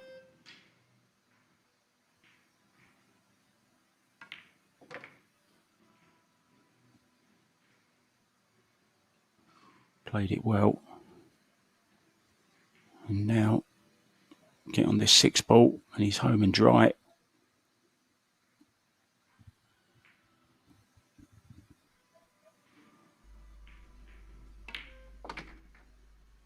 Wow, that was a winning shot right there.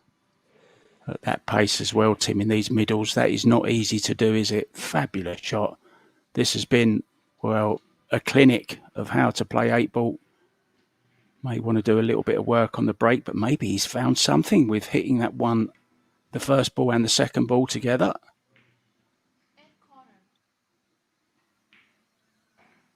Tevez already picked up his towel. He knows it's all over. He's thrown the towel in. Yeah, brilliant stuff from Alex Pagilayan. First class performance. I think even SVB will be a little bit impressed with that. Thank you so much for joining us. We'll be back, guys. We've got one more match for you today at 6:30 p.m. We believe it's going to be one women's and one men's 8 ball. You'll have to wait and see. You like surprises, don't you? From Tim de Ruyter and myself, Mark White.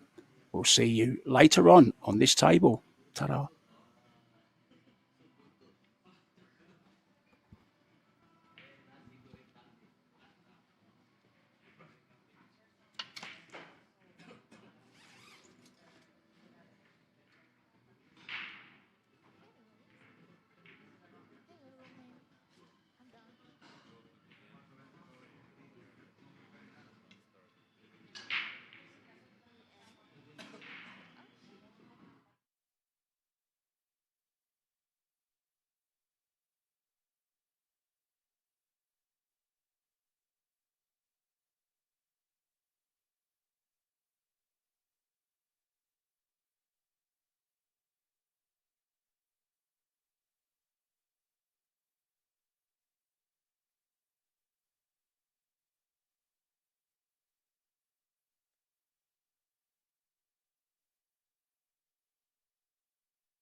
There it is. Just like that.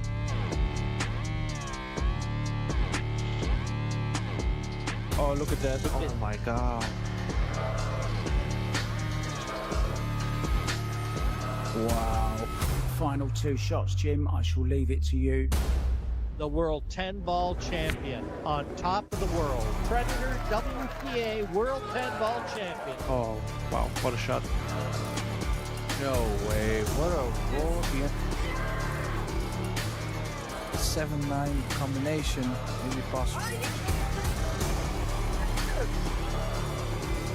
Oh my god. Oh my god.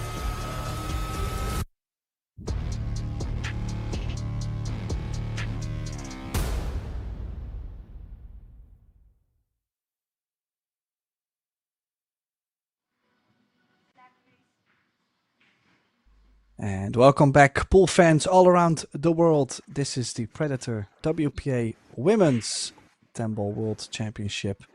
And what a fantastic match we have coming up here. Our final match for today between Xia Lu and Han Yu, a Chinese affair. This is a loser qualification match to qualify for the last 16. So the loser is out. The winner goes through for possibly a world title. Best out of 3 sets, races to 4. In the commentary booth for this match, I'm gladly joined by my good friend and colleague, Mark White. Welcome, Mark. Thank you, Tim. Well, I didn't know who we were going to be commentating on until about 10 minutes ago. And when I looked at it, I thought, oh my God, wow, I think I actually messaged you. Wow, what a match we've got. And 2 of the top players in the world, obviously, they've all been there. They've done it before. They've won titles, big titles, and still fighting for another one, the World 10-Ball title. It's possible any one of these 2 can win it. I'm just really looking forward to it, Tim.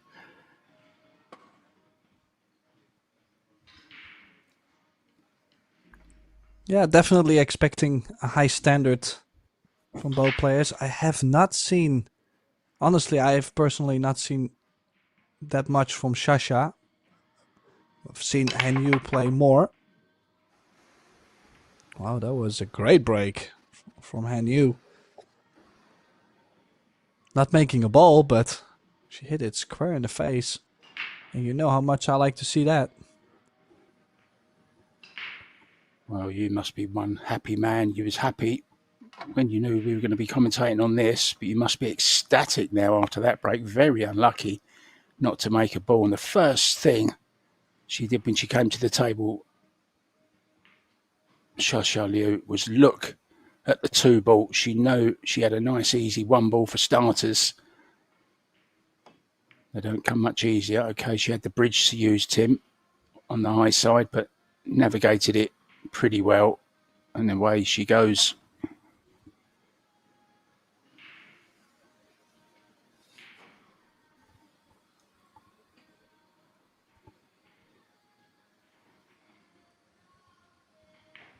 Well, still a little bit of work to do around the red 3 ball. I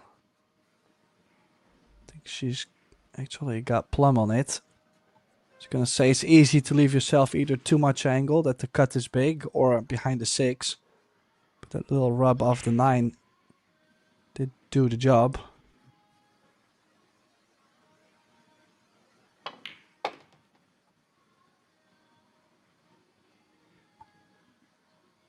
Nicely done as well. Well controlled. Soft little draw for the 5, for the 4 rather. Purple 4.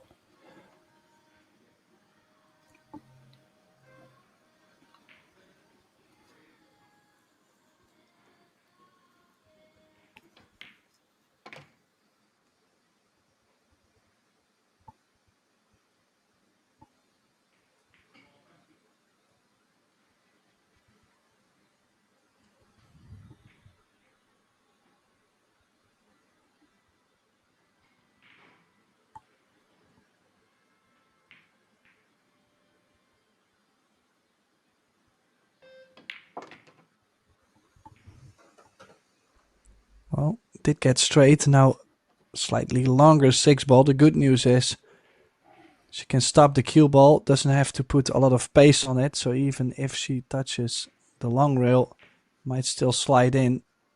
Just depends on how jabby she hits this. Stroked it in. That's why the pocket accepted it. It was a beautiful stroke, wasn't it, Tim? Perfect on this 7 to run up for the 8. Good start here from Shasha.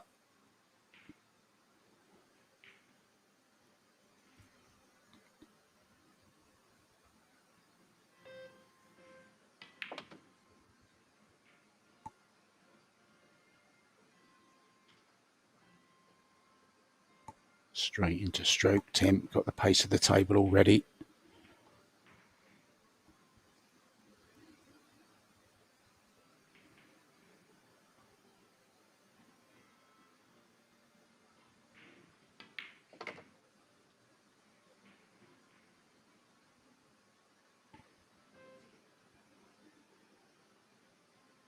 Well, she did land quite straight on this 9 mark. Will be interesting to see, is she going to draw back in front of the side pocket for better cueing but more cut on the 10? Or is she going forward to go straighter? Is she going to leave the cue ball on the rail? I think she's just going to pinch a bit of the pocket here and just hold it where the cue ball is now. I think that's pretty okay, don't you? It won't be on the rail. Just move away a little bit. Yeah, just like that. That's fine. Feeling confident, Tim, after that long 6 that she made. Just stroke this 10 home for a 1-0 lead.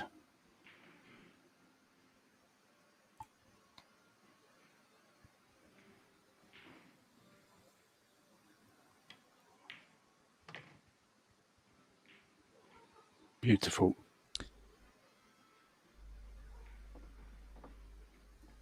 Yeah, no signs of early nerves, I would say. If you look at the 10 ball, hit it spot on. Completed the run out. Sure, maybe positional wise, she needed a little bit of improvisation here and there, but she does get the job done. Her cue action looking very good. Yeah, I thought the way she played the 10, Tim, showed how confident she was. Just stroked it in with a level cue. Didn't, dig down or anything. Didn't try and stun it. Just rolled it home. Played it very nicely. Right in the heart of the pocket.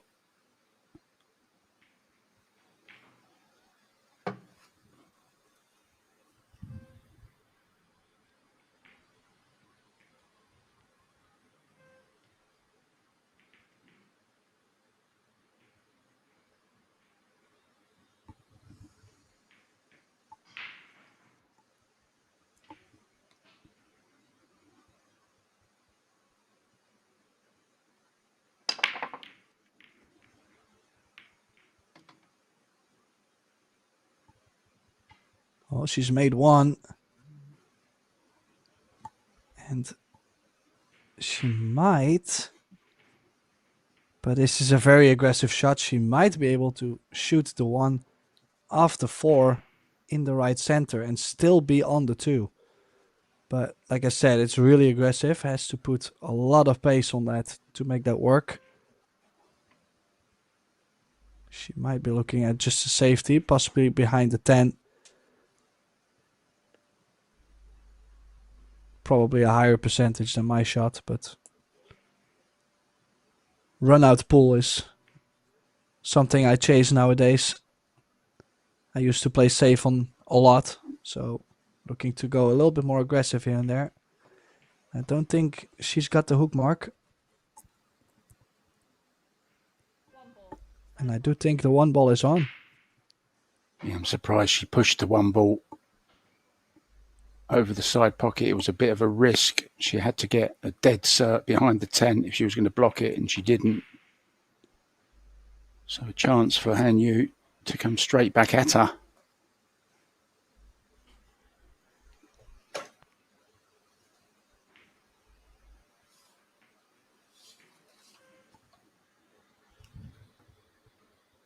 Han Yu had a bye in the first round, beat Lena Primus in the second round, and then lost to Chihiro Kawahara, which is why she's here now on the lost side.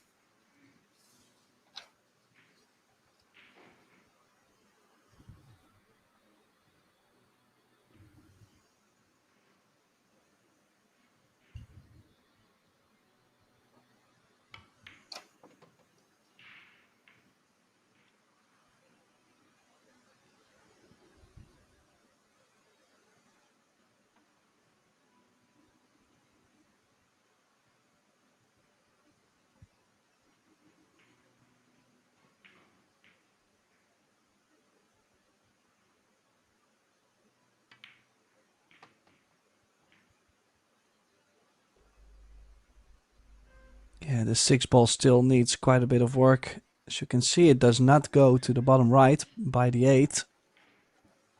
The good news is, with how everything was laying around the 4-5, she will be able to tap this in soft and have angle to run the cue ball around for the 6. Could go 3 rails around the 8 ball to leave the 6 in the side. She could also go 1 rail straight over.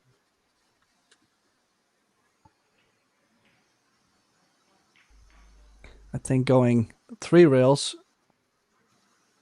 as long as you hit the 3rd rail, you kind of guarantee to have something on the 6, I feel like.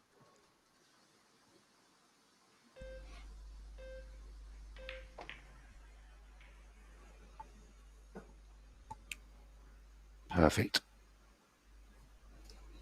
Good weight, slightly the wrong side of the 6, but may have to leave herself a longer 7, Tim.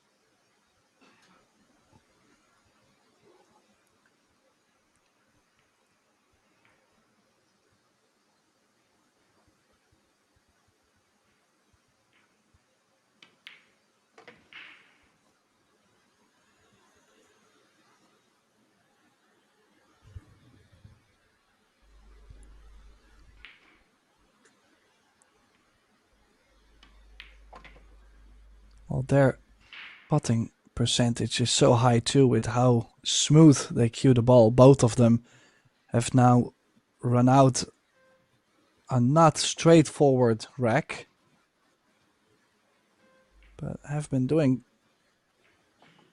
very, very nicely. Good work cueing wise. If you look at how smooth she hit that 7 ball.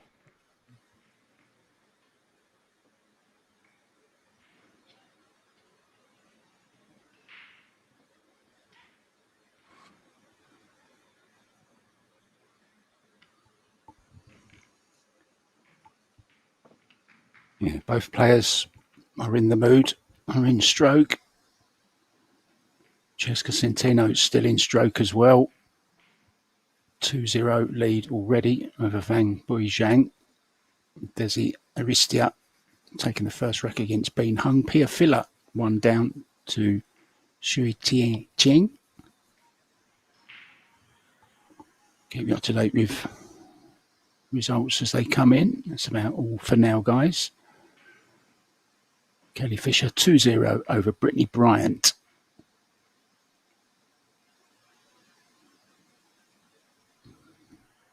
Another big match. Margaret Fefilova up against Amber Chen.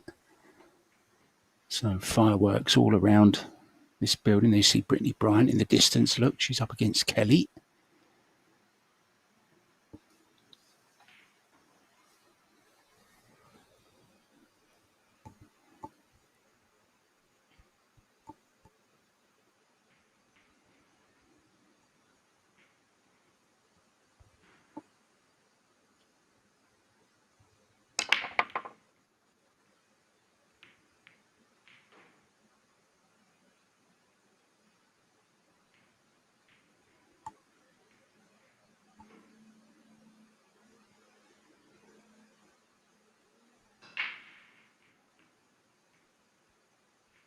You gotta love how both ladies play. I mean, like I said, I did not get to see much from Shasha. Did get to watch Henyu play more often. But it seems like they both break the balls well. They have a smooth stroke. And one thing that has been triggering me lately is also that, and this also happens in the men's game, not just in the women's game, is there are certain players that kind of play safe on every single shot they get, even though they could maybe do something creative or maybe slightly bit more attacking. And then it's always a dull safety. And I feel like with how well these two ladies strike the ball, that they're not shy to sometimes say, let's go for the bank, or let's go, well, more aggressive or more creative on something. So the balance is better for me to watch, personally, probably, but in a good way.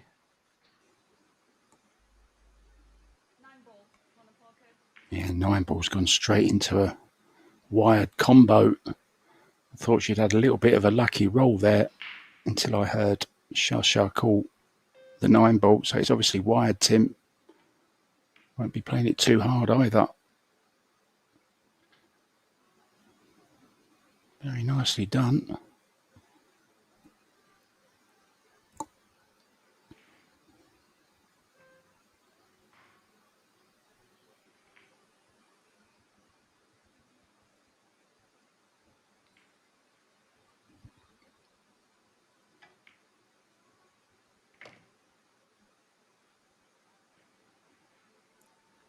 Guess what's coming next?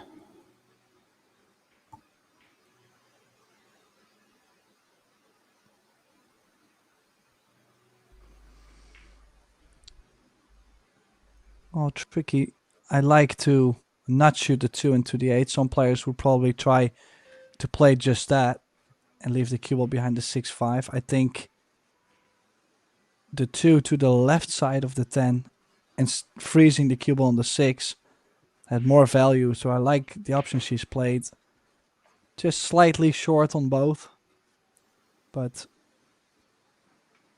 still a decent shot. And Henyu having to go at least 2 rails at this 2 ball.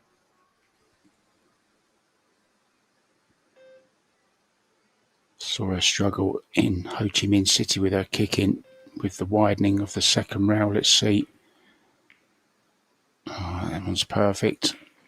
Good contact, but it's not going to do her any favours, Tim. And she's opened up the 5 and the 6 at the same time. So that shot has gone disastrously wrong. Good hit, but it's not hitting it. It's what you leave. And she's left a plethora, a smorgasbord of opportunity for Shasha.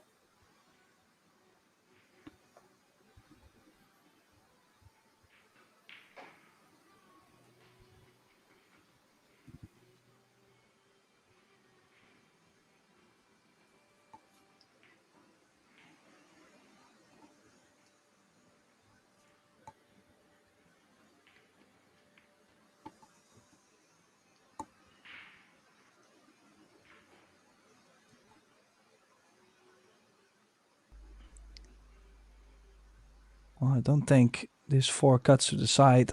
So she's now looking at making the 4 in the corner. Is she going to stun 1 rail straight over, or possibly draw the cue ball 2 rails.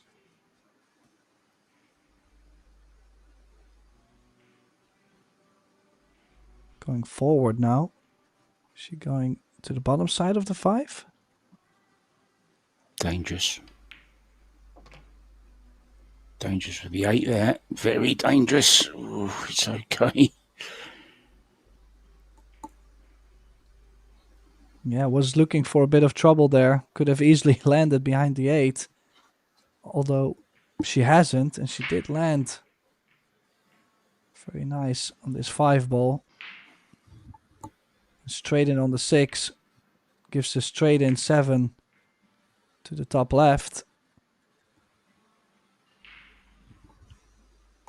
She's even going forward to the side pocket.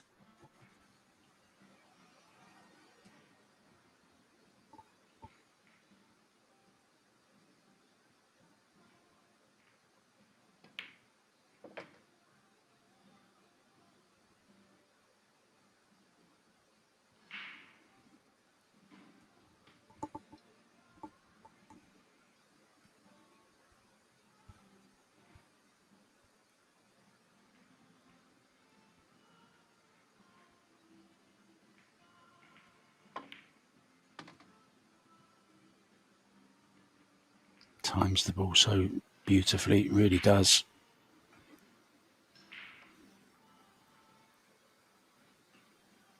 Yeah, just leaving the 7 to the side pocket. Easy to land on the wrong side of the ball. Now, a little longer 8. But did not have to do too much with the cue ball to get to the 10. So Shasha about to take the lead back.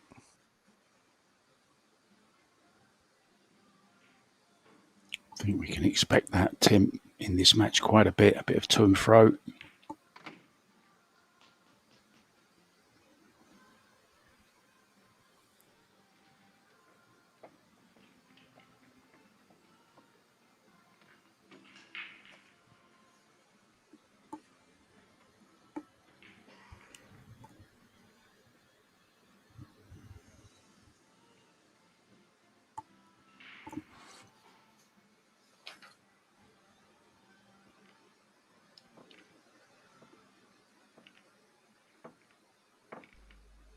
Yeah, a little bit Safe. unfortunate to leave that 1-9 on. She got away with the safety on the 2 as well, didn't she? After leaving, or was it on the 1 ball rather? But a good finish. Shasha lost her first round match actually to Zhang Yu Hong, the previous world junior champion. And she beat Miriana Kujizic and Sakura Miramatsu. And Hai Zhu-jin from South Korea. Now, is that Fu Xiaofang? I think it is. Her good friend.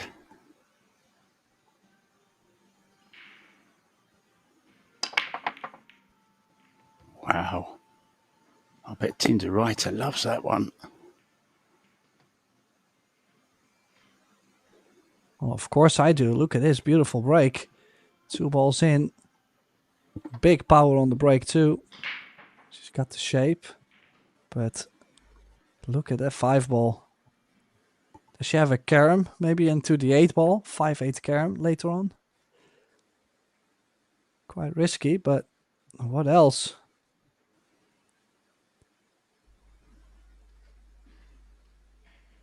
And I'm not talking coffee this time.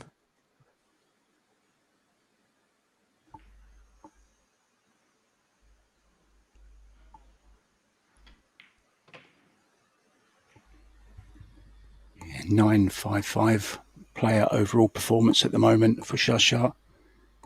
And you way back on 692. Had to kick twice so far.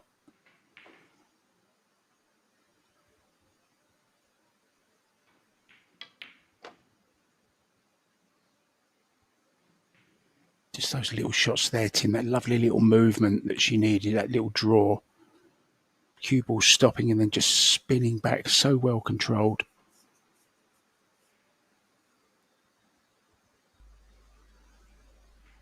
Well, she might have to play the cannon into the 4 softly. Was she still able? I was going to say, I'm not sure if she's still able to hold the 4. And now, honestly, she could pocket the 4 and play shape for safety behind the 8 on the 5. She could also choose to play the safe on the 4, stick it with the 9. I thought maybe that 5 just passed into half of a pocket. Maybe it doesn't. You've got the younger eyes out of the two of us, Tim.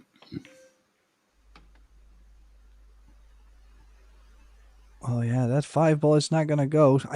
Still, that carom looks to be on though. I mean, it's risky, but I think you can send the 5 to the top left corner and still carom the 8 in. And she did land off angle for the safety too. She might have to go for this. I'm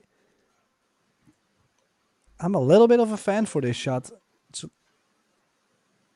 But she will have to use the bridge, so she might have to turn it down. Pure preference. Tim de Ruyter going very aggressive here. It's not like Tim. He's a changed man. She's called it. The 8 in the corner, Tim. She likes it as well. Maybe just forced into playing it.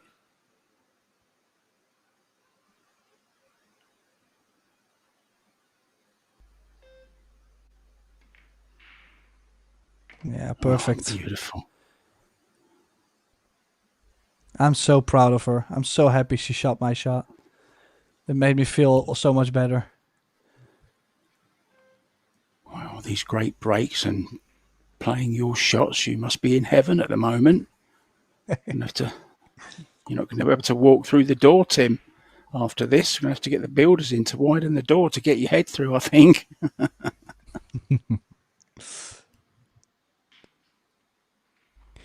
Well, it was laying really well, the carom. It's just that I think the roll-up safety from a different angle was easier.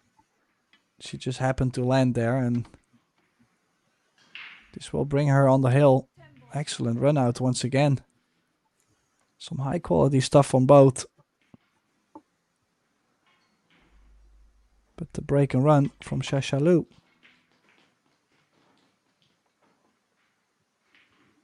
Just stunning pull.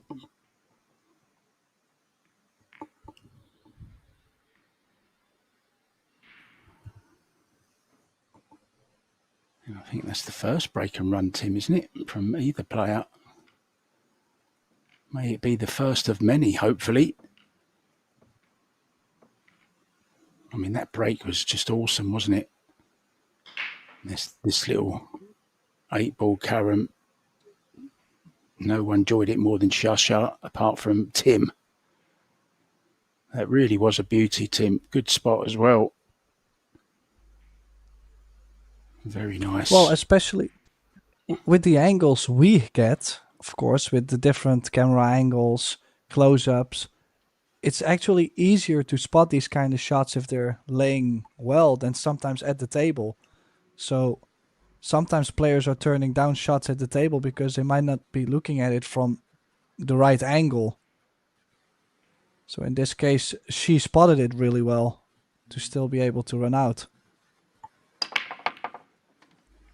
Wow, she is breaking the ball so well. 3 balls in this time, and she's going to get the shape on the 1. Look at this mark.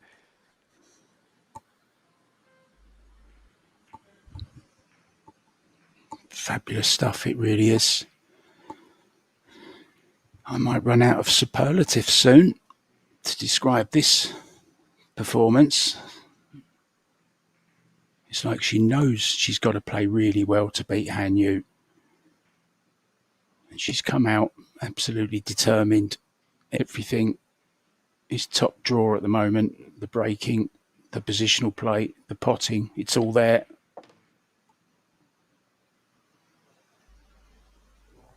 Now, this definitely key shot. I don't think she can get past the side pocket low left. Lays pretty much on the scratch. This is scary. I mean, she'll have to hit it real good. Side pocket could come into play, but the 3-ball is available to the right center. Side pocket comes into play.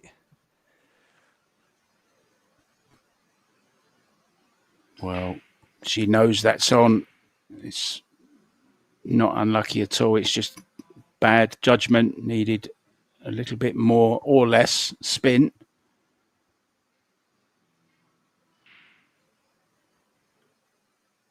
Well, especially with how close the 2-ball was to the rail, it just doesn't grab that draw first. So it already leaves in a certain angle before it actually can curve. And yeah, you have to spot the right angles too. It was just very difficult to get to the 3-ball in a different way. So I can understand she still tried it, but has left the door open that slight bit for Hainu for a possible comeback. He hasn't made a ball, Tim, for about 15 minutes. She's been kept in her seat.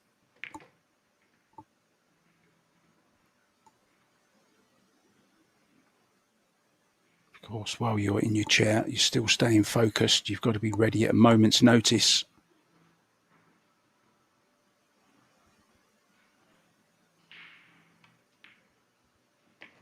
Looks like she is.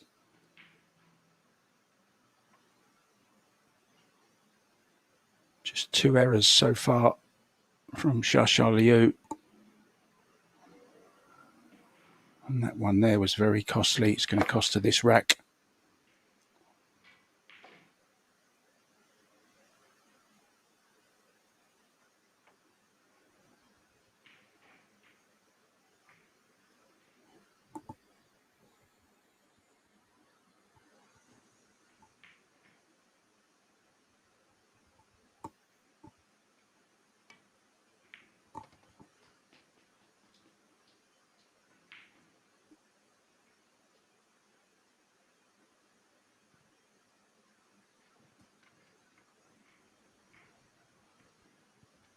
So it is Hainu who pulls one back after the scratch from Shasha.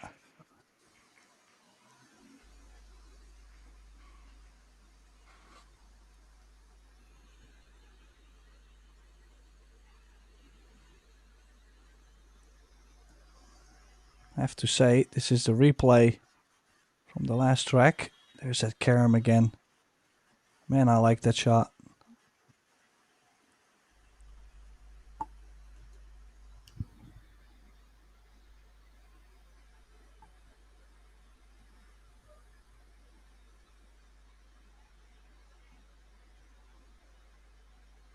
And then this break was following up, making 3 balls on the break.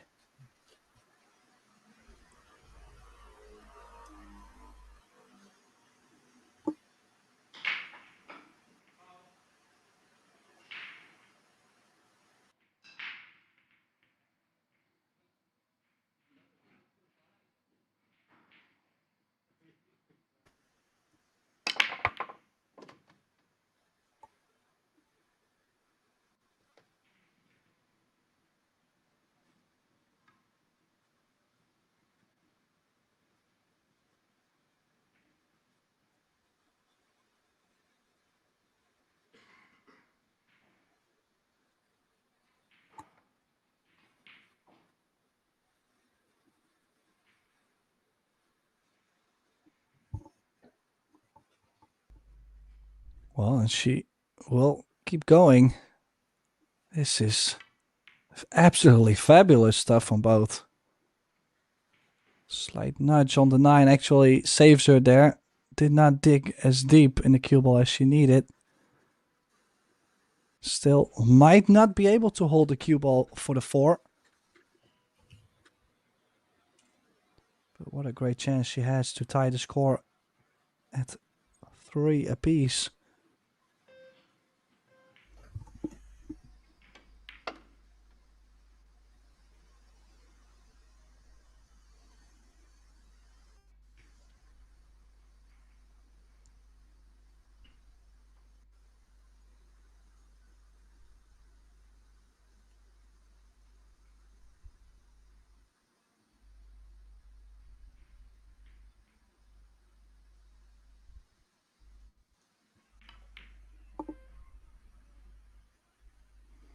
then to miss that 4-ball. Can you believe she's missed that 4?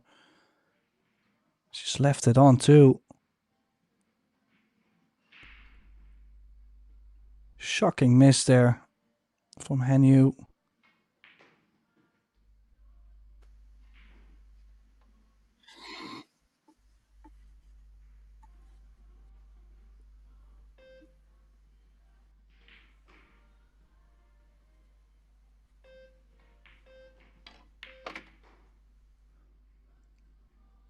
And she's played it absolutely perfect.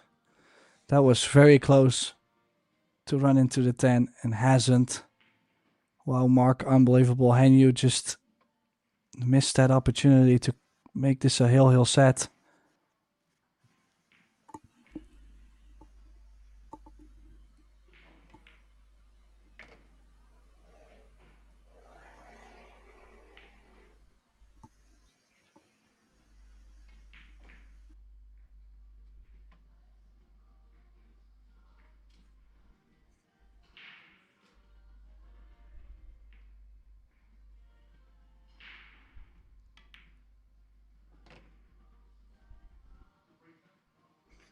Yeah, I cannot really expect many more mistakes from that position.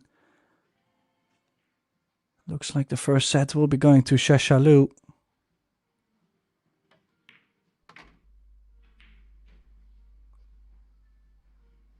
I mean, that might have been one of the very rare mistakes we've seen overall in this match, but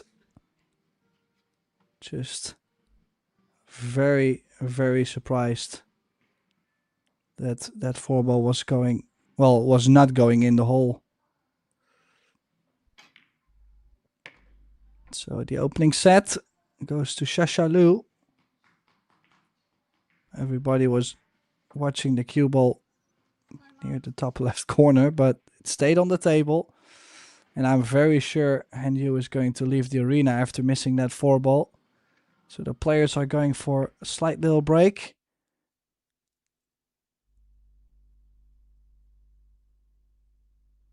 In the meantime, we'll leave you with the replay and probably some stats. And Mark White and myself, Tim de Ruiter, we will be back very shortly with the second set.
And welcome back, everybody. This is the Predator WPA Women's World 10 Ball Championship.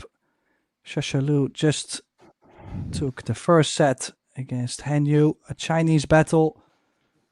What a great display from both. But Hanyu missed a 4-ball to tie the set at 3. Let's see what happens in the second set. This is Mark White and Tim DeWhiter in the booth. Welcome back, Mark. Thank you very much, Tim. Yeah, surprisingly, I think that 4-ball was the first missed ball by either player, Tim. In-play ball missed, I think. I'm not sure, I might be wrong.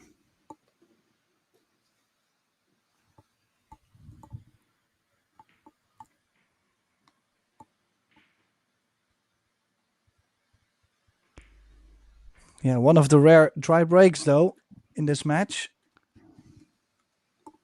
Difficult, actually. Can understand that it might be tempting to jump this 1-ball with how the 2-ball is in the open. But the cue ball would run forward, possibly into the 6. Have to play... Well, with the cue ball being so close to the rail, I have to play with some topspin on the jump, so... There's reasons why not to take the jump. Could still push under the 5. Oh, she's laid it up just better to do more with the cue ball. This is an aggressive push out. Trying to change things around.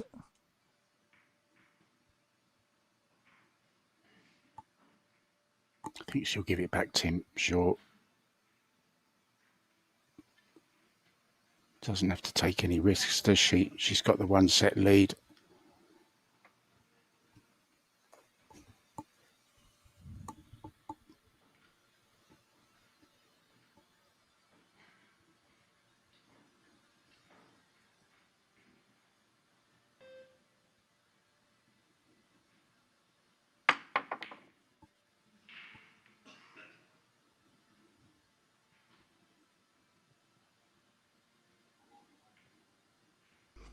Well, the jump didn't go in. And look at how the 1-ball has stayed up in front of the side. So it was a good choice not to jump the ball.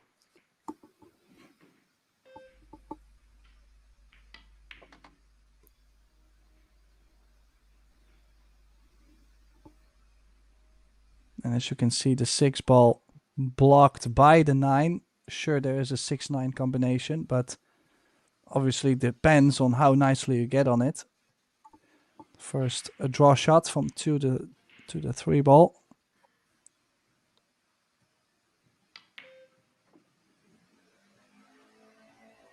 I just wondered, Tim, may she consider going short side on the 6-ball? I know it's not easy from where the 5 is, but it is the same side of the table. If she got on it where she could just draw straight up. Is that too risky? Well, it's just a lot of traveling from the 5 to the short side of the 6. In that case, I would say, well, just save yourself all that effort and play to that big area on the top left corner. Yeah, I think she just had a look at the combo, a sly little look as she walked past.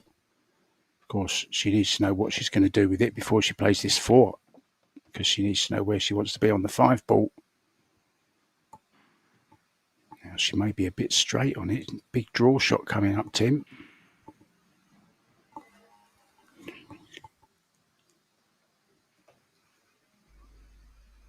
Yeah, this is a big draw.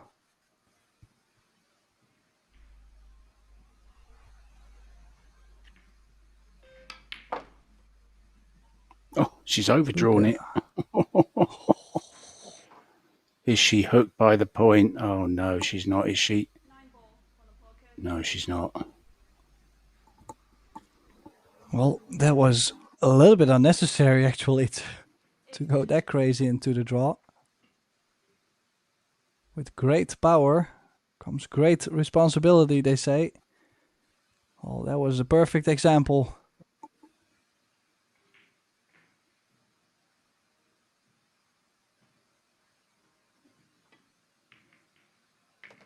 she's playing like Superwoman at the moment.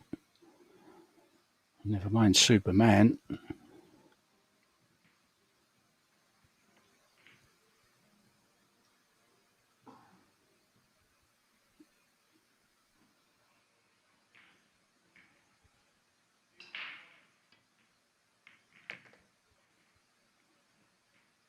There's no stopping her, Tim.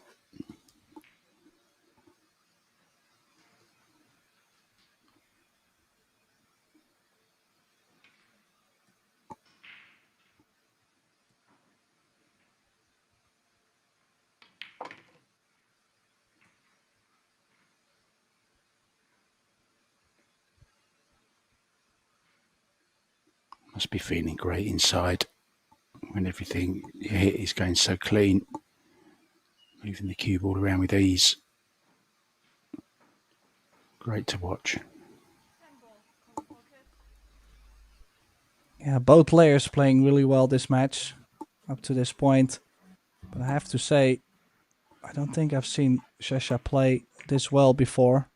But like I mentioned, I haven't seen extremely much from her. So maybe she does this quite often and I picked her bad moments. But yeah, definitely great stuff. She takes the opening rack in the second set. First blood to Sasha Lu.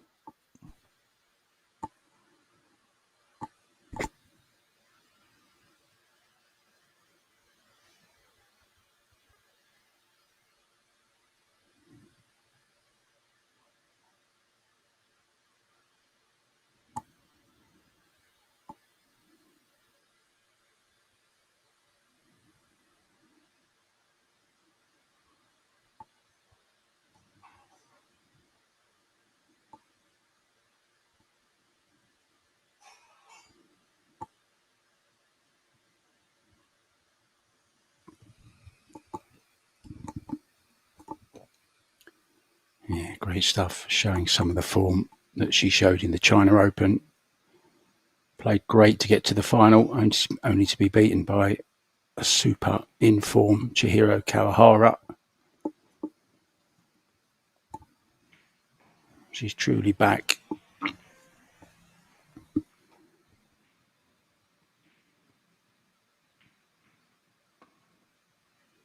All the Chinese are travelling again, Tim, which is great to see. It's great for the sport. So much quality coming from China and Taiwan. There really is.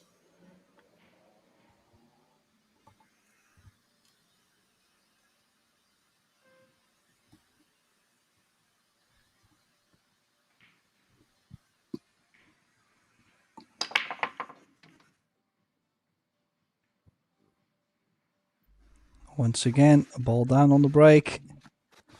Absolutely hammering it. But now she has the shot on the one.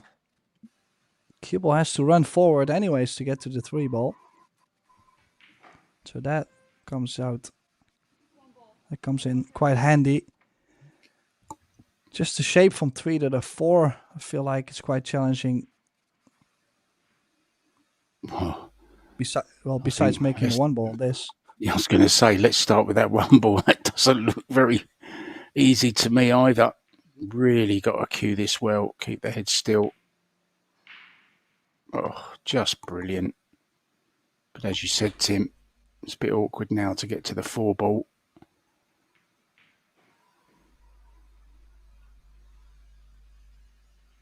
Can she stun in between the 5, 6 and then between the 6 and the 7? Is that on? Looks on. Or maybe around the 7, around the 4. Oh, she did play that. Just. Oh, she's got a nice cannon on the 9. Could have been not so great. For example, landing straight and then the cue ball frozen to the rail. Now, what a chance. She's coming up with the big shots too, if you remember the 1 ball she just shot.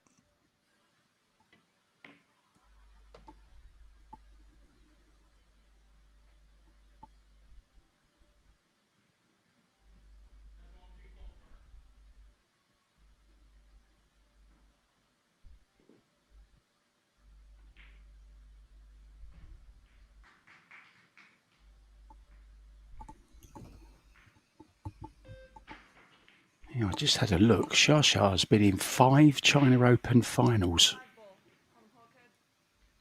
and lost 4 of them.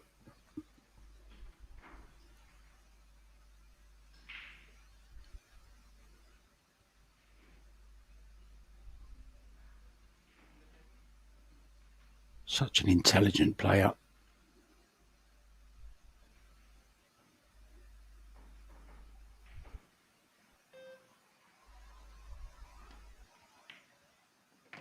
Oh dear. Needs this to stop, needs it to stop. And it has. She's on this 6 in the side. Has to be careful of the 8 though, Tim. Big ball.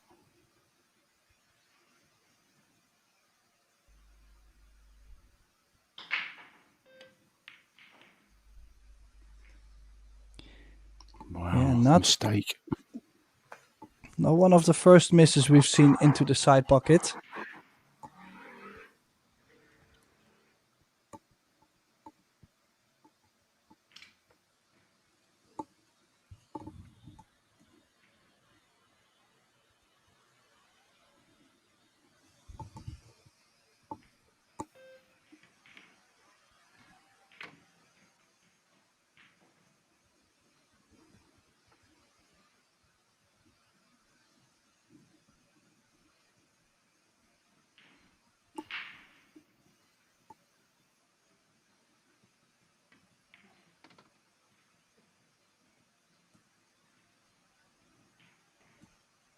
Well, this is a set and you must win, of course.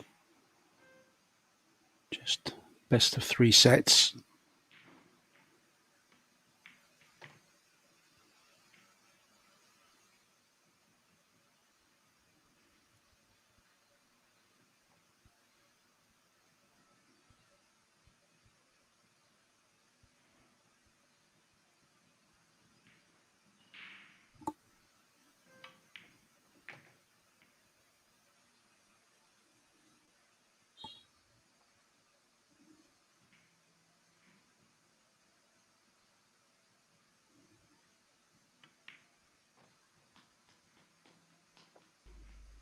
Well, that was a huge opportunity for Shashalu to double the lead and get closer to the last 16. But not if Han Yu has anything to say about it. She does clear up after that missed 6 ball in the side. Didn't really get on the 6 well, did she, Tim? She got awkward on the 5 actually from the 4. This one here. And then hooked herself on the 5. Made a great 5, but was still out of position. And it just kind of snowballed from there. Jessica Centeno going well. Oh, I beg your pardon. Carry on, Tim. I was only going to add one thing that's very interesting is how she hooked herself from the 4 to the 5, where she had to play real first on the 5 ball. She got straight, the 6 was next to it. So that was a big positional mistake.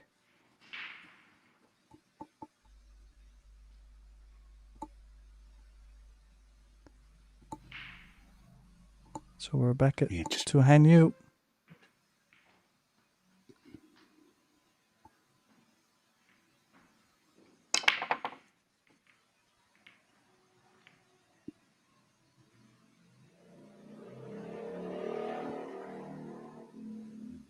Done some damage, Tim.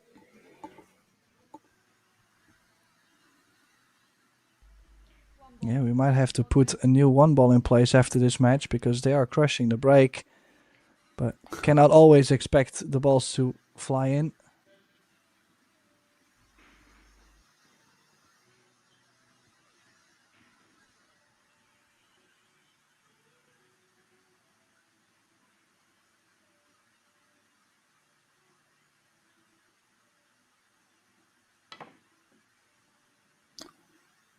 Just noticed something, Tim. She's cueing a long way away from the cue ball, isn't she?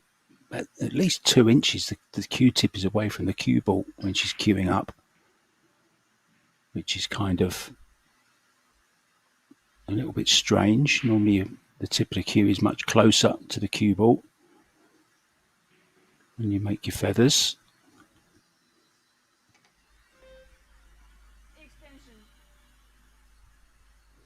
Well, it might be something that she has done for, I don't know. I mean, I don't know obviously how long she's been playing pool, but she's been around for a long time. Difficult to change it, and possibly will be bad for her game if she changes it now. Yeah, I didn't actually mean it so much like that. I just never noticed it before. I think maybe it might have just been on that shot. It'd be interesting to. I'm going to keep my eye on that now. I've never noticed it before for some reason. Let's see if she does it all the time or only on certain shots. See there, she's much closer to the cue ball.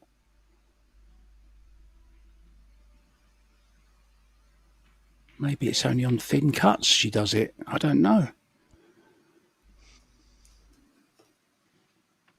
Yeah, I didn't see it actually in general, so possibly it was just a one shot.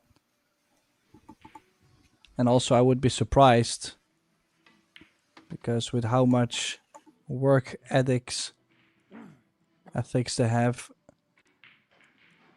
in general the Chinese players, their technique is in top shape. Yeah, totally agree. Maybe it was just a one-off. I've certainly never noticed it before, so it could well be. You know, I'm always looking at the way players are doing certain things. She's much closer to the cue ball there, look, see. Interesting to see if she gets another thin cut, actually, if she does it again.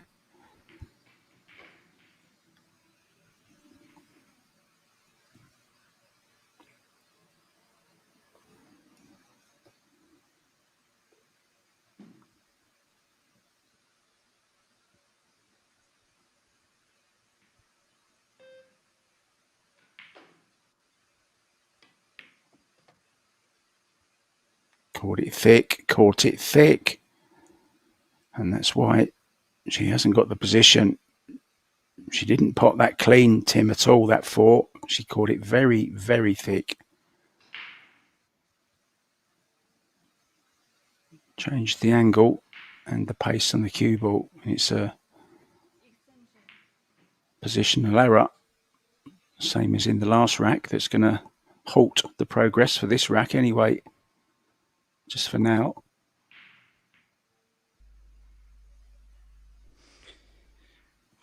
Tough position to be in. Also difficult to say how full she can hit the 5. That doesn't make things a lot easier. If she can hit it full, she can at least send the 5 ball 2 rails down table and bring the cue ball behind the 9, for example. She's kicking at this. Or thought she was kicking at this. She is. Well, it looked like she things were looking so off. It looked like she was getting so close to the corner pocket. Well, nonetheless, she has left the 5 ball on.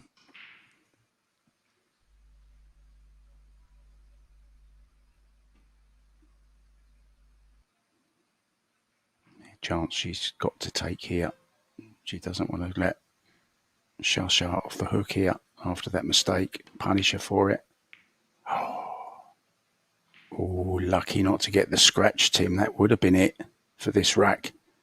Now, not so much so. This is it's horrible, isn't it? Out of the jaws of the pocket. She's not scared of taking shots on, though, is she?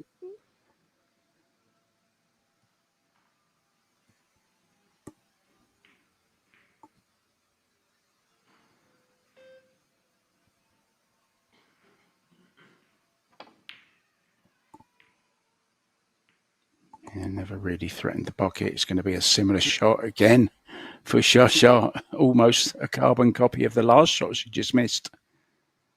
Can she get it right this time? Yeah, slight difference is the shape to the 6 has changed completely. Maybe that will give her a better vibe on this 5. And I would say that this looks like a better on the 5.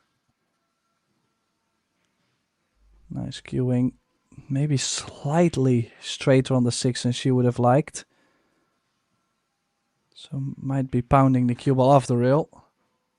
High speed.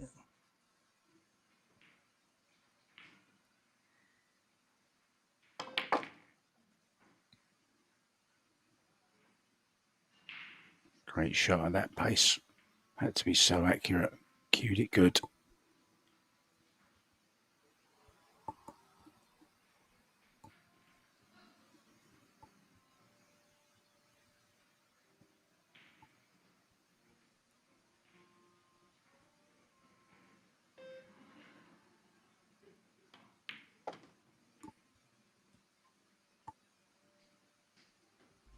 Well, slightly shorter on pace.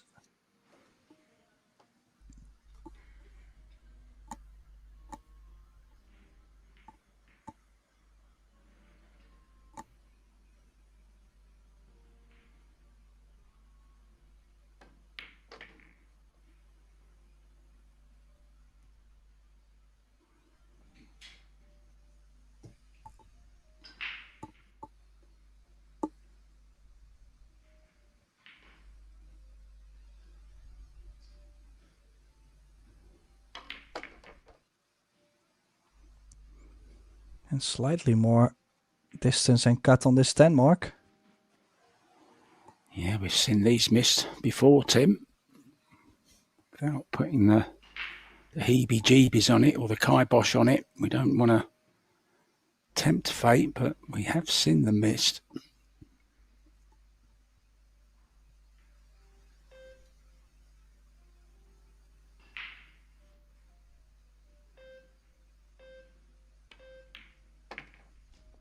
Not this time. Oh, cue ball close.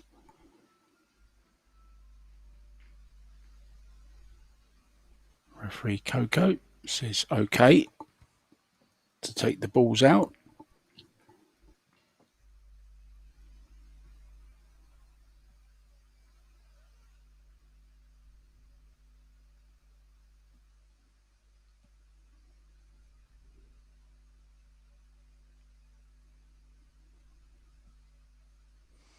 Yeah, we've seen quite some safeties this rack. In general, gets the players a bit out of stroke. I think that has happened because we've seen a couple misses happen shortly after. But in the end, Henu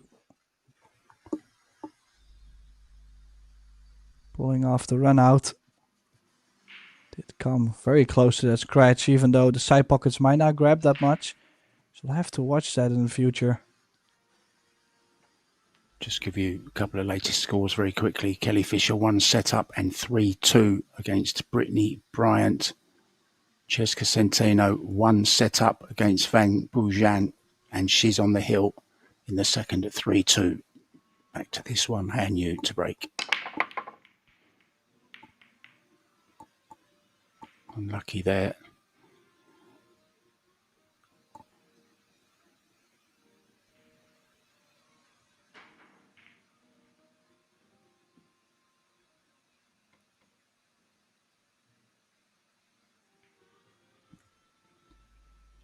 Yeah, another dry break. This cut on the 1 is available. Could go straight over. Twice a short rail, back and forth. But she was looking at playing this with left spin, checking to the left side of the 10, which is and making the ball more difficult, and the area to get on the 2 is smaller.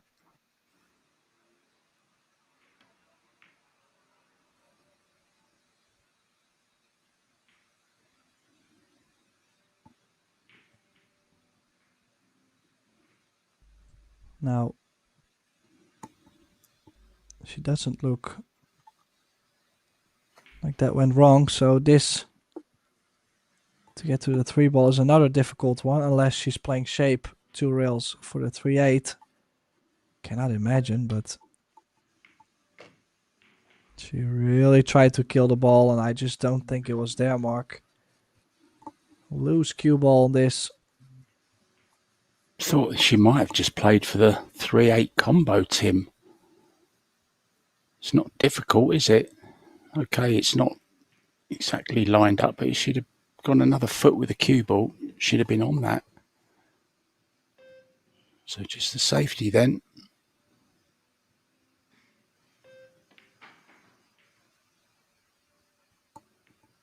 Does almost skim off the. Wow, how lucky is that?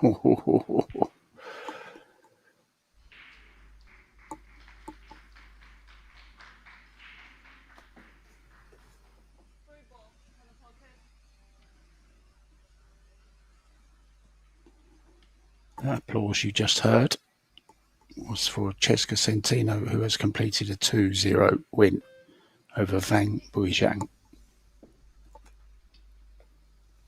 So into qualification. There will be a draw for tomorrow.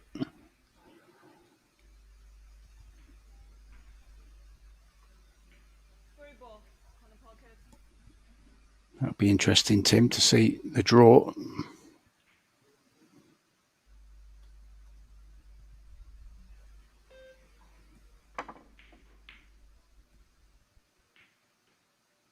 And down to the final 32 by the end of today as well. So we're really getting down to the nitty gritty. One world champion already crowned, 2 to go. Congratulations to Taiwan yesterday, who won the world doubles, the inaugural, the first ever men's world doubles. Took home $70,000 for the win over Canada, who took home 40.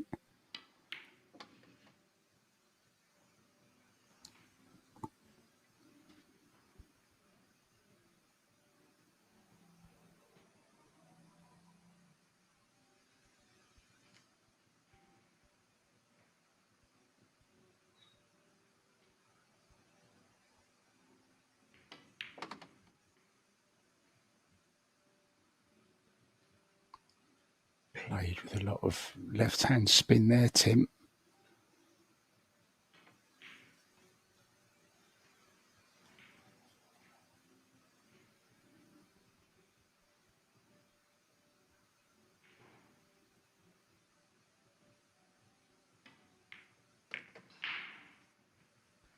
This time, a lot of right hand. Got there, Tim. Got there. Yeah, I have to say I was actually considering going 3 rails around the 10 on that, because this was always going to run away from the 6. This is slightly longer than she probably would have liked.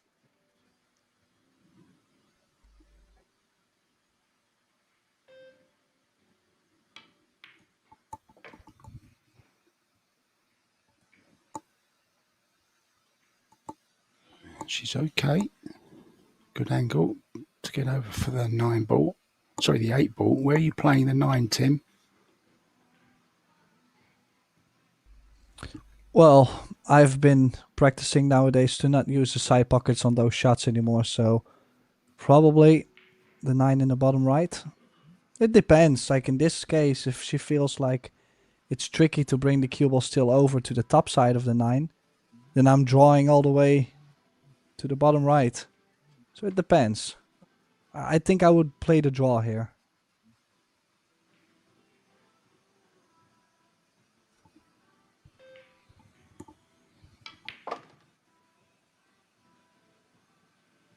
Nicely done. Very nicely done indeed. Just an interesting stat for you, Tim. Shasha has 80% break success. Han Yu just 20. Yeah, and imagine also the shots that Shasha did get after the break. I mean, and you barely made a ball on the break, and if she did, I cannot really recall if she actually had shape. So, and it's so difficult to play well if the break is not going. Oh, she's underhit this by a long way. About another foot on the cue ball would have been nice. Maybe a slight stretch as well.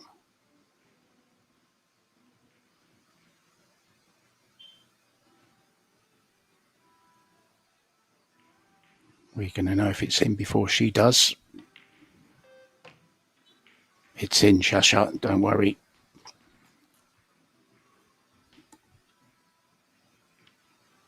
Waiting for Coco to say go.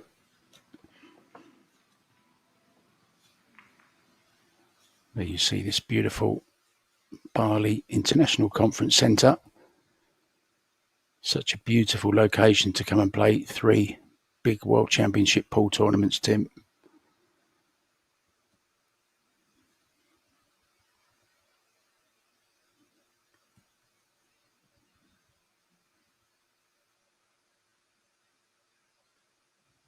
Six, 7 and 8 were played very, very well, positional wise. Apart from the 10, of course, but it proved to be no problem.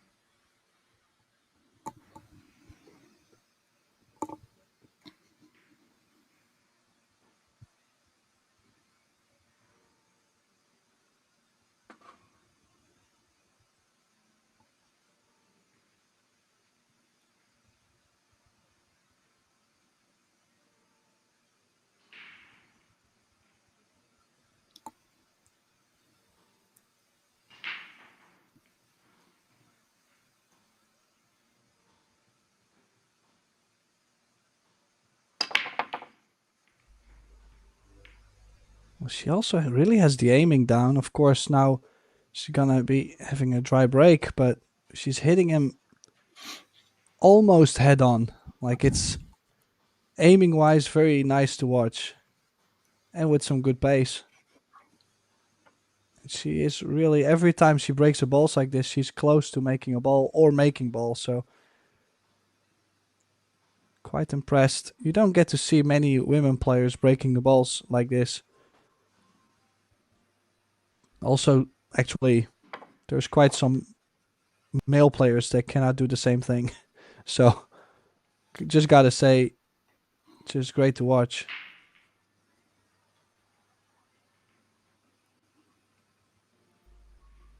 I mean, it's not like she can pay the bills by doing so, because she's left a shot for Han Yu to get on the hill in this second set.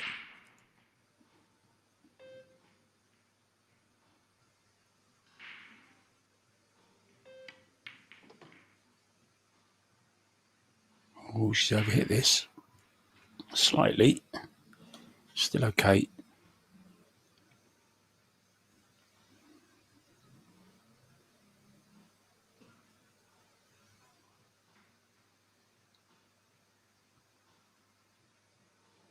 A lot of strength in that bridge hand.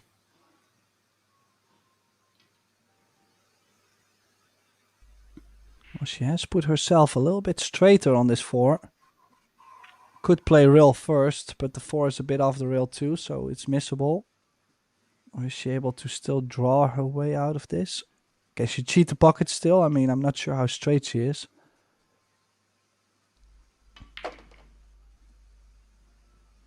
Plenty.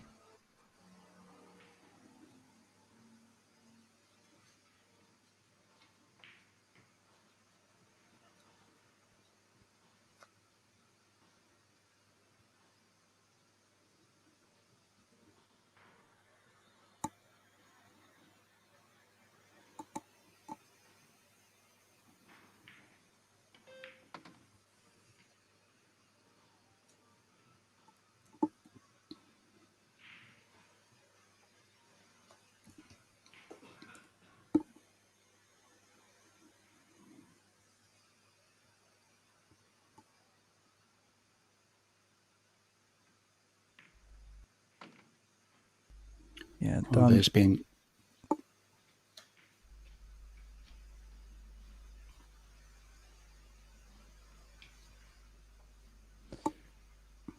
Done all the hard work so far. Just some traveling still from the 8 to the 9. Should not be a problem.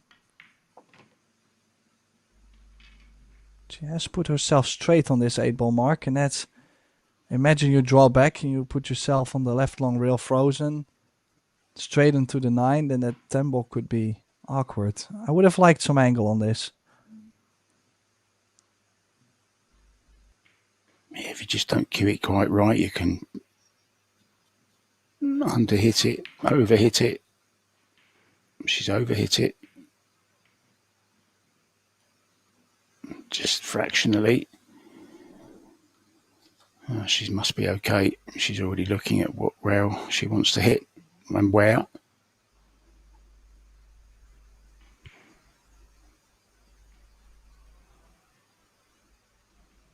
Forcing it slightly, Tim, I think.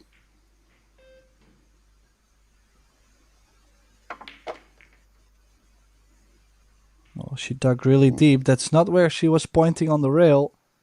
No. That's, I have to She'll say. take it. Yeah, I was just going to say it might not have been planned like this, but she is going to be on the hill this second set. Hanyu.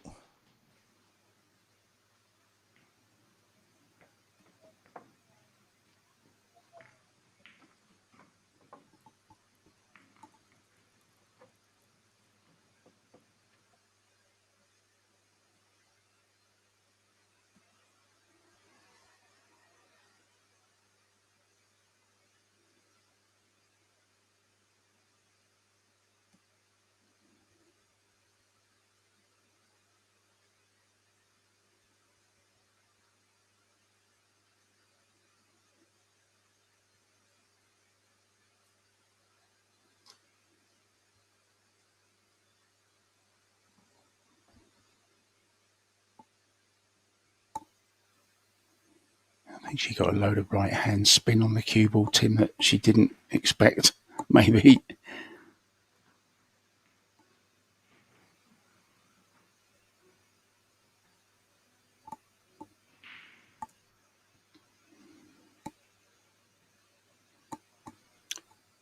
Very stoic, straight-faced, poker-faced. Both of them. You wouldn't know who's up, who's down. Such a big, big advantage. And I'm sure it's in their makeup, Tim, in their DNA. Asians just seem to be so much more laid back, calmer under pressure. Must be part of the coaching that they all receive early on. It's not all about potting balls. It's how you conduct yourself when you're not potting balls. It's just as important.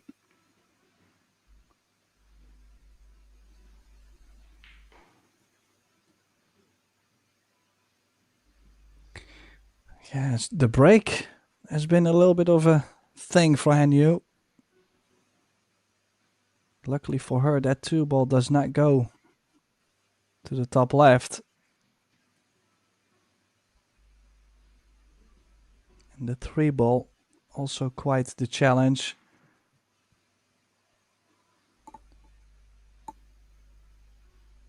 Yeah, what to play? It's a good question, I would say. It's not a very obvious choice with the angle running towards the 10. Could play for 2-4 combination.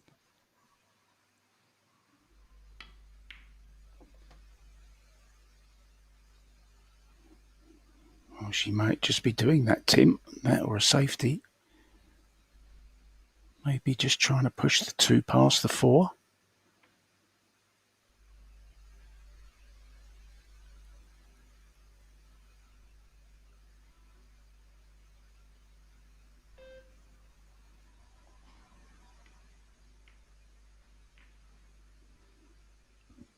Yeah, they get the save. Are we going to see the jump cue out?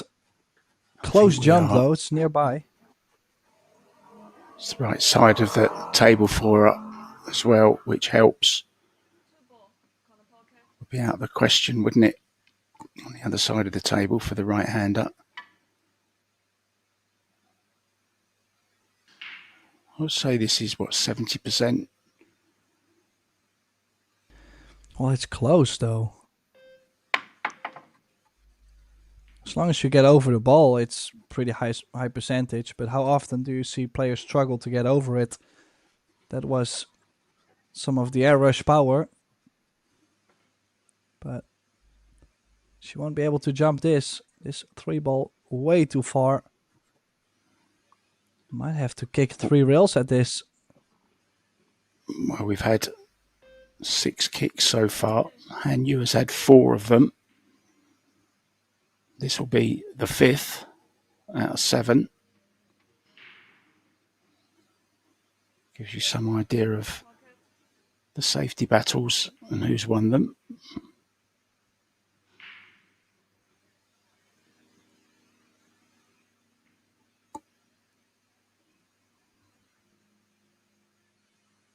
This one, of course, was self-induced.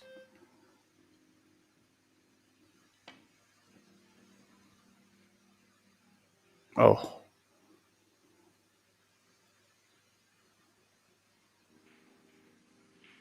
Yeah, just barely missed it. But that ball in hand on the 3 ball, the 3 that did not pass by the 5. Exactly, this 3 ball needed some work, and Shasha can address it with the ball in hand and has the run out available to bring this to a hill set. And of course, for Shasha, it would be the double hill. Hasn't played that one too clever, though. May have to go forward 2 rails, Tim.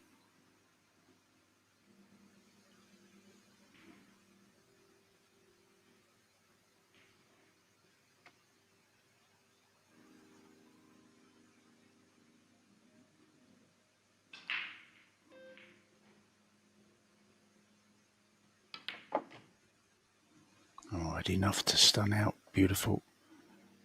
Possesses so much cue power, doesn't she? With smoothness.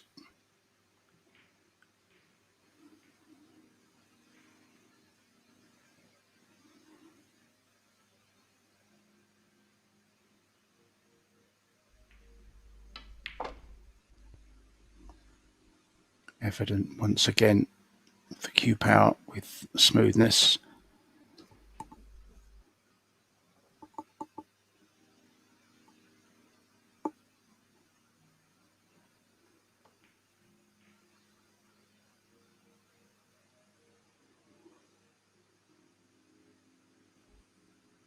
Yeah, close to her work now.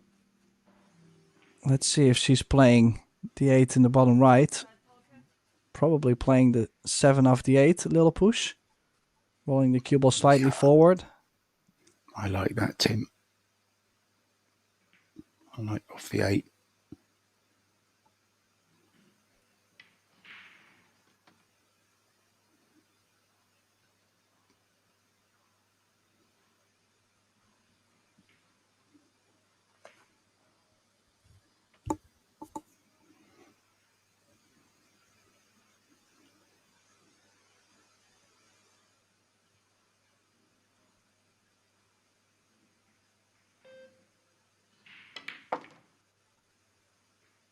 Beautifully played again.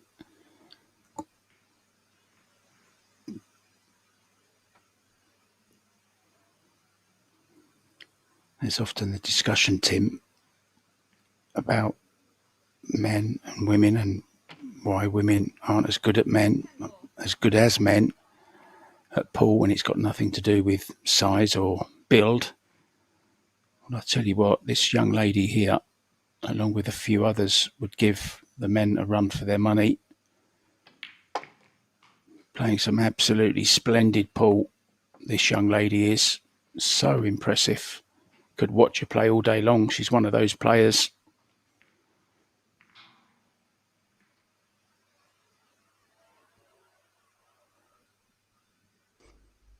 Yeah, definitely a mood killer for Han Yu is that break. Now, she has not been hitting the break as square as Shasha has been, so a little bit of a difference. And she's just been losing the first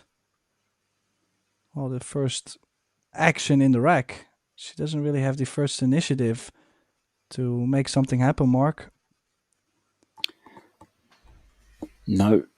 And I was just re-watching that rack there. The positional play was just exquisite from Shasha.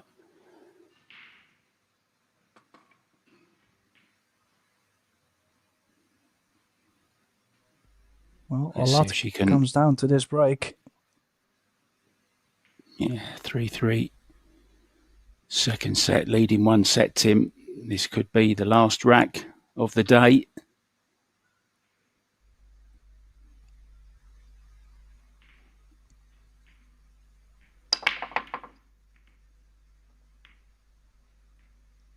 Didn't catch them quite right though, did she? Cut it quite a bit, Tim. Yeah, more cut on this break. I don't think she can complain about the leave. I think I mentioned it to George yesterday that if you could have your opponent hooked on every dry break you would have, I think that would be a winning formula. It's just to always have them play the first push out, and then you have the option if you like it or not. It's quite the advantage. So even though she did not make a ball on the break, she will most likely get a choice and maybe even a shot if Hanyu is leaving the cut.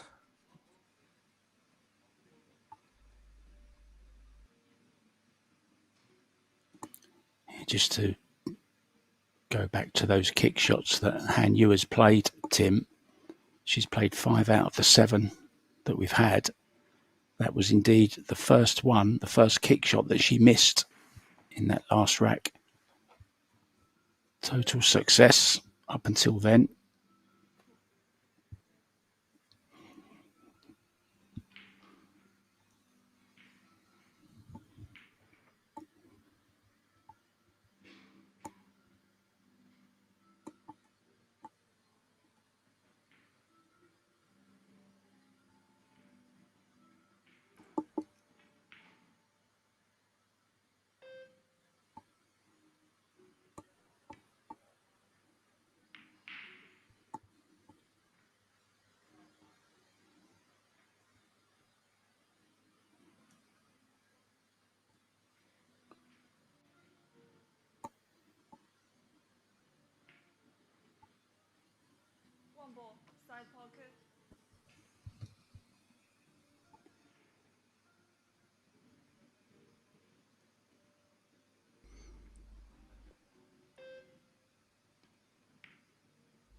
Yeah, she did turn down the push out, and now she did get the reward. She's on the 1. Or better said, the 1 ball is down in the side. She did not take any risks. Just drop it in. And how is this laying? Maybe the 4. Definitely with the distance between the 4 and the 9 is not something you would like to play the combination on. So draw around the 4 ball. Don't think... She is elevating the cue quite a bit on the draw though, if you look at it. You don't see that quite often. Yeah, using the loop bridge as a little bit of a tester here though now, Tim. Saw us stroke a beautiful 6 in earlier on, didn't we? Like this, down the rail, just has to hold the cue ball. Maybe stun run through a little bit.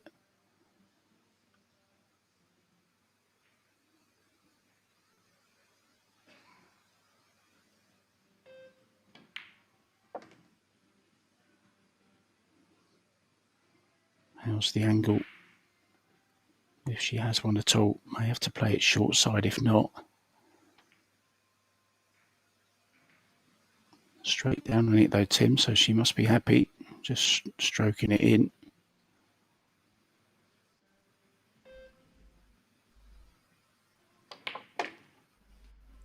Oh, she punched it too much. Why did she play with that punch if she had the angle going forward anyways? I don't She's know. still chasing the run out. I thought she was just going to roll it through.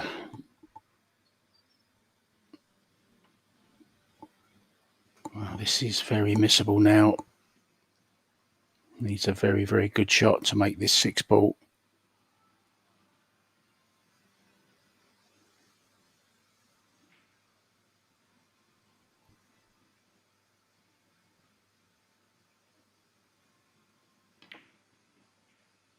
It's not there. It's not there. It never was. Well, it had me doubt for a second, but just slightly too wide.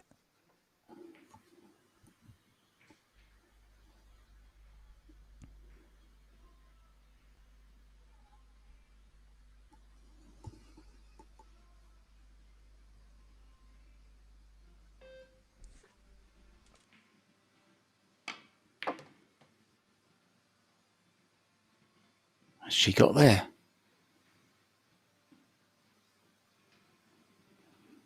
I think the answer is yes. Yeah, definitely she's on this. She didn't even have to draw all the way up table. Oh, perfect. Well, really got out of jail here. Really, really has. That bad positional shot. I really can't still believe why she didn't just roll it in. She would have been perfect on the short side of it. She had to play it short side anyway. She was trying to force the other side of it, Tim. I'm sure she was. Yeah, the only option, the only thing I'm thinking of is maybe she was dead straight to the corner, like just a mini angle, and she was trying to force it still to the short side, but at least closer to the 6. That's the only thing I can imagine, but, well, things just not have worked out for Shashalu. Surprising ending, honestly, to this second set. But it does mean we will be going to a deciding set, and I'm quite sure everybody was looking forward to see that. So, as you can see, both players leaving for a little break. Mark and I, we will have to take a little break at times too, but I promise we are going to be back for the deciding set. So stay tuned.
And we are back from Bali, Indonesia, for the Predator WPA Women's World 10 Ball Championship. This is a loser qualification match.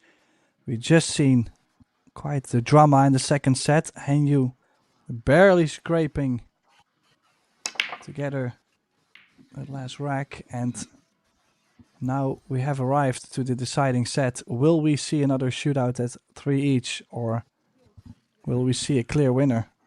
Mark White and Tim de Ruyter in the booth. Mark, she has made a ball on the break this time, and it's been a while. Well, I tell you something. This has got shootout written all over it, hasn't it?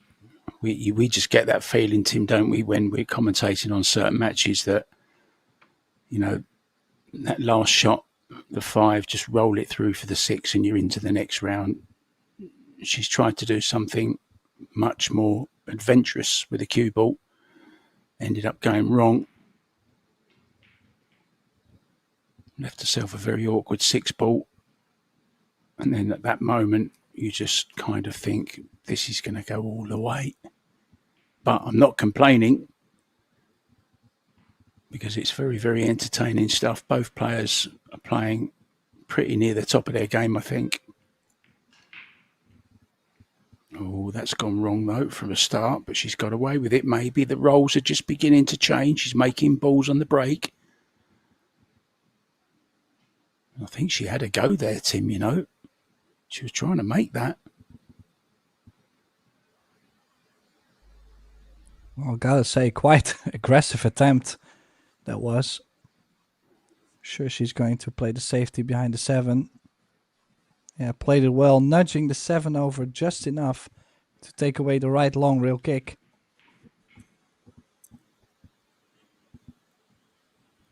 And also by playing it a little thicker, she takes away the scratch of the cue ball. So well executioned. Should be all right to roll on top of this 1 ball. This is something you can measure with a little bit of feeling for the table, which they definitely have had. They've been playing for almost 2 hours now, I believe. So you would say they definitely have got some feeling for the table now.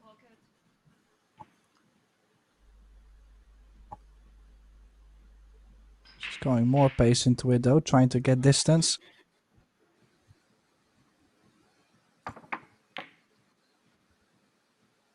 Oh, I called it full in the face. Got a double kiss off it. Now this is on, Tim. Ball's nicely in the open. You must say, the first shot, 1-2, she should be then okay. 4 and the 5 nicely. 6 lays nice for the 7. 3, of course, no problem over the side pocket. The only thing is getting to the 4 from the 3 maybe because of the 9. Well, what's happened? Well, let's start with the 1 ball. These shots were not being missed in the opening set for Shashalu. I mean, she was making them off the rail, wasn't she? Twice the distance. Unbelievable.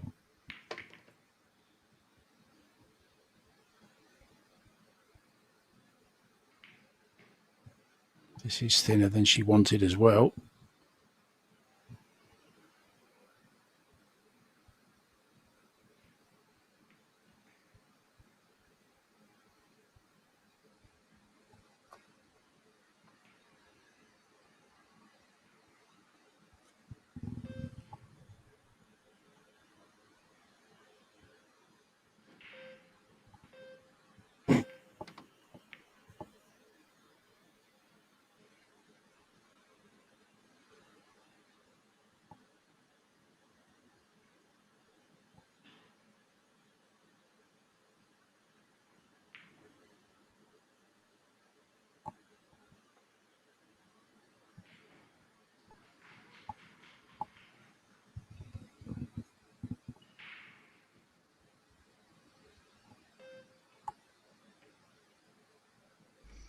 Well, things have gone wrong completely. I mean, I wouldn't be surprised if now both ladies are starting to realize that we're dead even in the match. And this is obviously for a place in the last 16. So there is a lot at stake. Who knows, they might have played each other also countless of times. That's usually when players are from the same country. So that doesn't help either. This could start to get real tense. Yeah, probably friends off the table also. Probably hang out together all the time, having dinners, and who knows, may even room together, some of them from time to time. It's very hard to play your friends.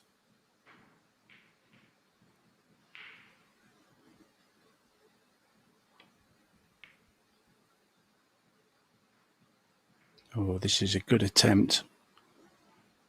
I think she was going behind the 10, but the 6 has saved up.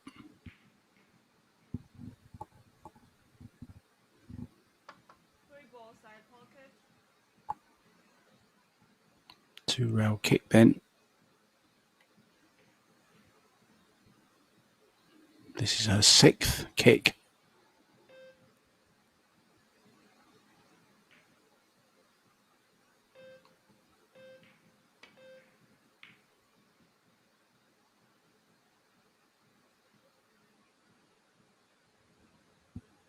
Oh, does it pass the 5, Tim? She's having a good look at it. I think it does. Well, she can play this real soft, just topspin floating the cue ball forward, and that speed is definitely going to open up the pocket quite a bit, so this might slide by.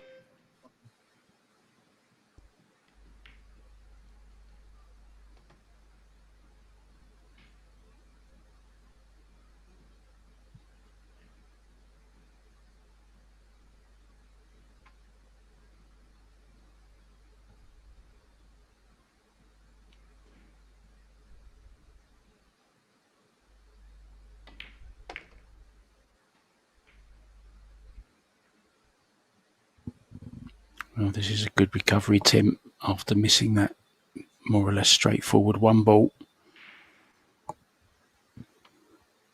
Saw how important it was, everything laying in the open. And she's played that snooker, got the hook behind the 6 instead of the 10. Oh, nearly missed that as well. I think there's a little bit of movement on that shot, maybe just getting anxious. The pressure is building, as you alluded to at the beginning.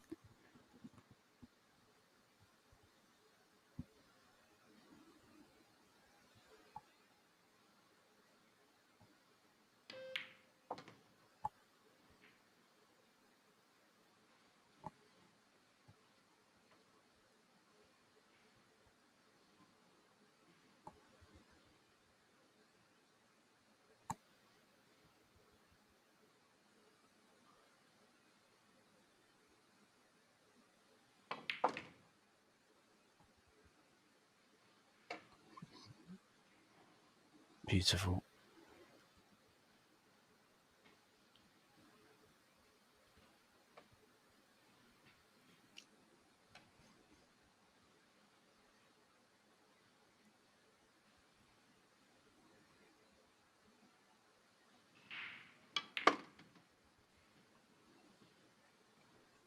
Well, we've all heard of the Great Wall of China. This is the Great Pool of China. It really is fantastic stuff. Okay, we've had a few misses, Tim, but we get drama in all the matches we cover one way or the other. But the standard has been pretty high, hasn't it?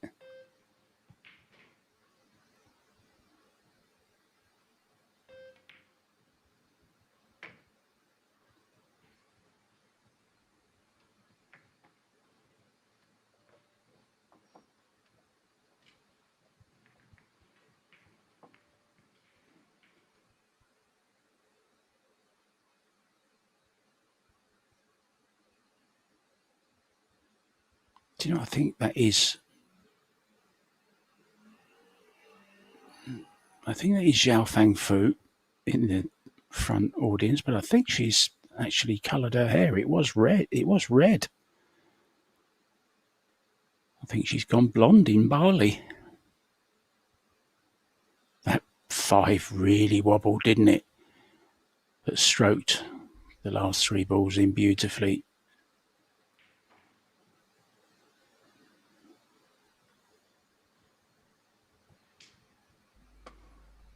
Yeah, so the initiative goes to Shashalu in the third set. It's got the break now.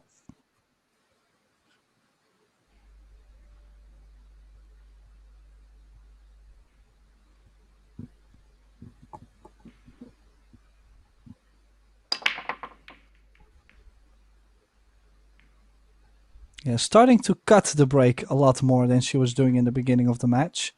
And since she started cutting the break, the results have been less too. The percentages will be dropping drastically.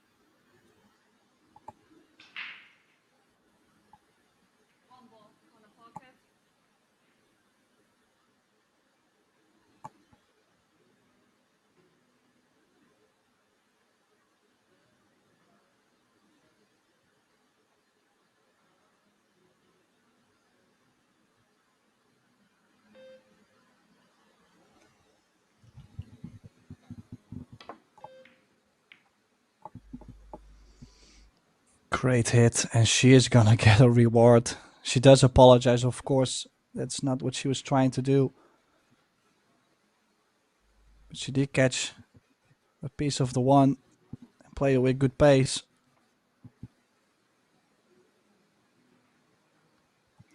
Kick number 7 for Hanyu. Not that I'm counting, Tim.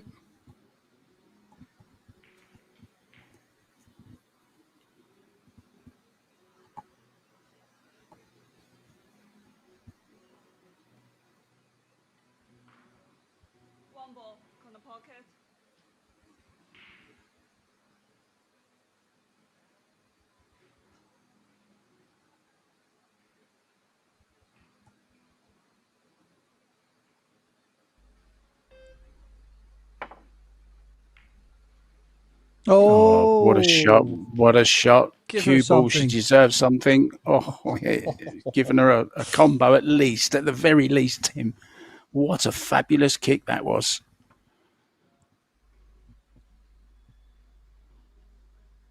Well, I have to say, I do like the combination in some way because you just made the one, maybe you can get going.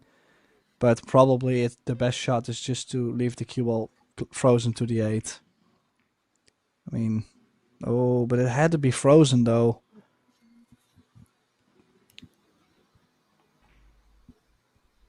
She could jump this because it's only the edge of the 8 and the 5.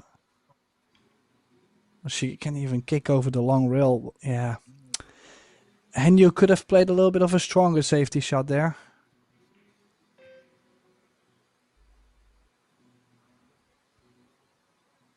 Well, if she kicks this in and gets on the 3, she will be gutted. Oh, very unlucky. Got very close to it first time, didn't she? Had 2 bites of the cherry.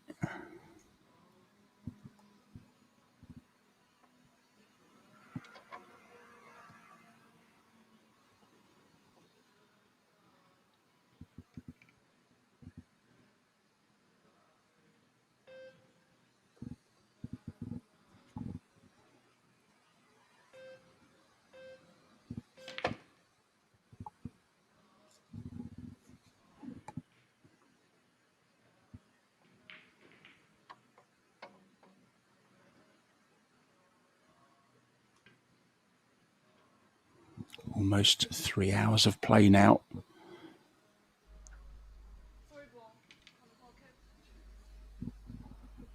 Oh, she's hooked herself off that 2 ball. And unnecessary mistake.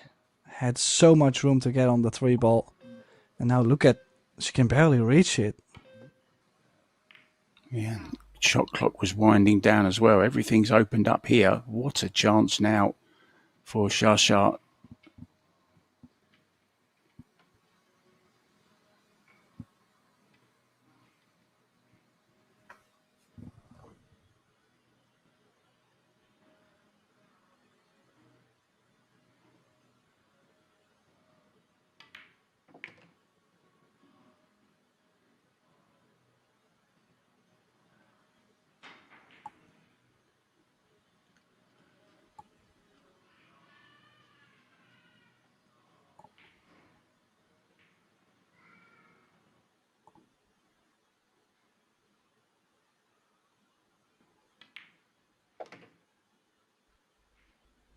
Yeah, now look at how nicely this is spread.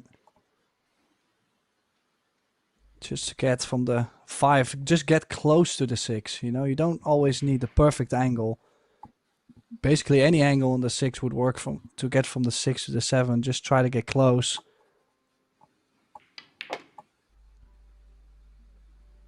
Just like that. This is to double her lead.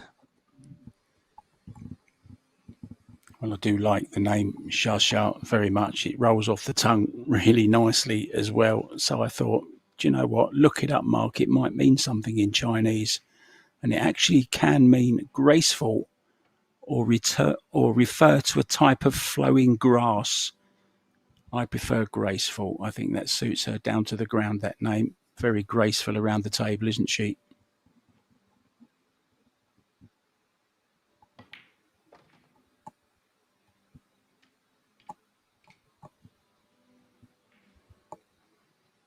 Now she's good on this 7.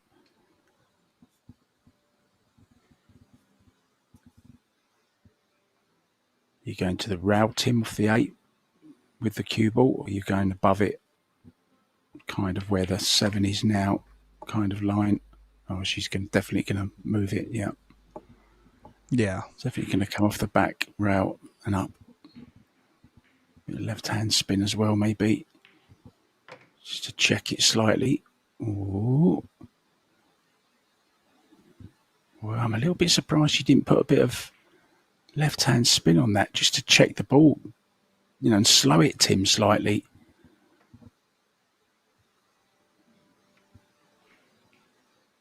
Now she's got just a little bit to do.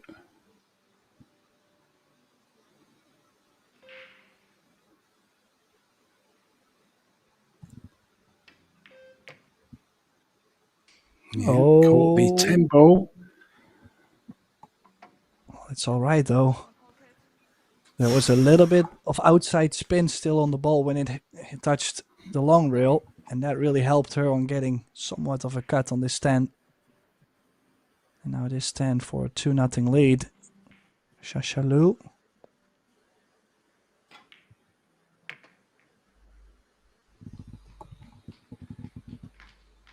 Yeah, was not happy.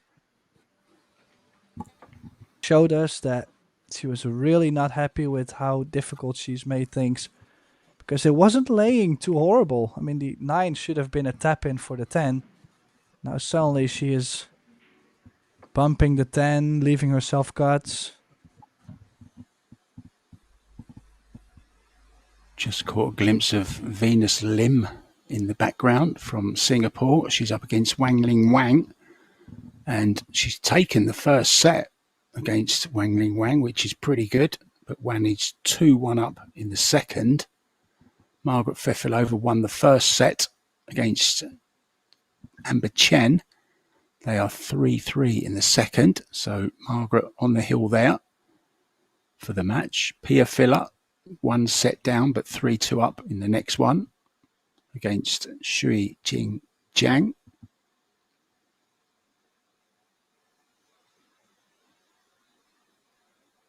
And that's the only matches still in progress, guys.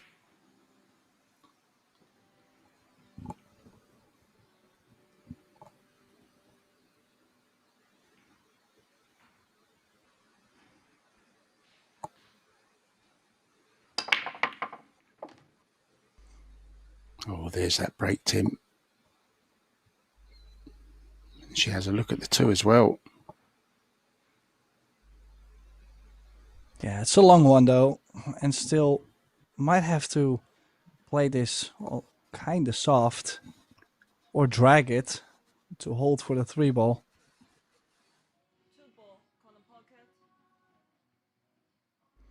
But after, if she gets this done, there's a possible 4-8 combination or maybe a 4-9, depending if it's straight. Just make the ball. I wouldn't even bother with the drag, but it's preference probably.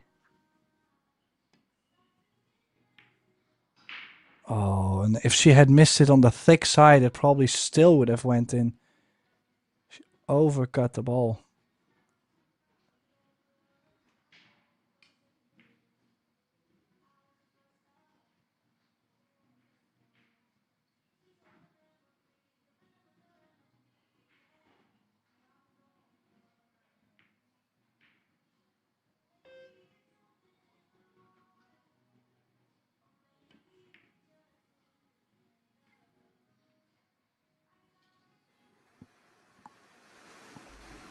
Oh, great effort to bring the cue ball also behind the 3 ball.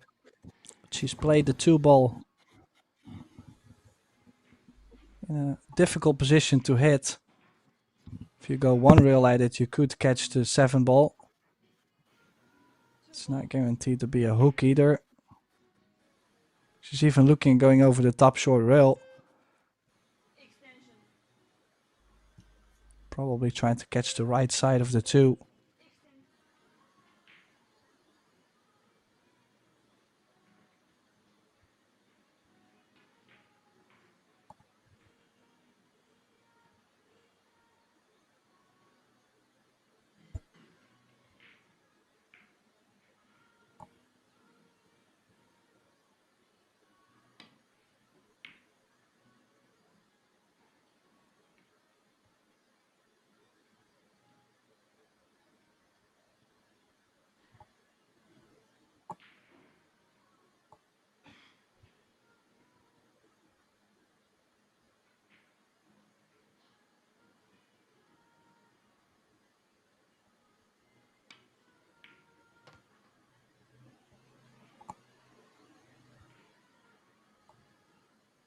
Well, nice little shot there. Going 2 rails, using the 4-9 as a blocker.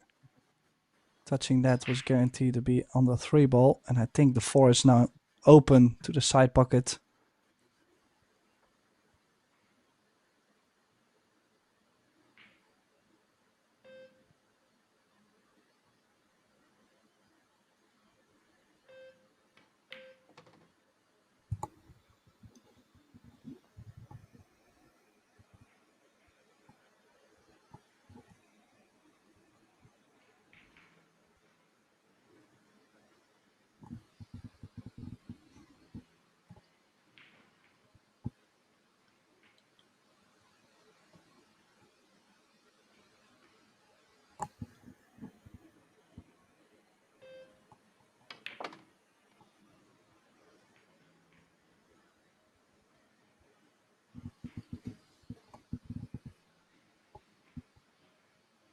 Short, Tim. Shaking the head.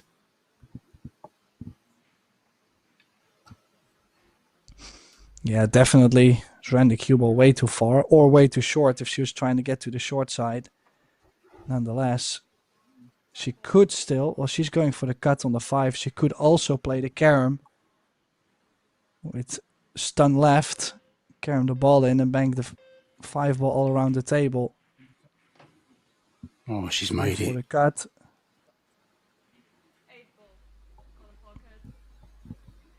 Well, she's straight in on the combination too. How well did she cut that 5 ball in?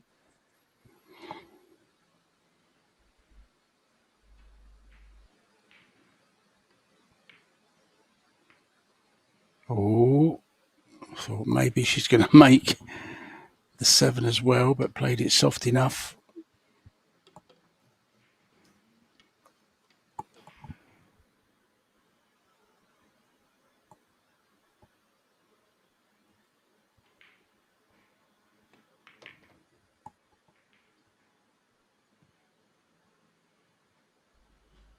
Well, slight comeback in the making then.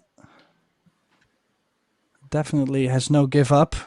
Both of them ladies have had the lead.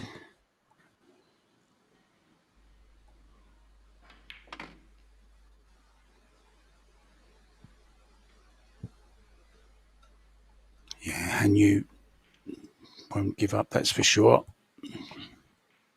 Doesn't know the meaning of the phrase.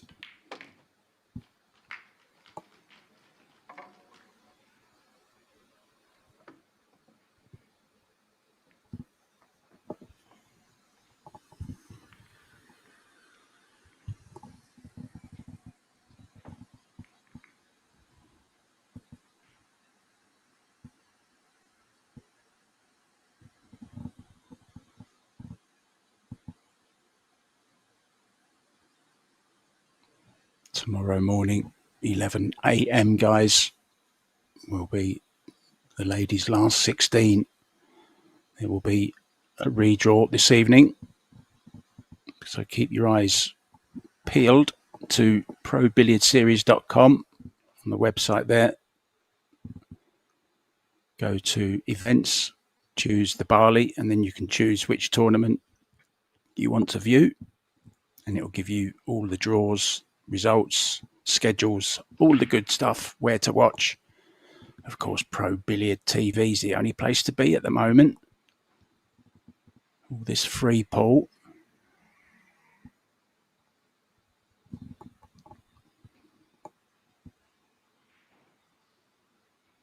Mario, he must feel at home talking to Zhao Fang Fu. Chinese, bit of Chinese in him as well. Tim, I'm sure he speaks Chinese.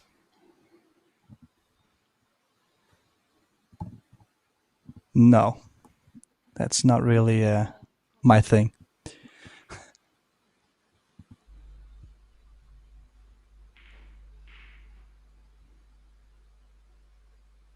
Oof. She's made one of those before, Mark. Do you remember? Slightly longer, Yeah, I do but remember. it was straight, and she played it perfect. But now I feel like the nerves are completely into this match more. Played it off this bottom rail and stroked it through for the 3 into the bottom right-hand corner. I remember it well. Ooh. There you go. She's back. She's back, and she's nicely on the 3, or the 2 rather.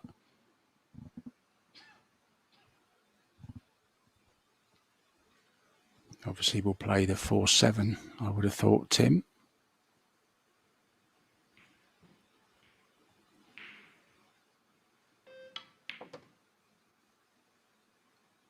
Uh-oh. What has she done there?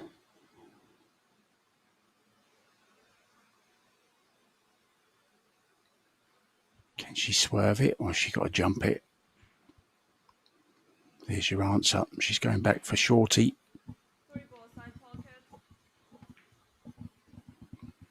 Another positional error. This is a very makeable jump, though. Should be making this. There it is. Good shot. Lost the cue ball a bit there, though. So probably with the pressure, she pinched the cue a bit more. More hop on the cue ball than she wanted to. And now I like to play the carom into the 7 and bring the 4 over to the top left. You're not scared of the scratch, Tim? Follow the 7 in? Not so much. I mean, yeah, well, you have to judge it well. Oh, she's played very poor pace on that. She could have probably even cut it slightly thinner. Oh, she's lost the initiative now. And what to play for safety, possibly. Oh, bring the cue ball underneath the 10 or underneath the 8.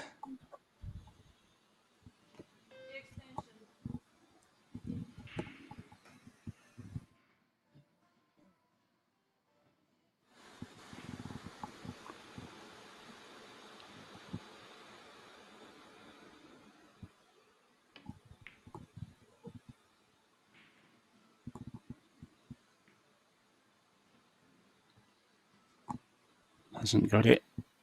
Has left a chance. Slightly awkward though over the 5.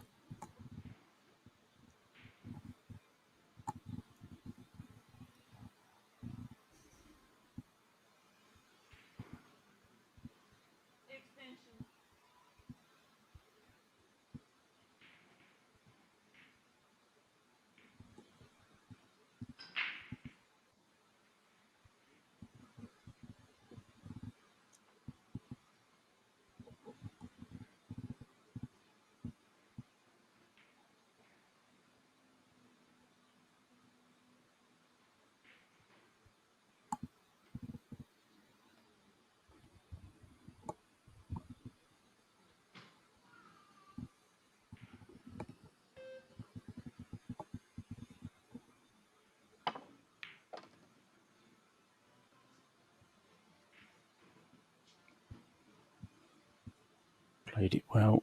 More work to do though. Overhit it. Can she hold the cue ball, Tim, off the back rail? Or is she going to have to go all the way around? I think she will have to go all the way to the top side of the 6.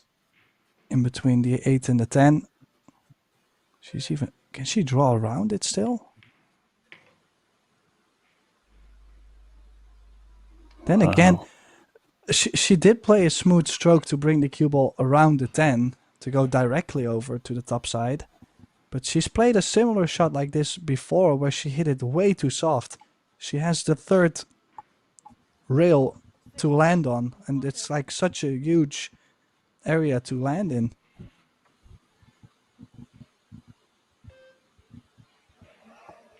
Yeah, I think it was on the 3 ball before.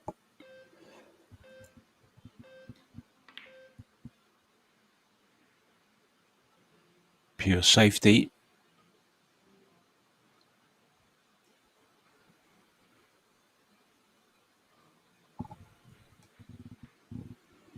Well, there's not many matches still going, guys.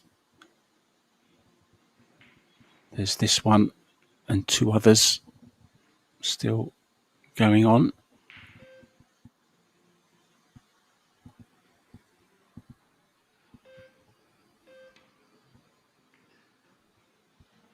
Oh, she tried to make that and overcut it. Oh, it's all going wrong, isn't it? I didn't mind going for that 6 ball, but well, it's always going to look stupid when you miss that 6. It always looks so dull because it looks like you only pushed it over the corner, right?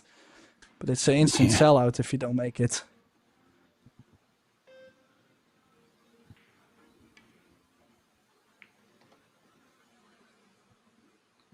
And I also feel like she's hit this thinner than she liked to. Still a little bit to do in this particular rack. Is it going to be 2-2?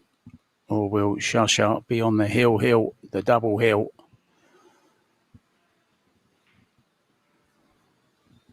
Well, Pia Filler was 1 down, and at 3-3, she's just won the 2nd set. A real battle of attrition going on over there.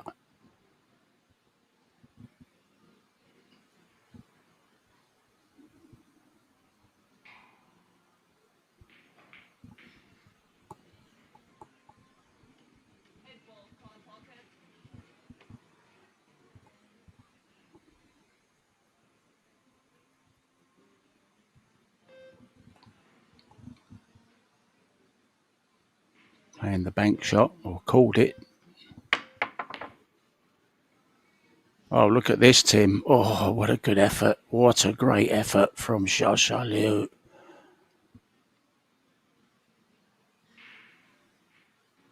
I'm sure from Han Yu's viewpoint, that must have looked pretty close, Tim, as the cue ball struck the 8.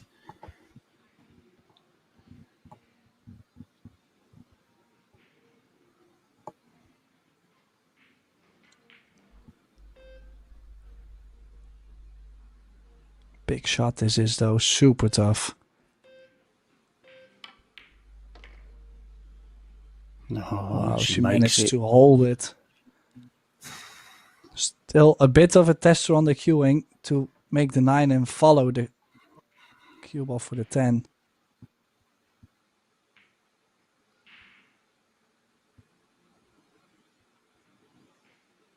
Such nerve. Big hearts. It's perfect.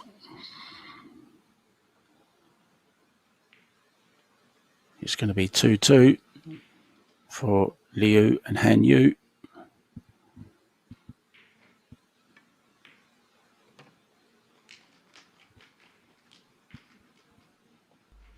Yeah, so now we're tied at 2. I mean, that is just unreal. This match, you called it before. We spoke about this before while we were on the break. This is so made for a shootout. Definitely, if you consider the fact that both sides, they could have had the lead, could have been on the hill, they could have finished the match. What else are we still missing in this match? I think it's only the shootout. Yeah, well, how long has passed, Tim, since that mistake from the 5 to the 6? And there again, another mistake from Shasha on that carom on the 7.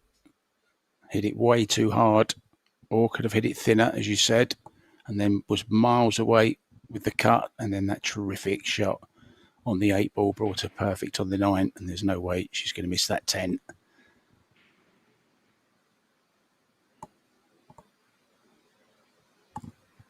Just one wreck in it overall. 9-8, if you want to look at it like that, to Shasha Liu.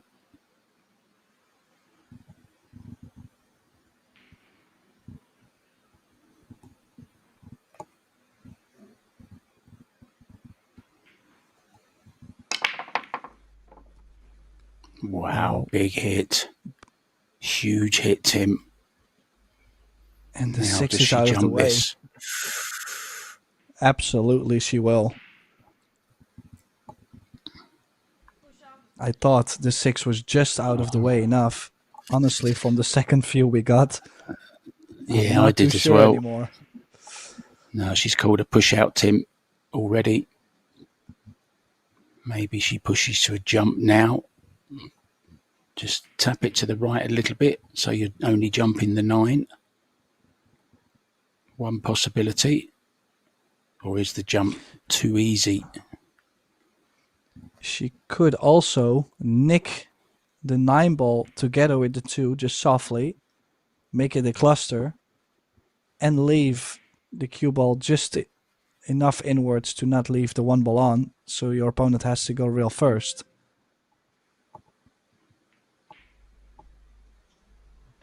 I think that's what she's doing.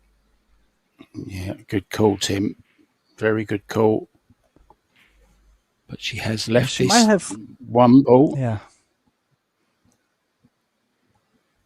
she did leave the 1 ball on. That was maybe not according plan. So you still have to kind of pray your opponent does not stun this 2 rails around and open up the 2. I mean, if that happens, then you might start to cry in your chair. Well, she'd love to hit the 7 here, wouldn't she? If it goes right, well, she's giving it back. She doesn't like it. Well, even the guy in the audience looked leaning over. What? Why is she not taking it? Surely you can see the 1 ball. Well, it's also, if you run too far, you might not even get to see the 2 ball. Wow, creative, but putting up the hand, it has worked.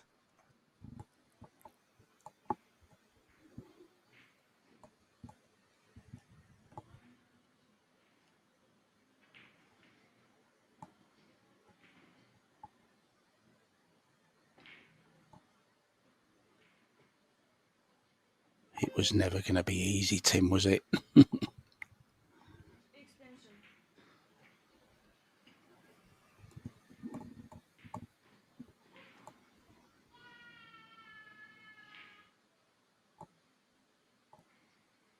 There's a hungry baby somewhere.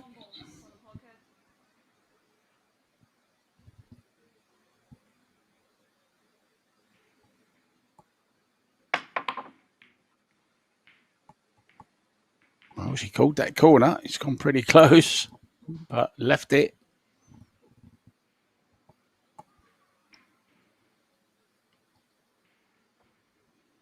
Well, now then, I mean, this is kind of forcing you to, like you have to pocket the one. There's no way you're gonna playing safe, is she? Overcutting the one with left spin, trying not to make it, bring the cue ball up table.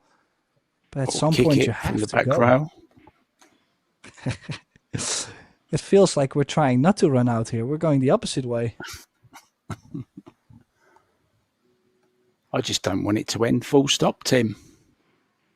I'm quite happy just sat here now.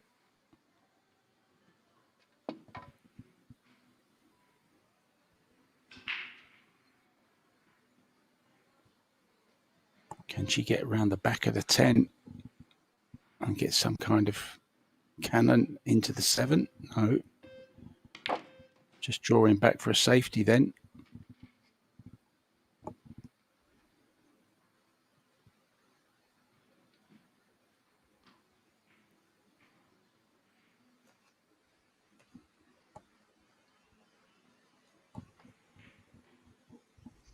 Well, at least she made sure to have something on the 2. Rather be too far than too short. Now I think the 2 ball will be blocked by the 6. And if she brings the cue ball above the 5, just make sure you draw away from the scratch. Yeah, I think this is okay. I mean, she's opened up the cluster, but I don't think the 2 ball is available. Still puts Sasha in a little bit of a spot.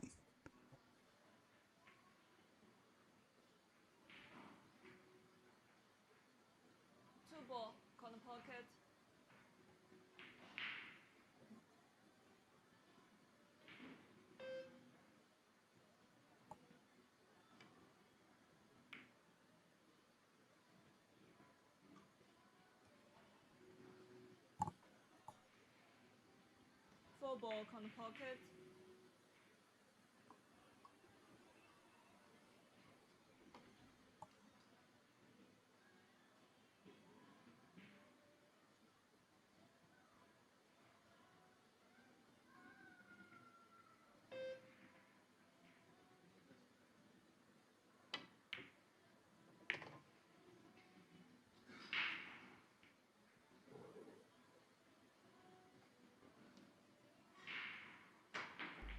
Well, she came up with 2 great shots there, Mark.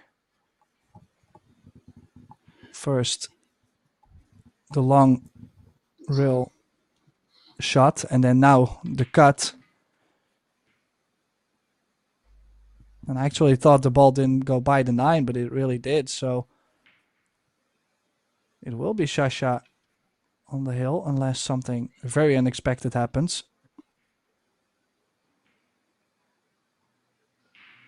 Which we know does and will happen at some point to someone.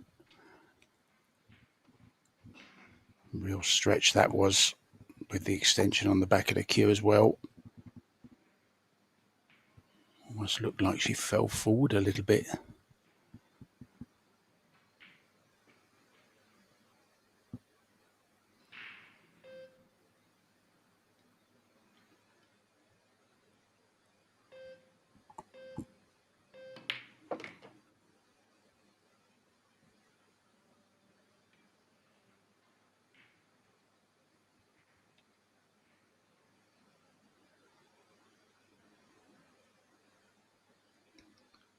Losers qualification, guys, remember.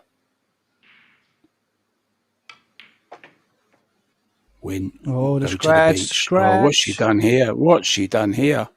Did she hook herself? Oh, I think she's okay. Why would she? But why play to get straight on the 9 if just the center of the table was fine? This is not the first time where she put on way too much draw. She's fine though.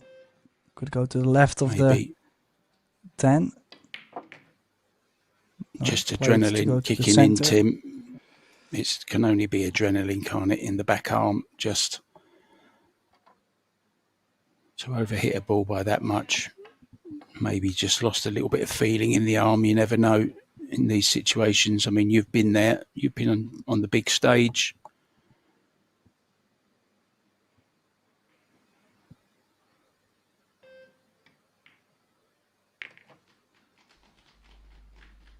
Well, she does get the job done, and she does guarantee herself the shootout. Shashalu now on the hill. Is she going to win this match in a 2-1 set scoreline, or will we go to the shootout? That's the biggest question from here. Best thing that can happen to Han Yu is the shootout. And yeah, of course, I mean, if you think about the big stage, sure, some shots you feel like putting in a little bit more. But I was surprised to see that she had like such a big area to land in, and then she tried to go very cute.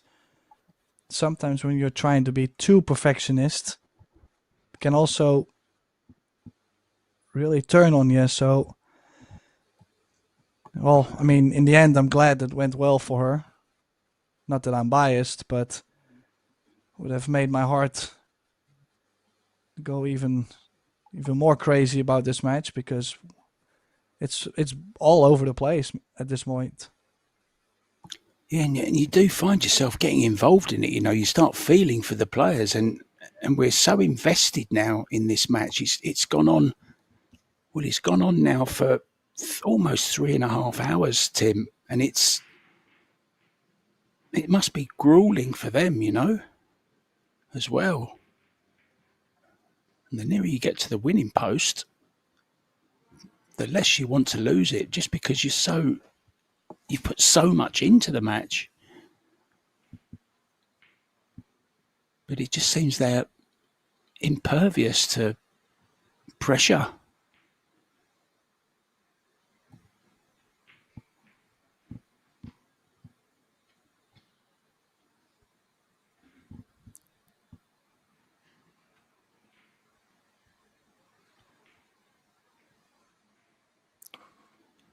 Well, Coco has racked the balls.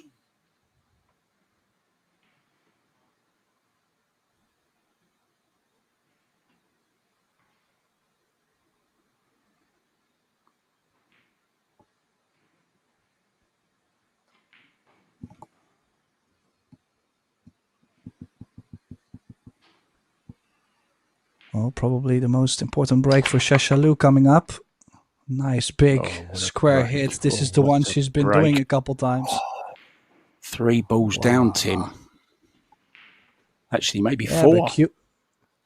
Cue ball in the center of the table. It's 3 balls down. The 8, I think, hung up there. But it doesn't matter. Just look at this cue ball center of the table. Shape on the 2. Crossover for the 3. 6-7 is near. Sure, there's nerves. But I have to say, I don't think it comes any better than this. Well, there's a great song. It's called... Well, there's a line in it which says, "You've gone and saved your best till last." And that's certainly the case in this particular instance. What a break that was. Break of the match. And now just 6 pots away from a place in the last 16, Tim. She did leave herself a little bit more angle on this 3 ball. That's why she's playing so low and cheating the pocket there. That must have been scary. By doing so, she's put herself perfectly straight on the 6. But if she had played, for example, high ball, she probably would have had a way bigger cut to the top right corner. Well, I had to quit playing tournaments because I just couldn't handle the pressure. My heart wouldn't take it. I think I might have to give up commentating soon, Tim, as well. I don't think my heart will be able to take this kind of pressure soon either. It's just crazy the way this match has gone.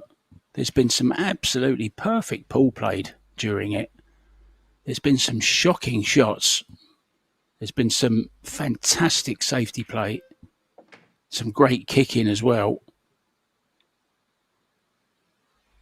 And some pretty good breaking to boot. And what a break that was. Just when you need it.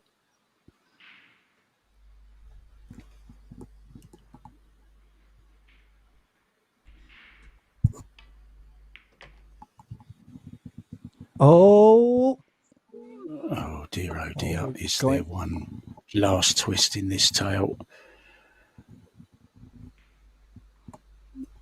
Got to play it past the 10 ball, surely. yeah, unless the 9 doesn't have the full pocket to the bottom left. But as you can see, it's lined up slightly nicer to the bottom left than to the bottom right. It's a bigger cut to the right. But if the 10 comes into play, you have to play to the bottom right. No, bottom left it is. One big shot to get to the last 16. The 10, I'm not too worried about it. But this 9 ball,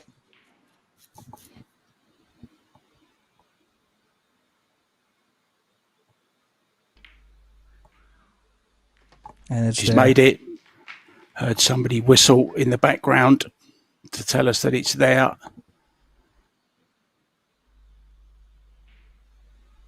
Yeah, so this 10 to bring Shasha Lu into the last 16 single elimination stage of the Predator WPA Women's World 10 Ball Championship.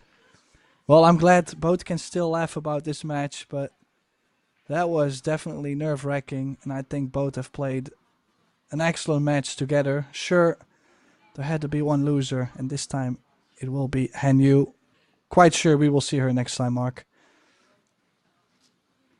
Yeah, I mean, what can you say about a match like that? What's just put the icing on the cake for me there, Tim, is the way they're just so friendly. I said they would be, didn't I? I just had that suspicion that they get on so well. And the first thing they talk about is the missed shots and what happened there. What was you trying to do there? Although I don't speak Chinese, I certainly understand what they were talking about. Absolutely fabulous match. And it's been a pleasure to share the booth with you. Thank you so much for having me.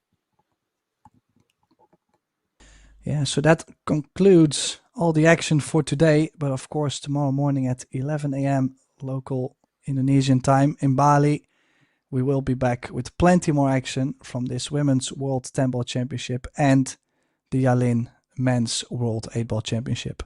So hopefully, we'll see you tomorrow.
There it is.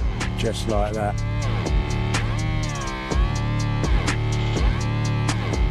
Oh, look at that. Oh my god.